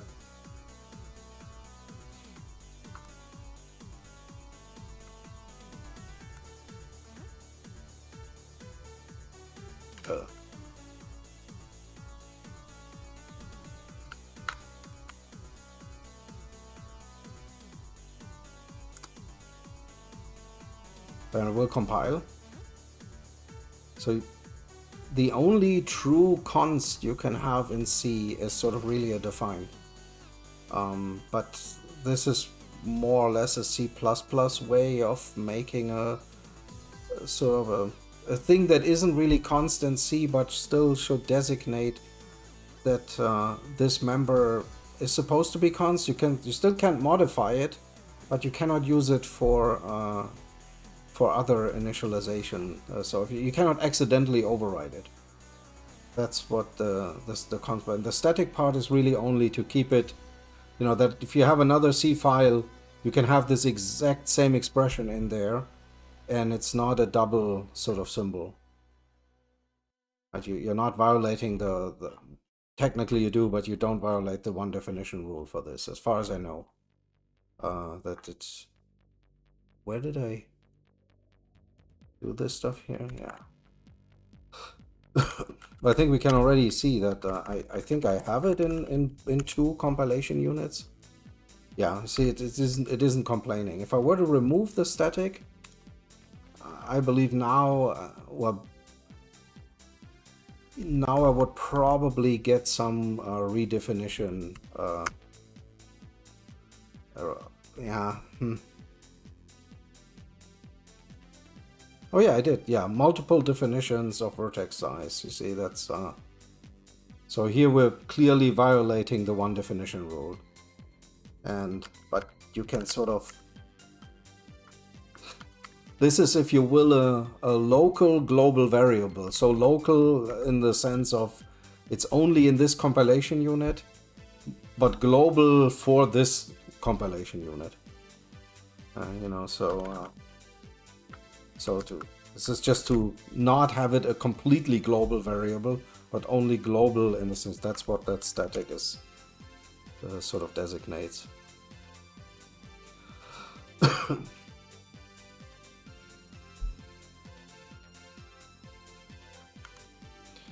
So you don't want to accidentally clash with types that are available elsewhere.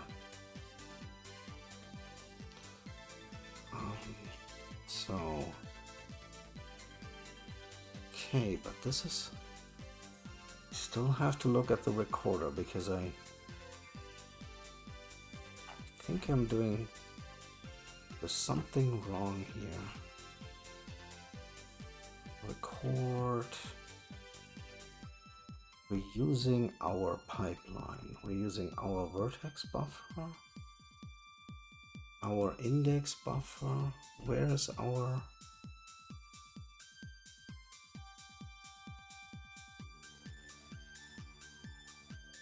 Okay, swap training stances. Again, index count, command buffer. And for uniform buffer, we use uniform buffer mapped. Okay.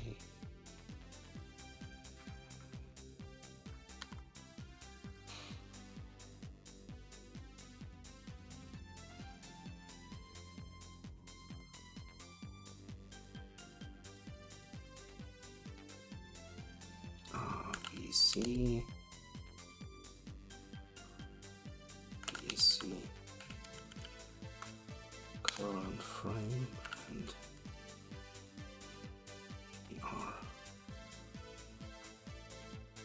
So we should have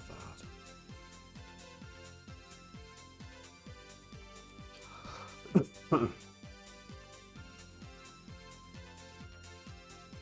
So does this compile? Yes.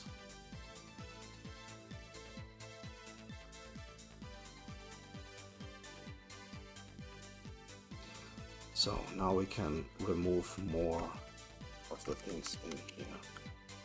Record. Don't want that anymore. It's in the way.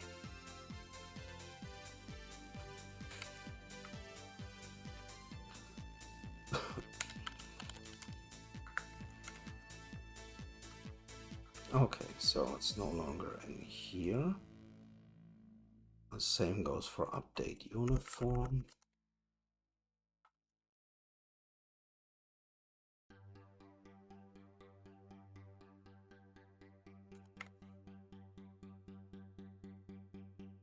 Okay, we have commented that out anyway. Get attribute description.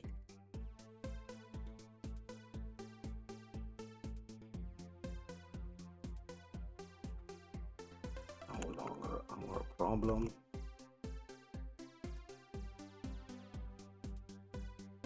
Get binding description is the same also. No longer needed.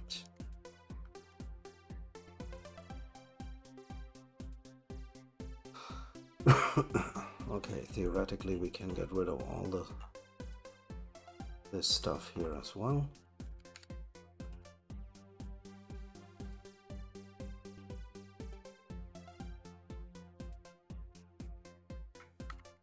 So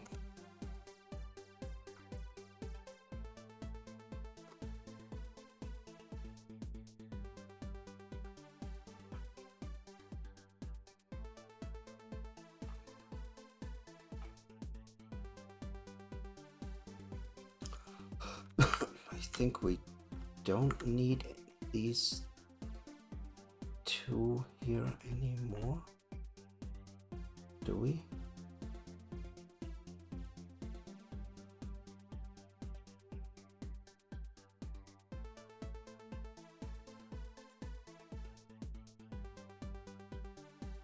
Let me check. Create index buffer.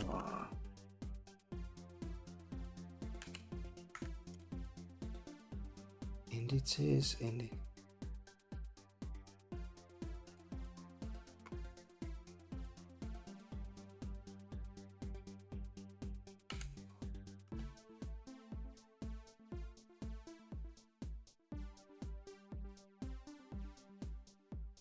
oh, index buffer.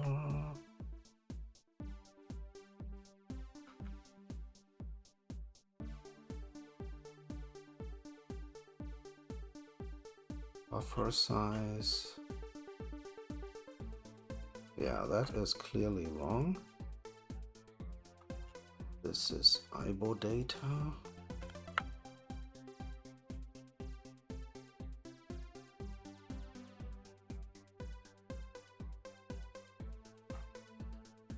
IBO data size, okay.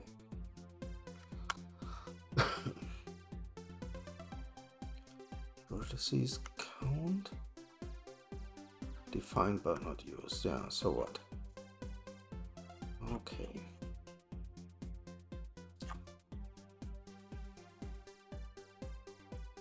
So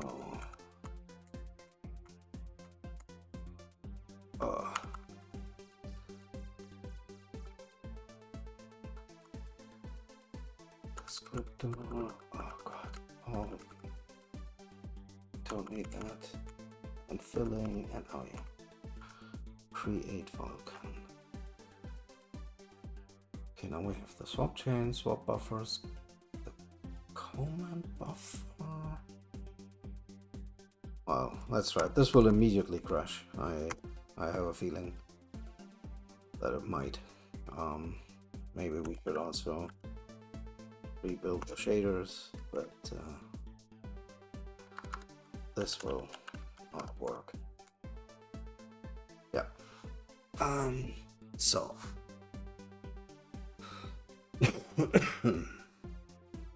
obviously we made mistakes, and lots of them. So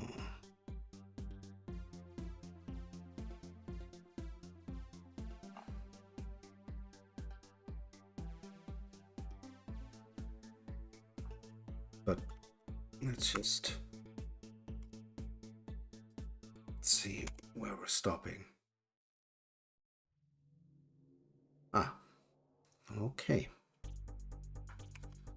That seems neat. Create descriptor pool.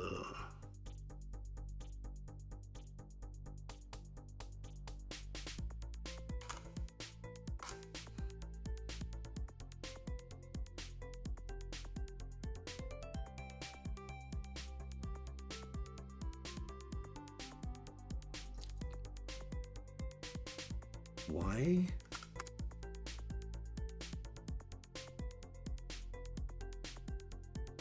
There we... Okay.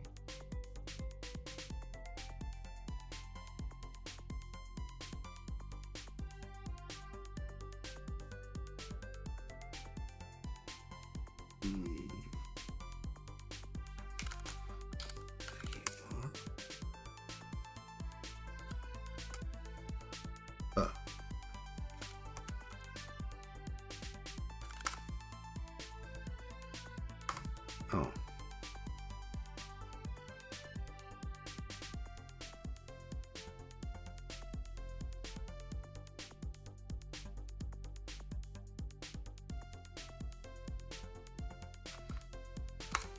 Okay, let me...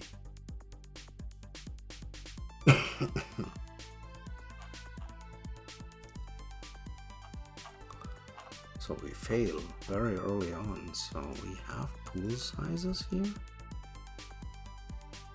Add descriptor pool size. Is this not modified?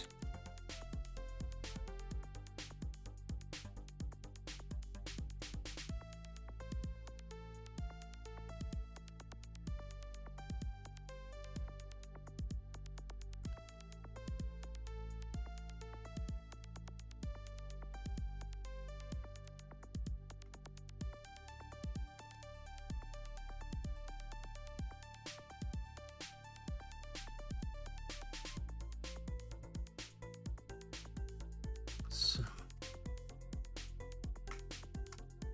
Oh, yeah, that's great. Alrighty.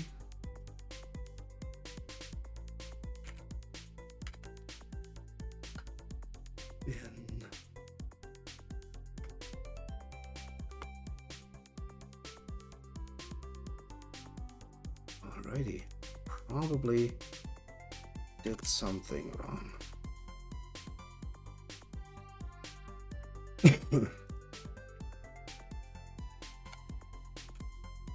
Have I forgotten to increment the thing? Or is the increment wrong? Yeah, that is hardly any surprise now. Oh, I need to get rid of this pop-up thing. Okay.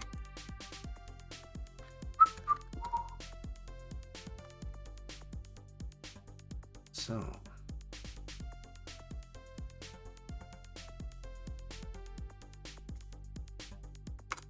That probably will still crash.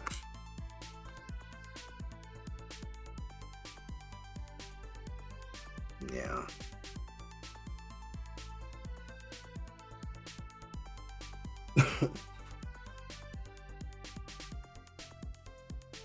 Okay, we created a bunch of objects and now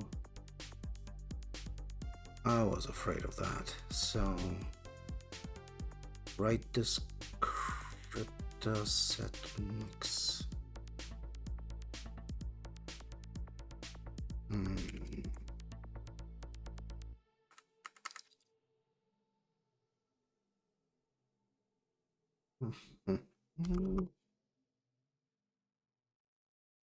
Let's read descriptors.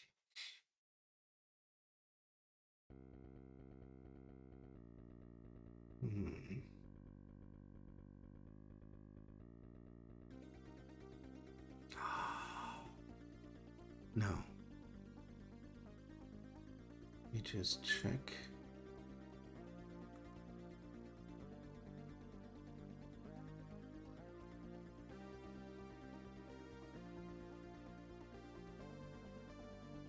Set.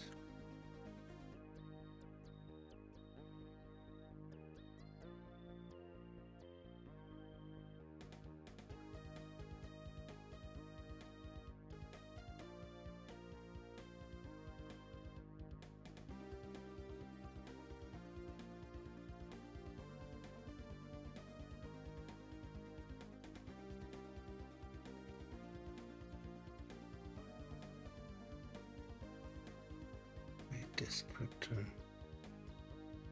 set counts.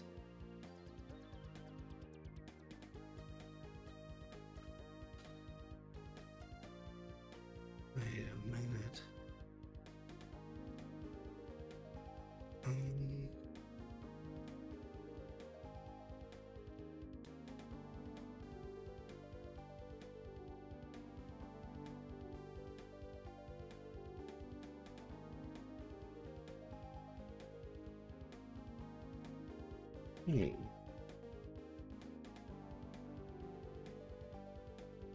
So we definitely have more.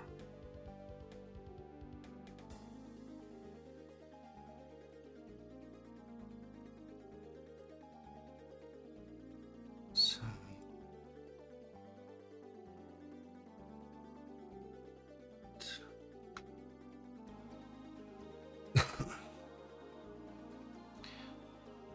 so the max count is just 1, and technically we only have one of those. So, image count.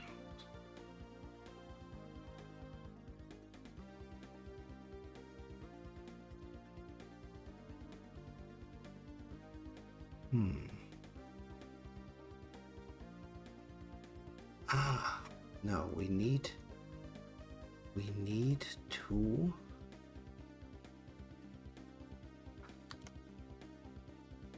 because we have to write descriptor.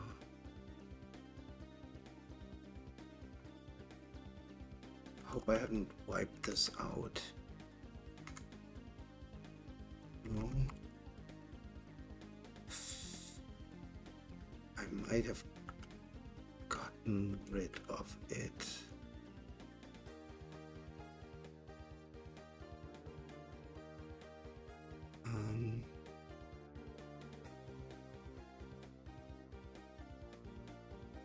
Yeah, doesn't matter. We need any. I think the example also has 2.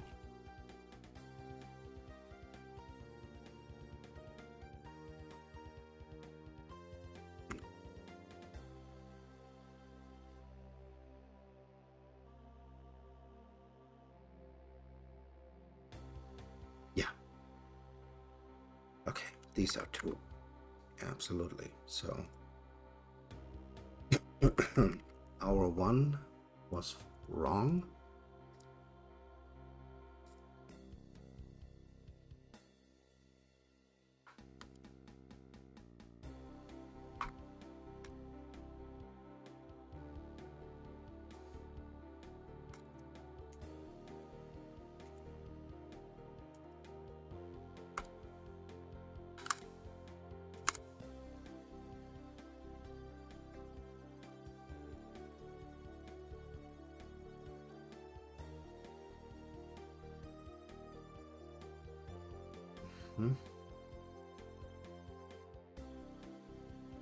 Now we end up in some other doo-doo.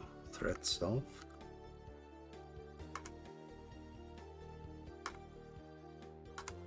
Wait, what? I think we may have killed the validation layer.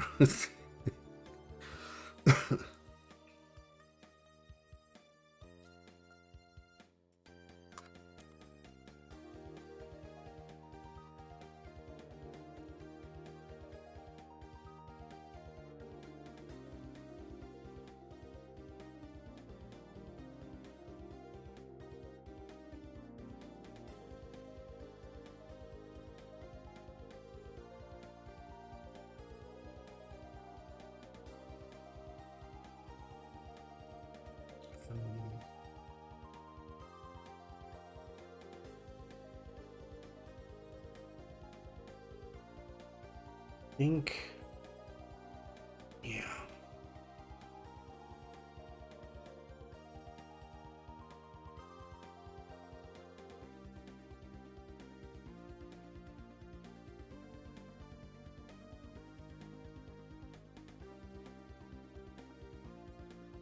I think we need to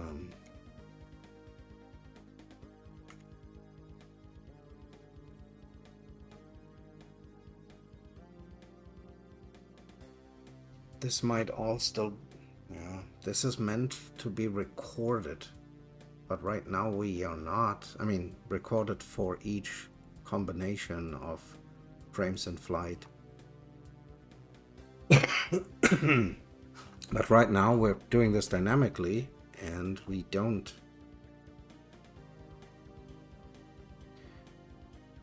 Therefore, the other entries are simply broken.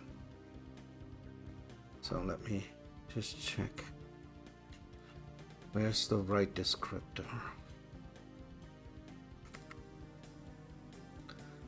This is probably where updating this. Update descriptor set, yeah. I think we are not really allowed to update it in the way that we wanted to. So update descriptor set.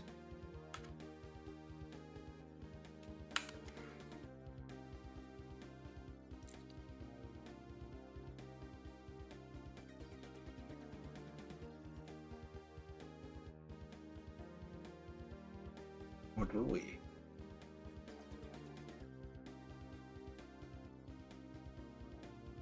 Combine images.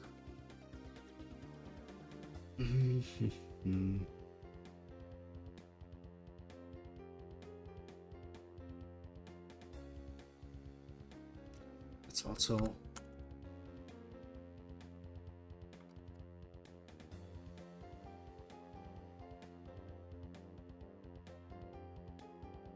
no, this should be good. So it's 2 by 2.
Okay.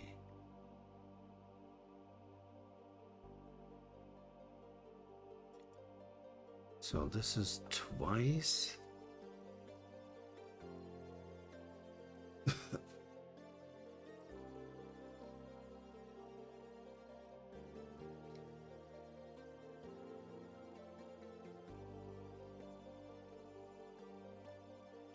2 per frames in flight, and that's technically what we have.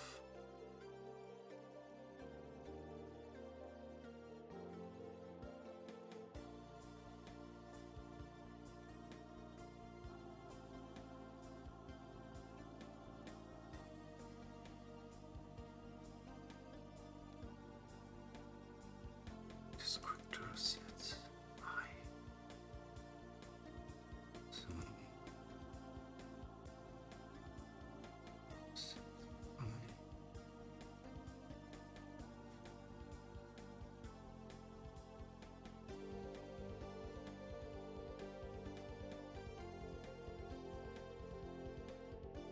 So we're doing this twice.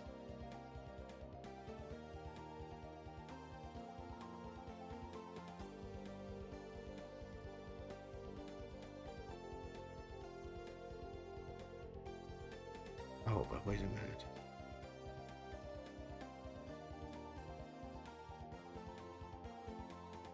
Descriptor pool. Now we create this also only once.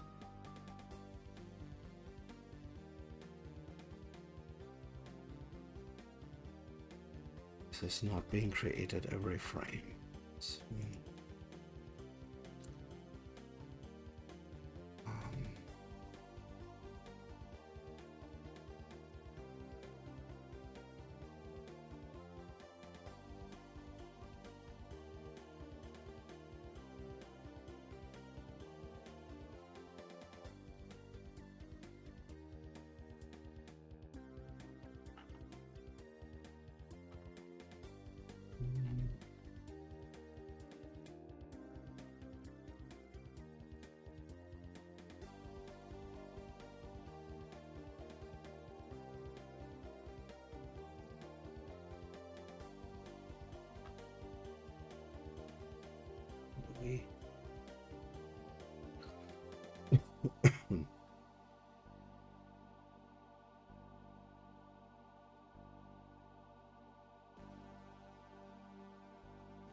Did we even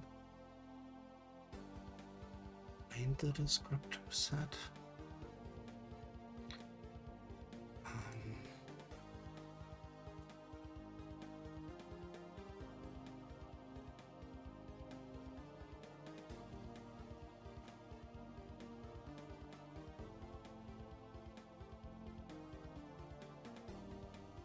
Find.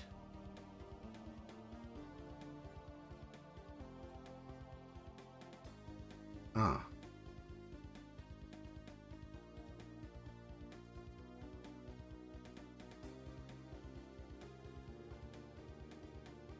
Okay, but we technically made it worse anyway.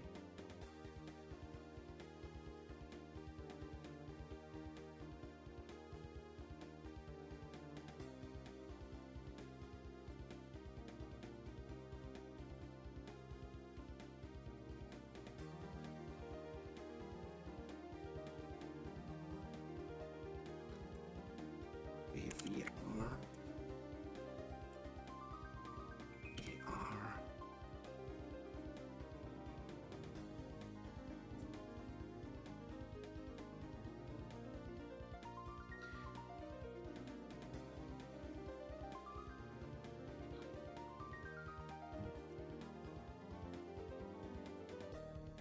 Descriptors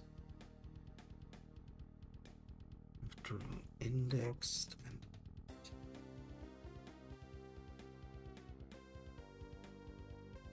but that won't solve the problem because we're crashing a lot earlier.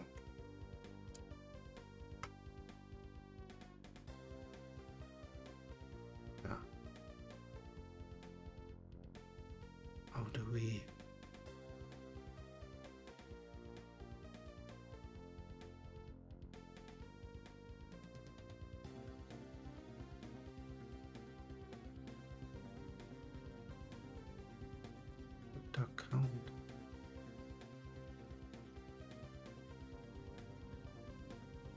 Let's just see. Update descriptor sets.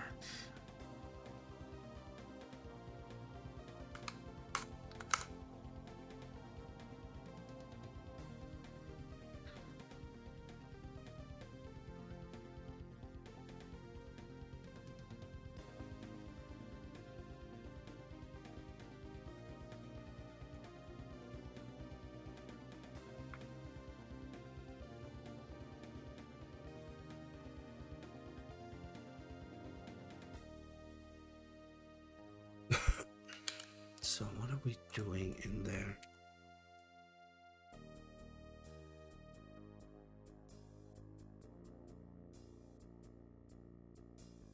So we're having 2 sets for each frame in flight. So that makes 4.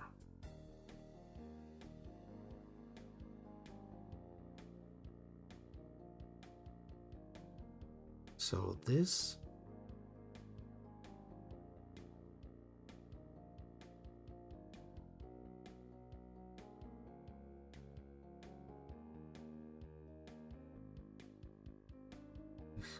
descriptor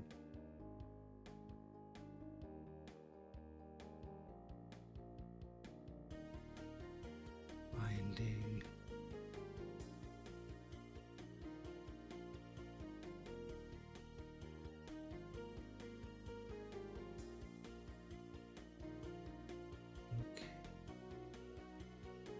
and then we increment that, and here we do the same thing with the images. So we're creating 2 of these.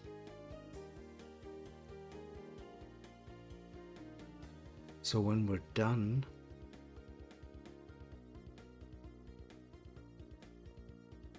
okay, all right. Ah.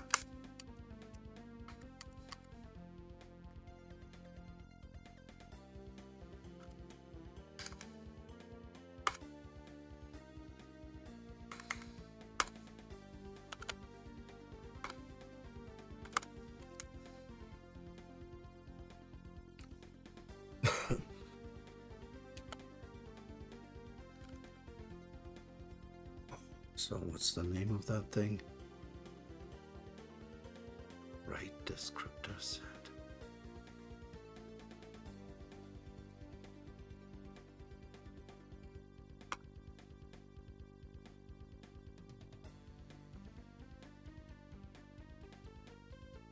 No. Ah.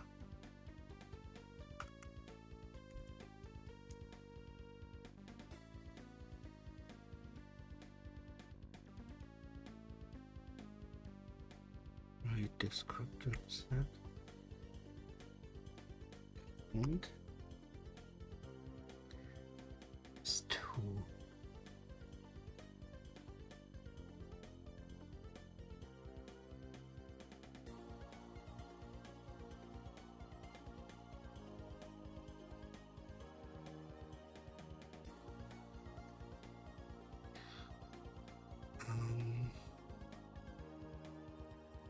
Let's just see what the buffer infos look like.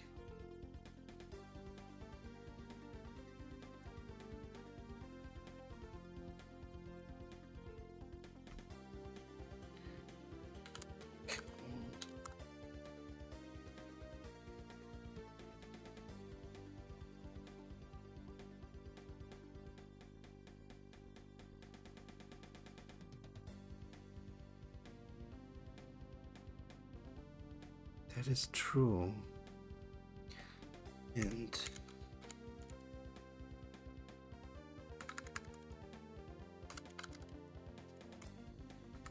image infos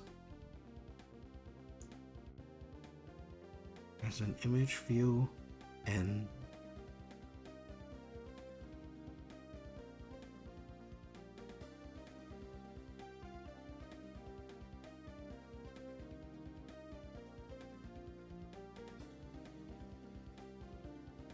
Shall we find here?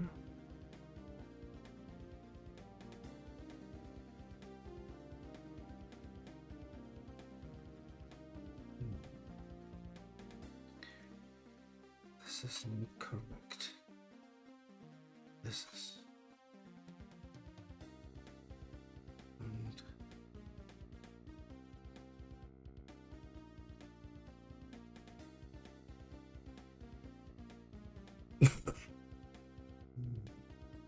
shall we?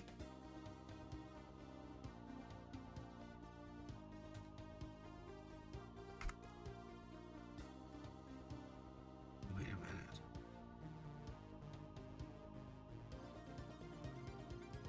Descriptor sets of current frame.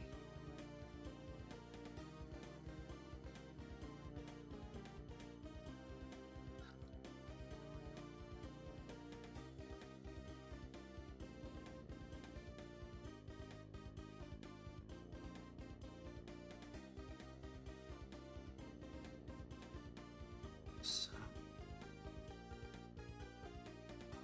update.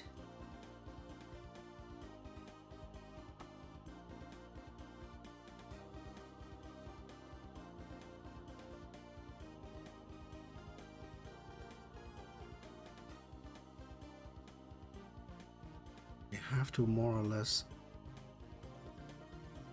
update twice.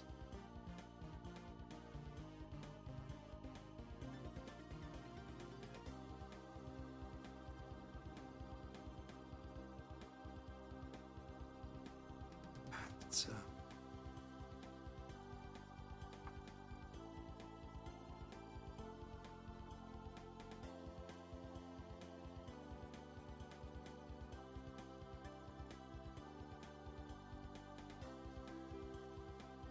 what if I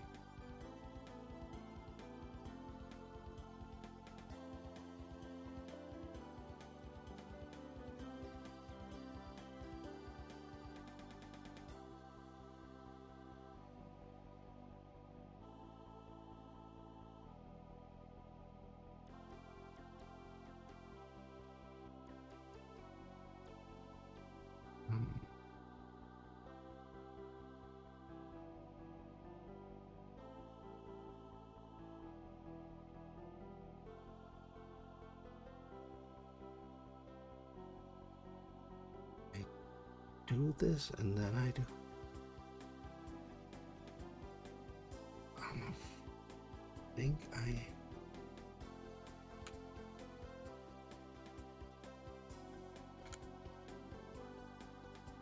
me just check.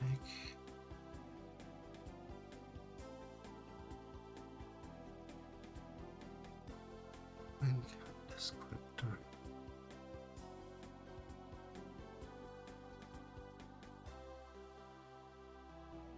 is 2.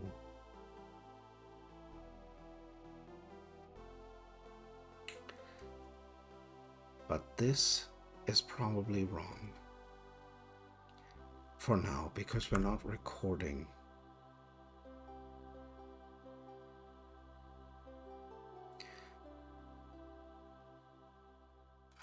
Only the first item is 0 for the moment.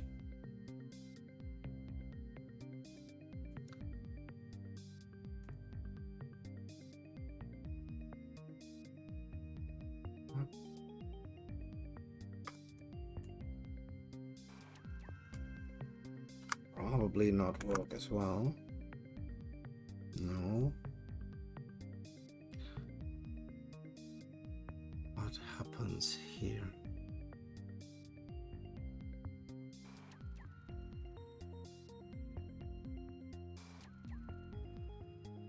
Great. Each element will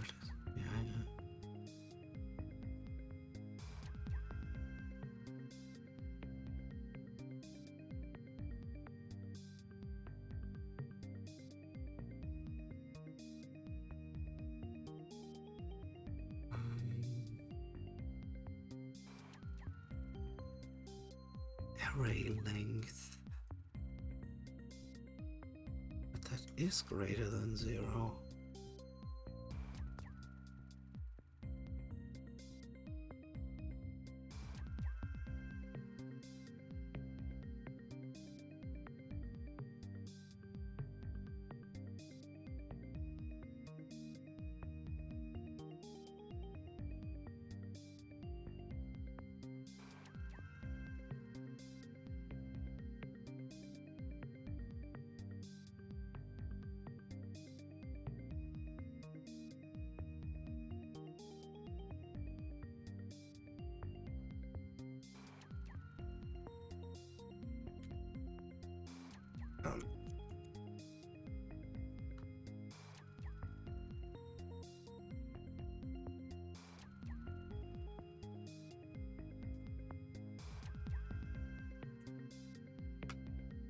Probably also doing this array wrong, but no.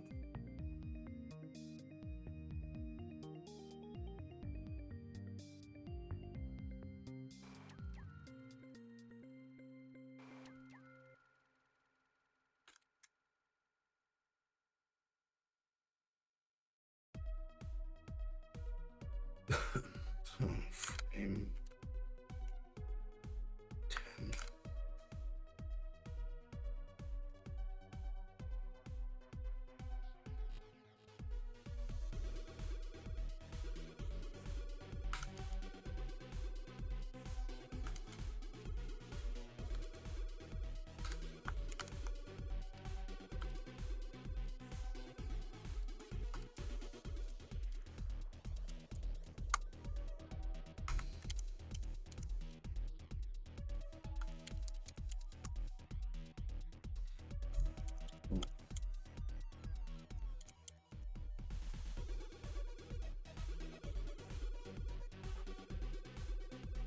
Just binding 1. Descriptor command.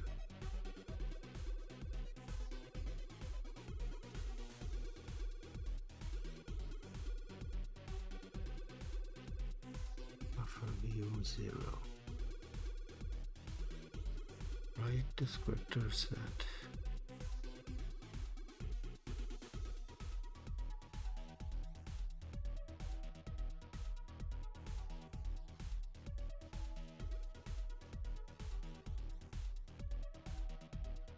Wait a minute.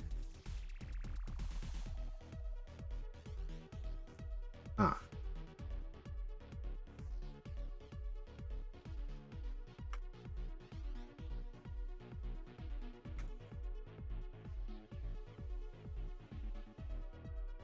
No.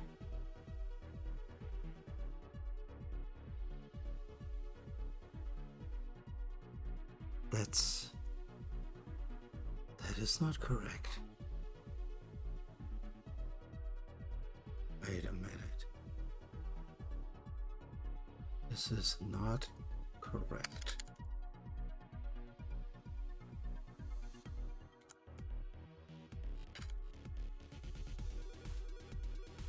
So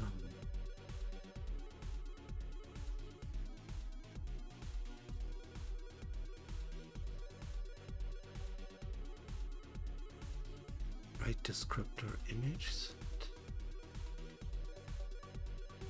Descriptor set counts, but I'm incrementing them, but I'm not writing at the proper position.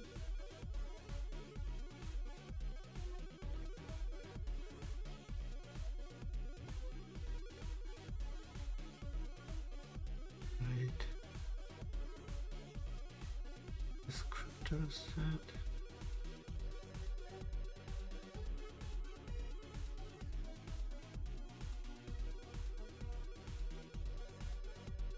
Descriptor time.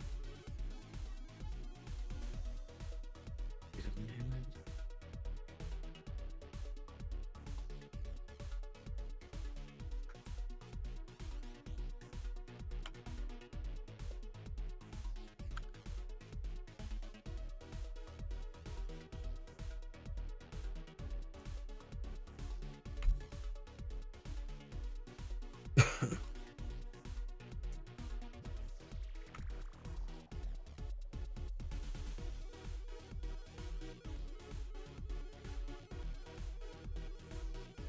the combined image sampler.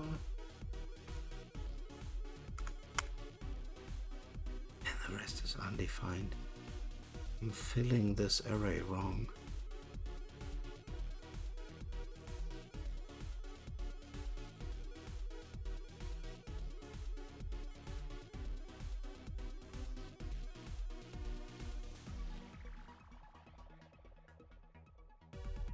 It also shouldn't start with this. How am I filling this wrong? It seems that the last one, it's only the first one ever written.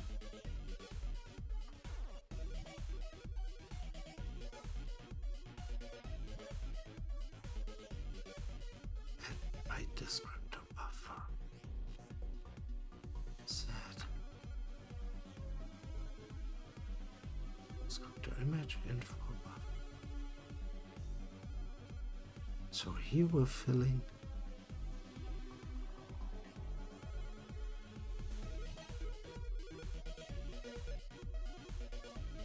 descriptor sets.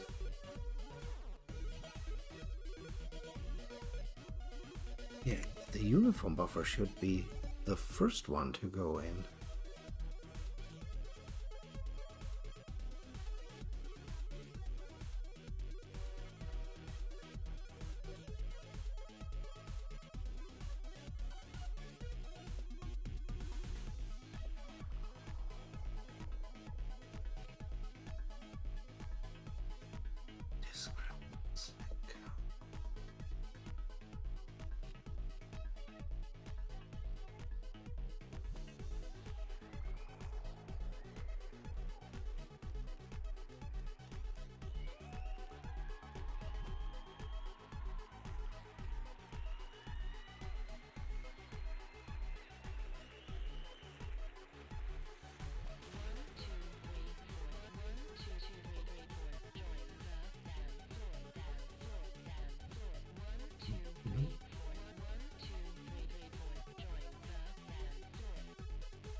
Descriptors.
This too.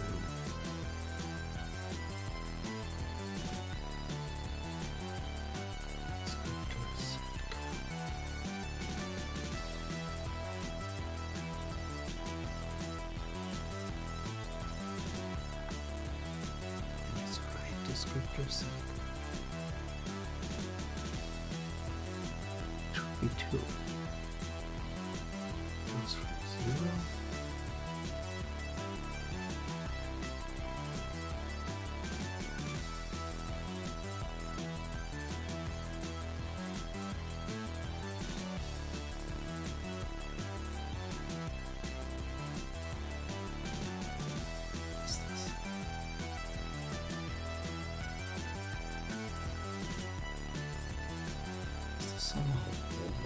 doing this.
Oops.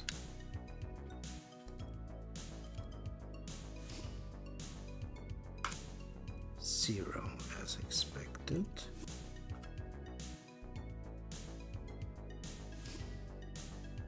Descriptor sets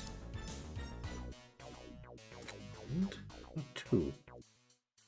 Those are the 2 for the friends in flight.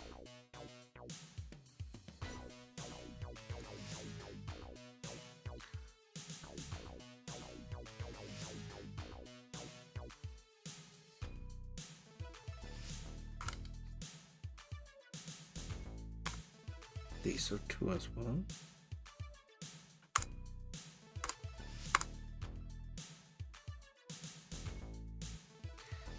And these will be 2 as well. Exactly. Next. So.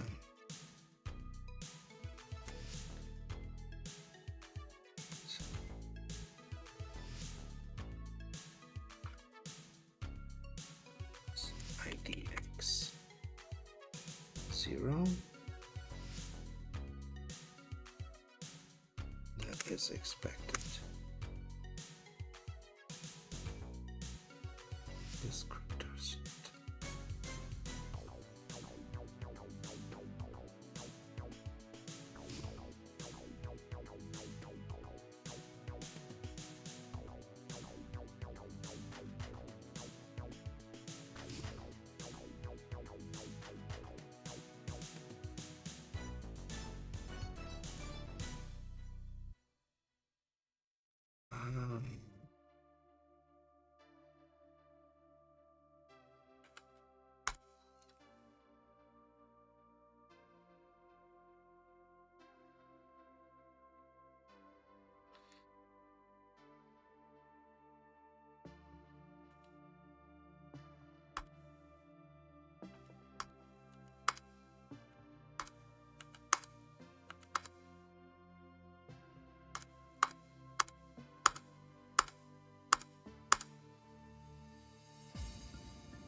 So if we do this again, BDS, IDX. Wait a minute.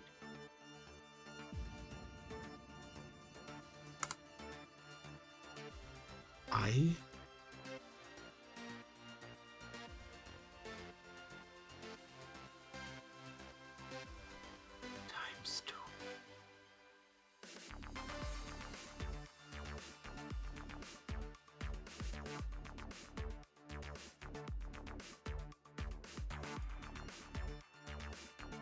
this thing is still...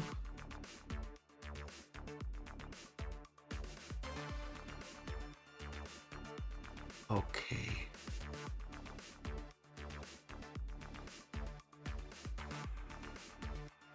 Is this wrong?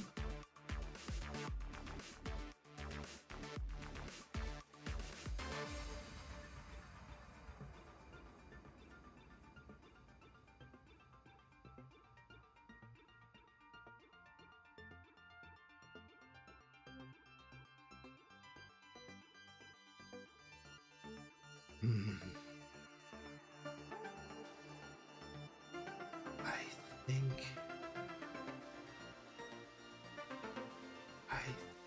Yes.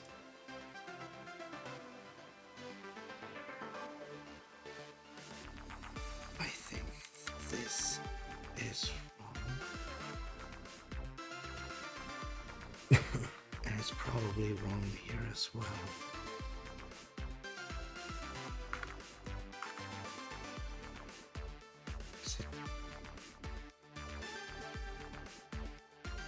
Okay, but I don't think that it...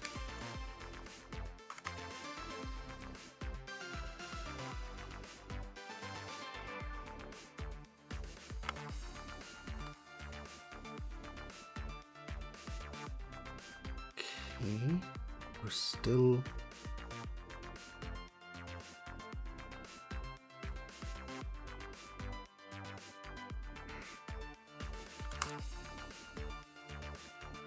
dealing with this. Okay, frame 3. So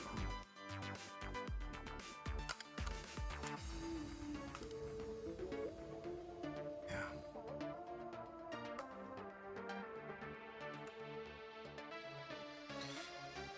And I think here we're walking into somewhat of a trap.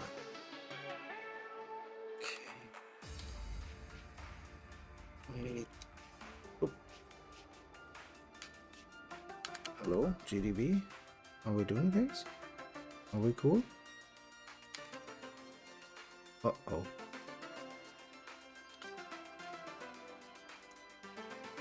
Come on. I only pressed tab.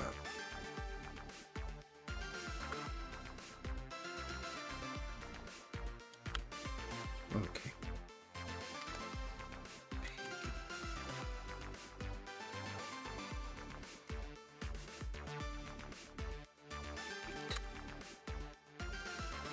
Descriptors, its count is 2.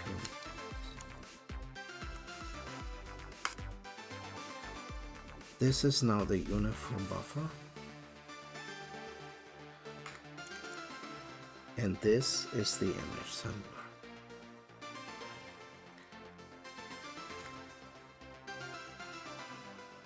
And these are is uniform and image sampler. So they are the same.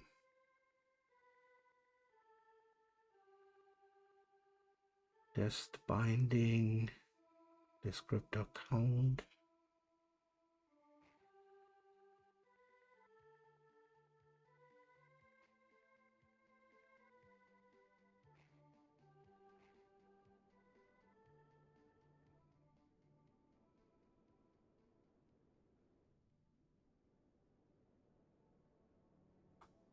Okay.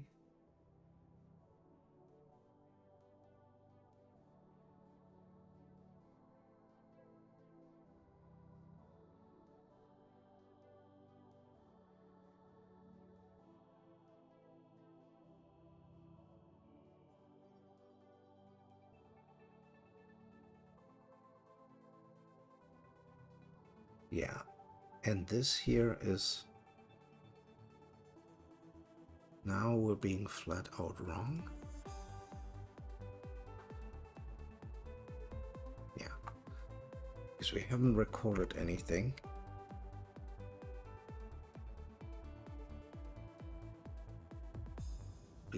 always have to use this one now. There's only one set available.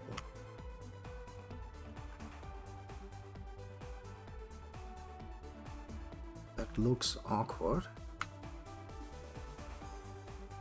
but and we're getting a lot of flag from the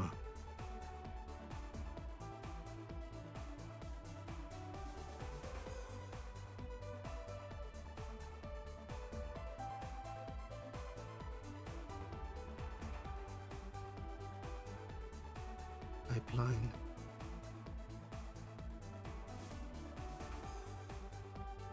Descriptors in each bound descriptor.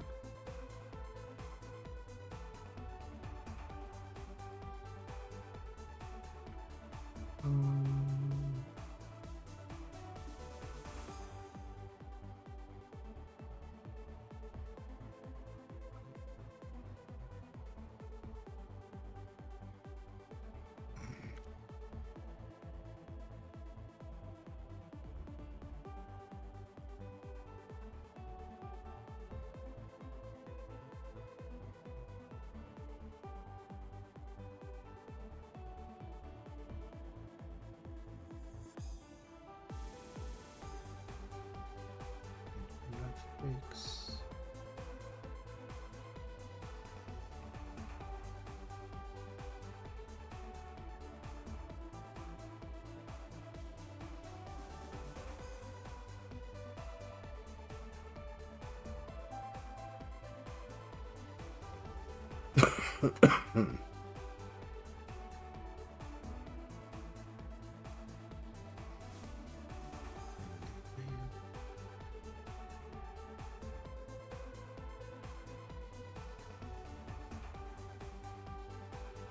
Must be valid.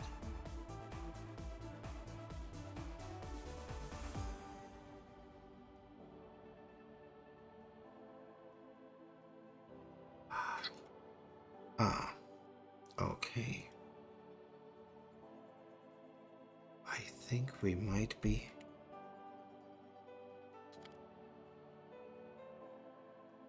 draw frame.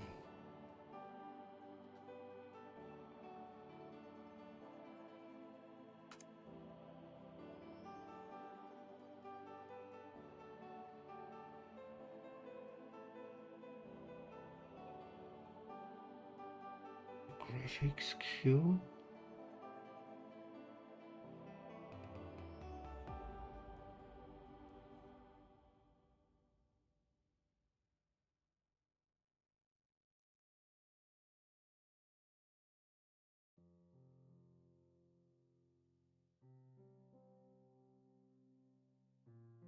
But don't we?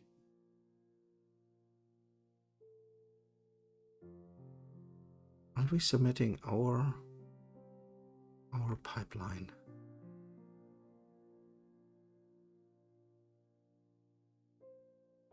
Top chain image index.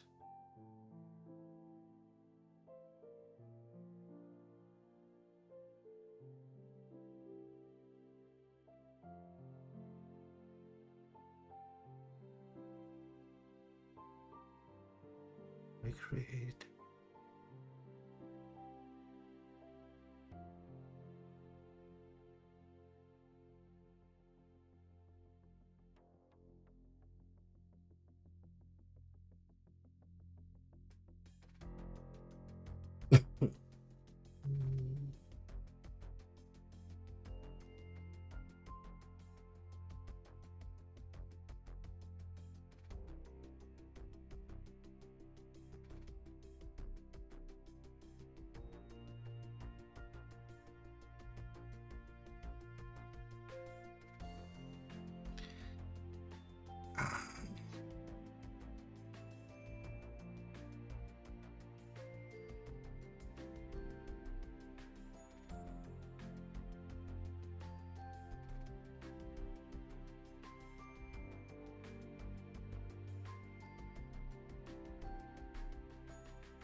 that's not.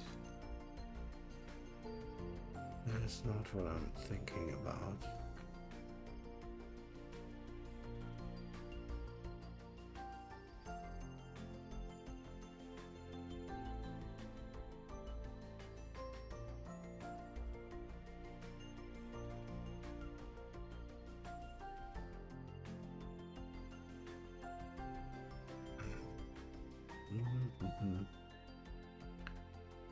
That is not what I was thinking about.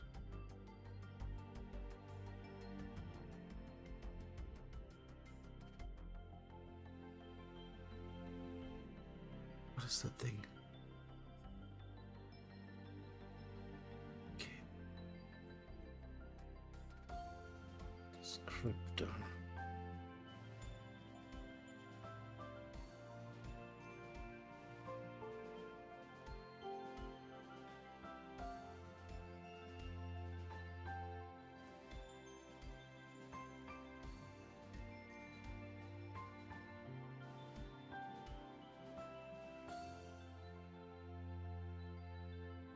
Index.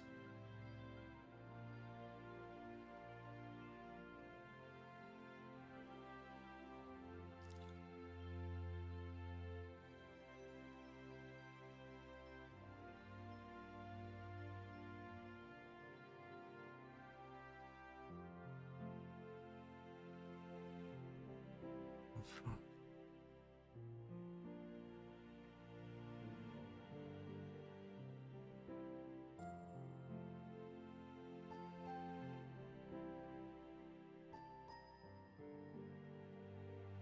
zero.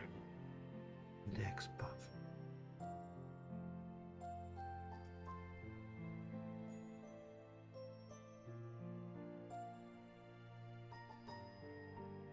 Forward. Pipeline.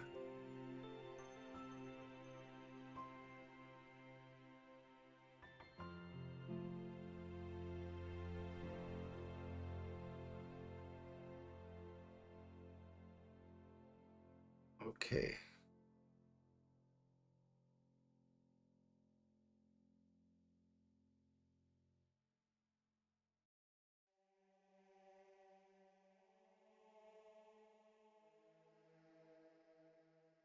Common buff.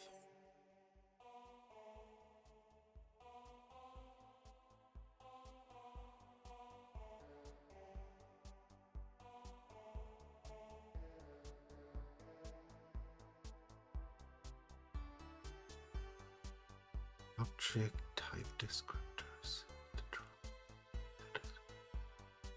Finding 1, index 0, but has never been updated.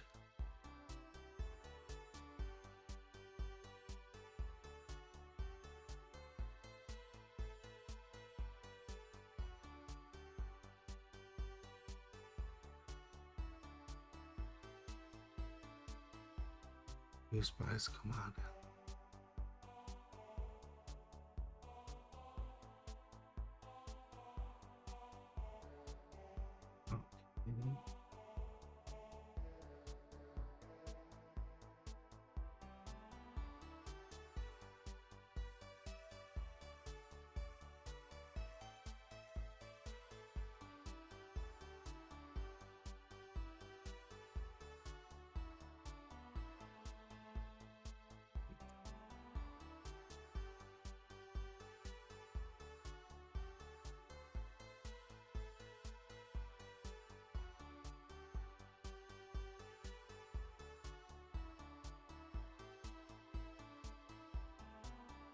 I mean, we can.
Oh.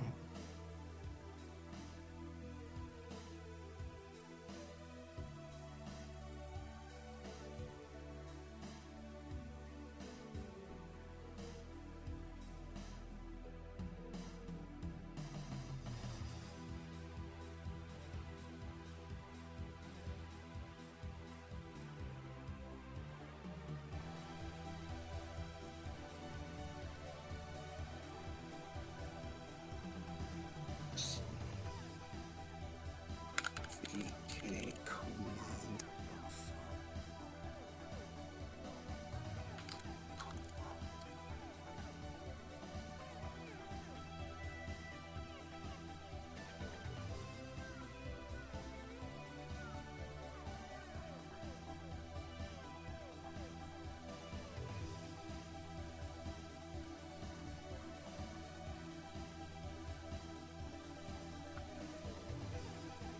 Seven.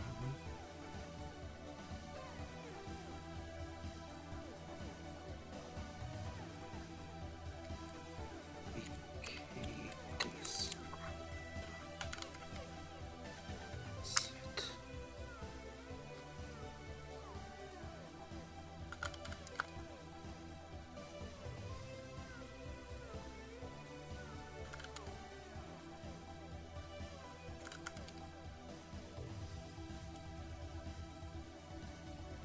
Descriptor sets.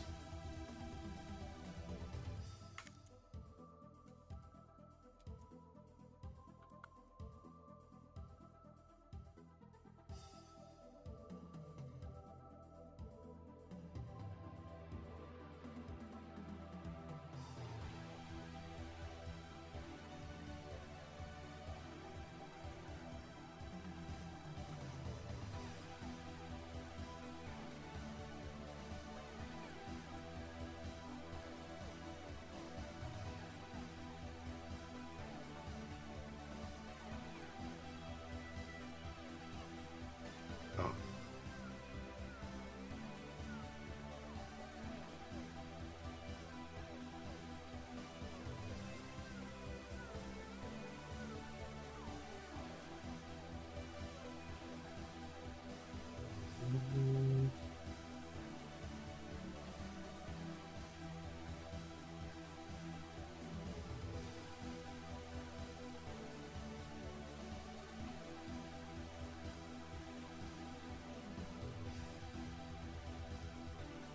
Don't think we need that.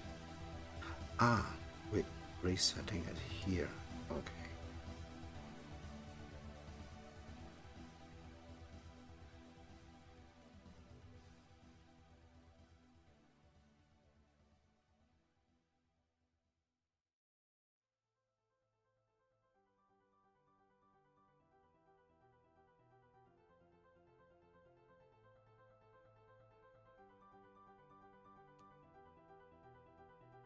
Mhm. We don't need this.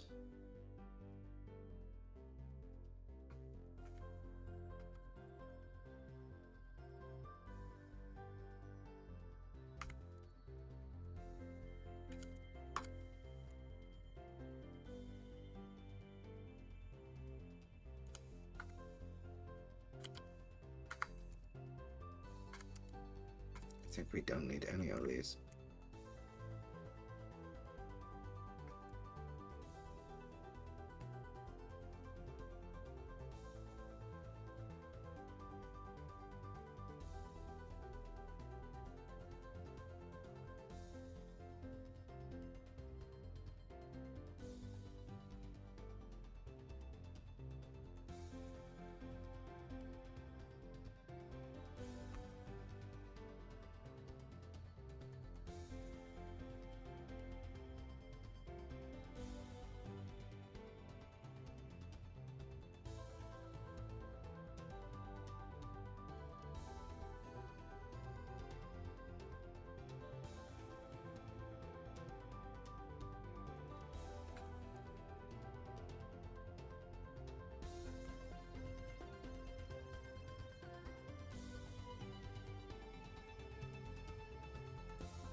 Let's make that static.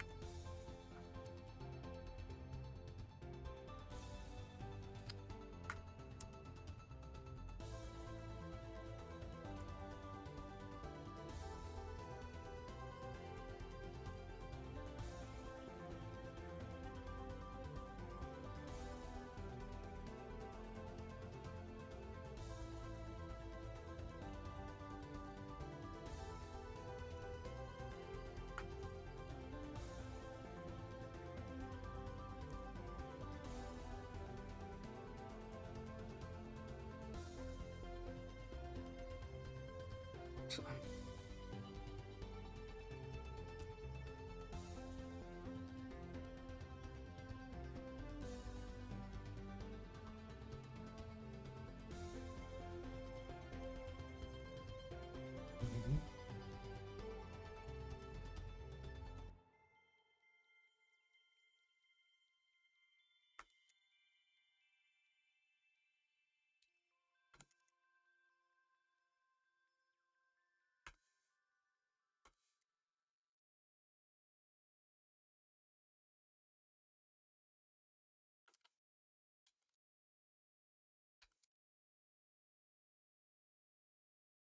so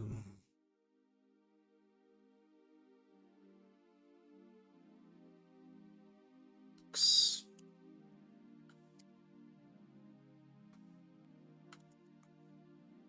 So right.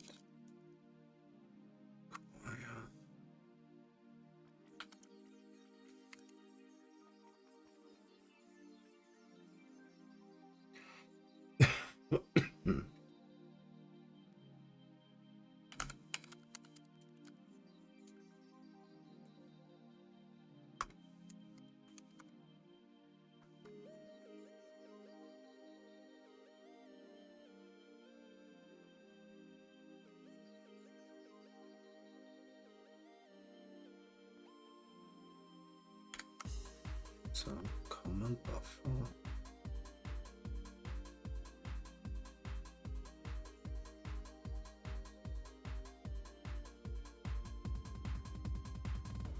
Info.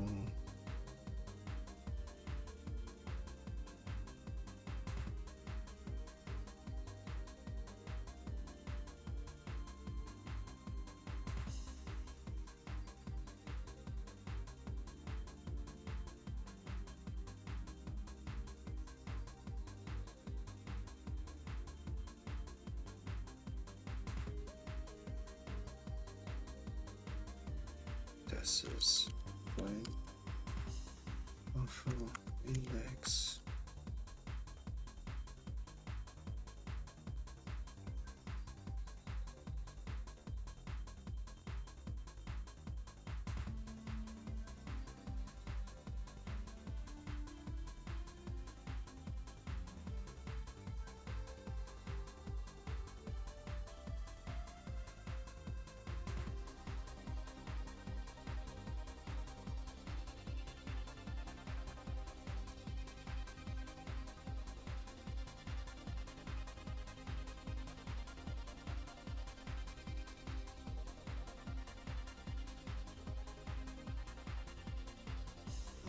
Person.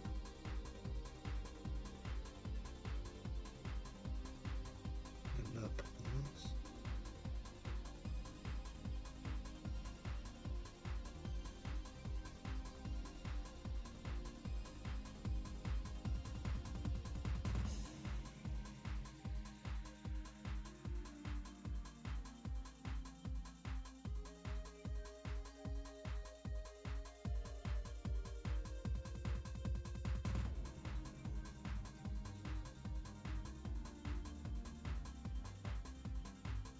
Und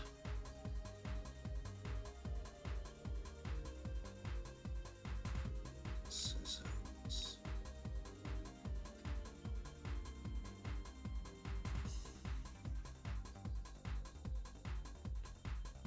Verwandler Pass Viewpoint Sequence.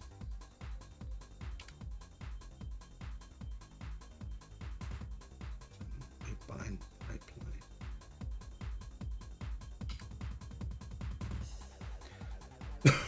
binding vertex buffer, binding index buffer.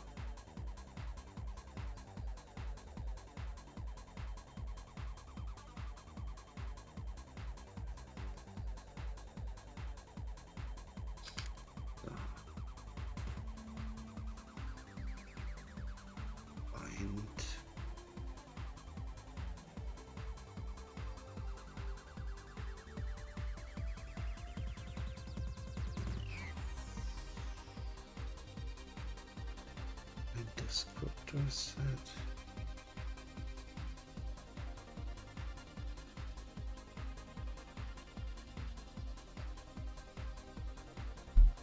This is test set.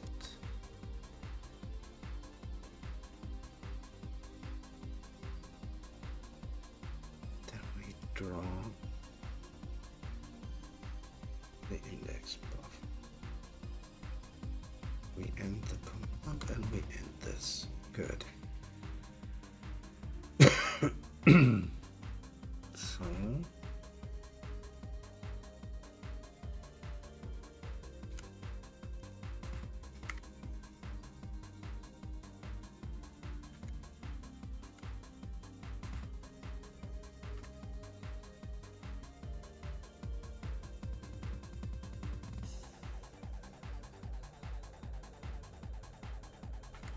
oh, yeah. I need a bunch more.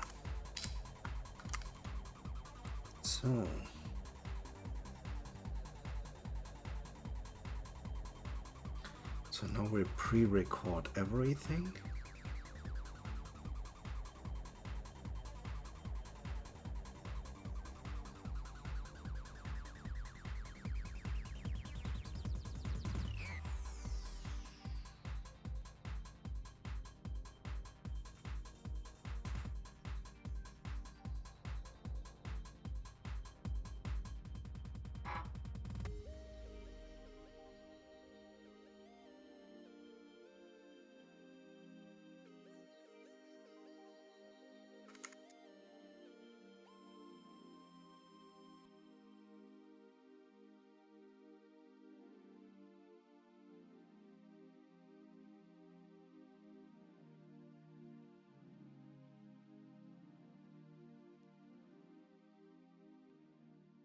Hmm?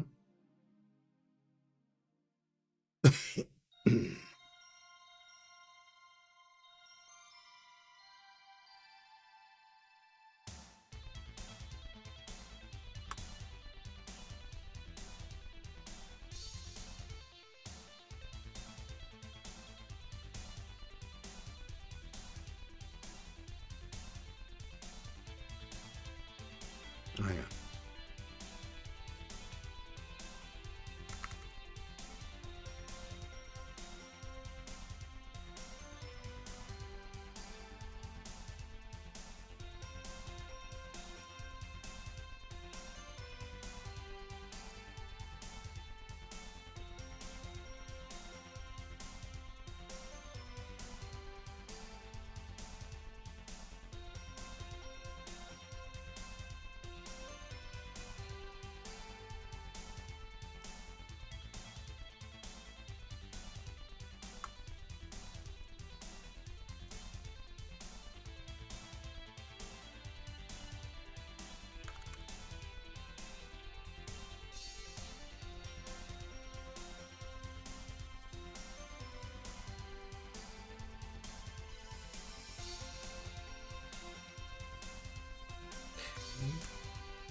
this. Just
P.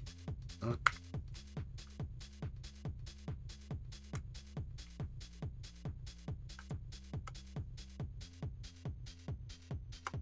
2.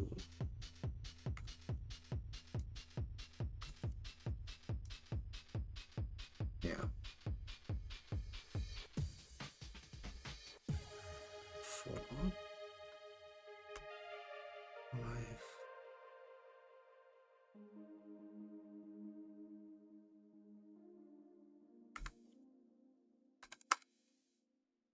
6. 7. 8. 8 is out of range, I believe. Maybe not.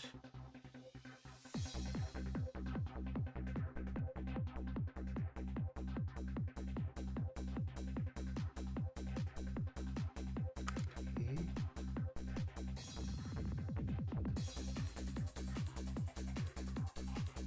2. Oops.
Descriptors.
don't like it.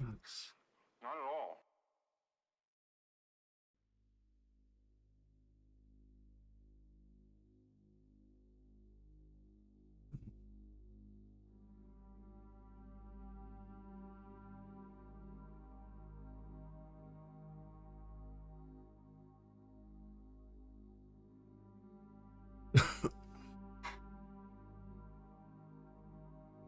Buffer inf.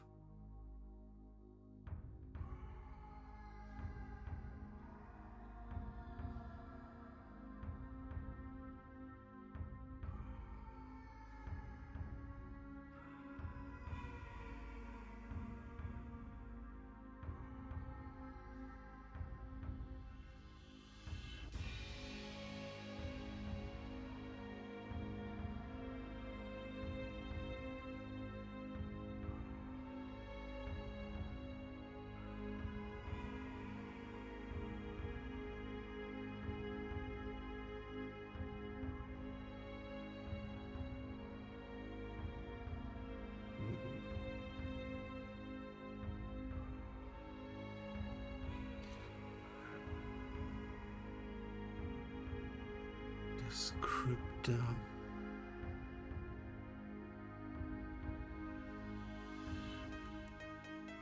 Plus.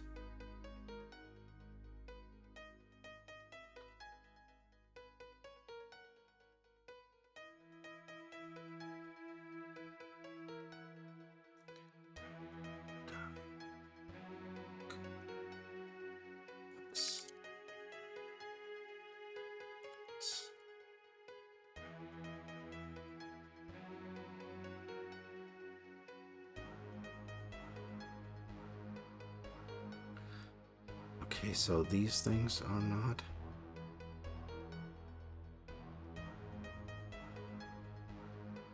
Things of flight count. My guess is this is broken too.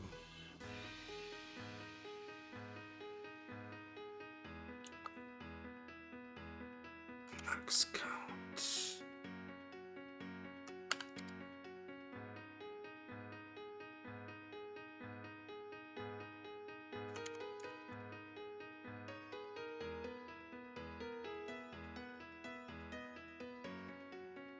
Plus, yeah. Buffer info count.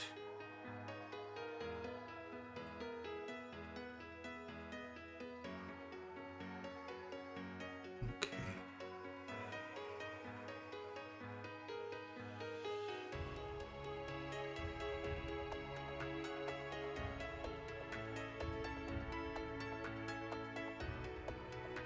Yeah, I think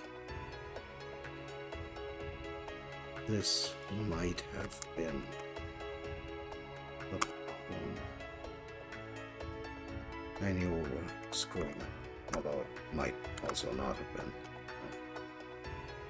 Ah. Finally, we're doing it live. Okay.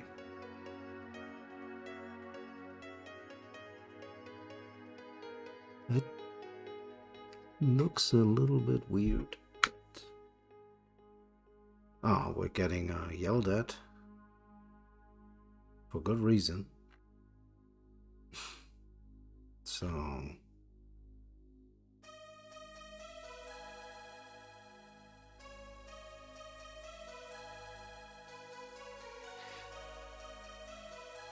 destroy. Oh, okay.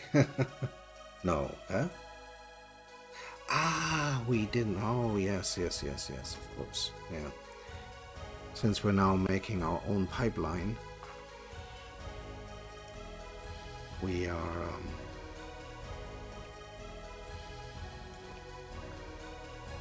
not,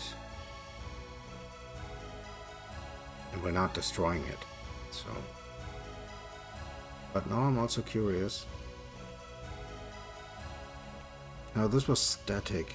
Everything was completely static and we pre-recorded everything. What if we do this one? now in a dynamic function.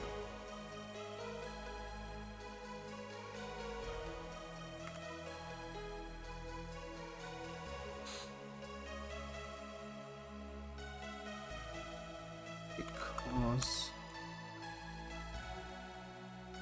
let's just see.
Frame. Let's see which index.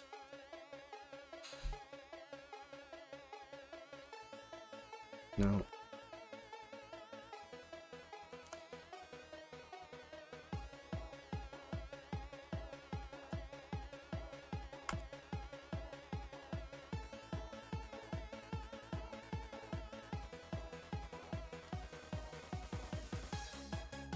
I don't know. This should technically not work, but it does.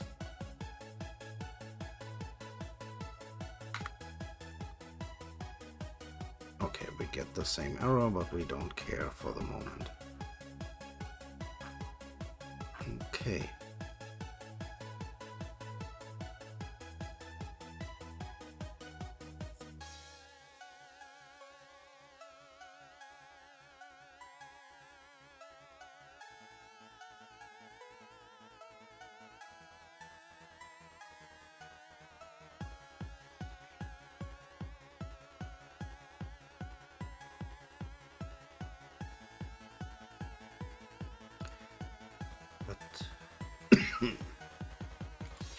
Let me briefly try one more thing.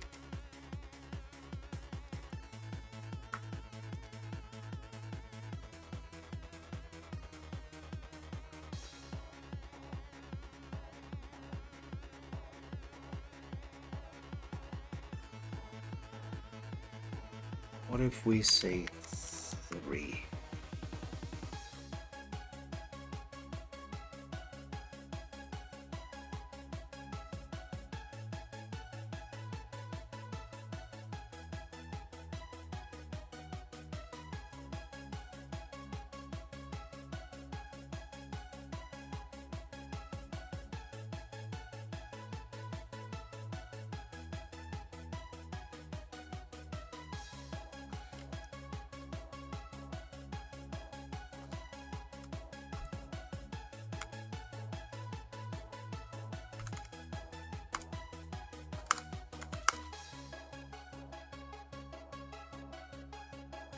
Yeah, that works as well.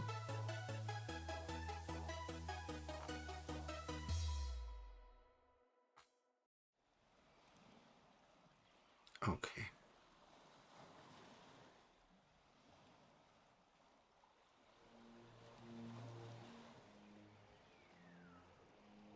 So, but let's take this back again.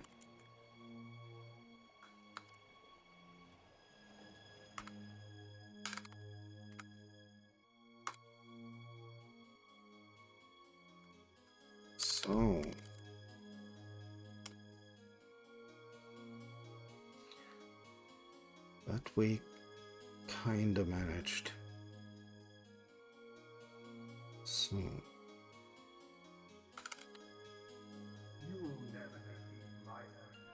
git add dash view, git status.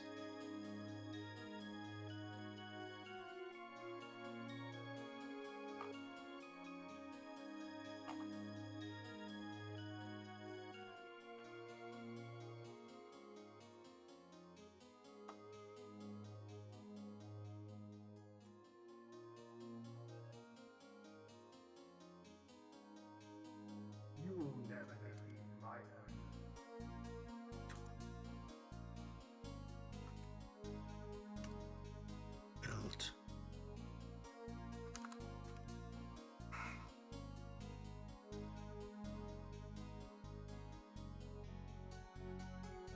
Git oh god, why did I do this? So git commit partially moved to renderable objects.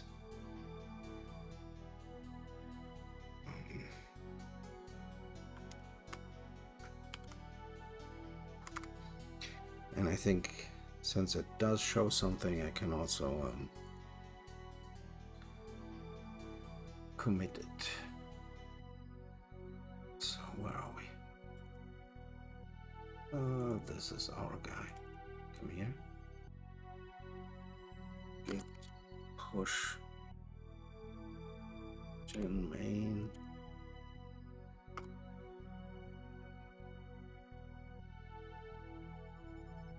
So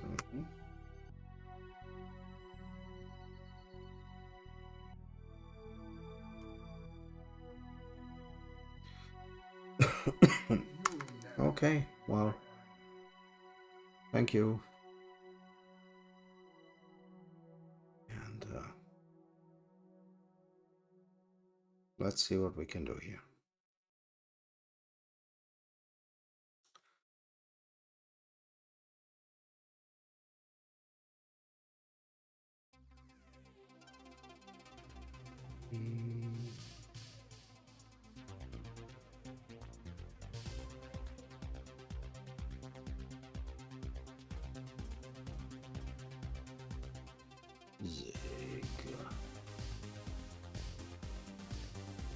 So I think I'll call it a day, and yeah, have fun. Stop streaming.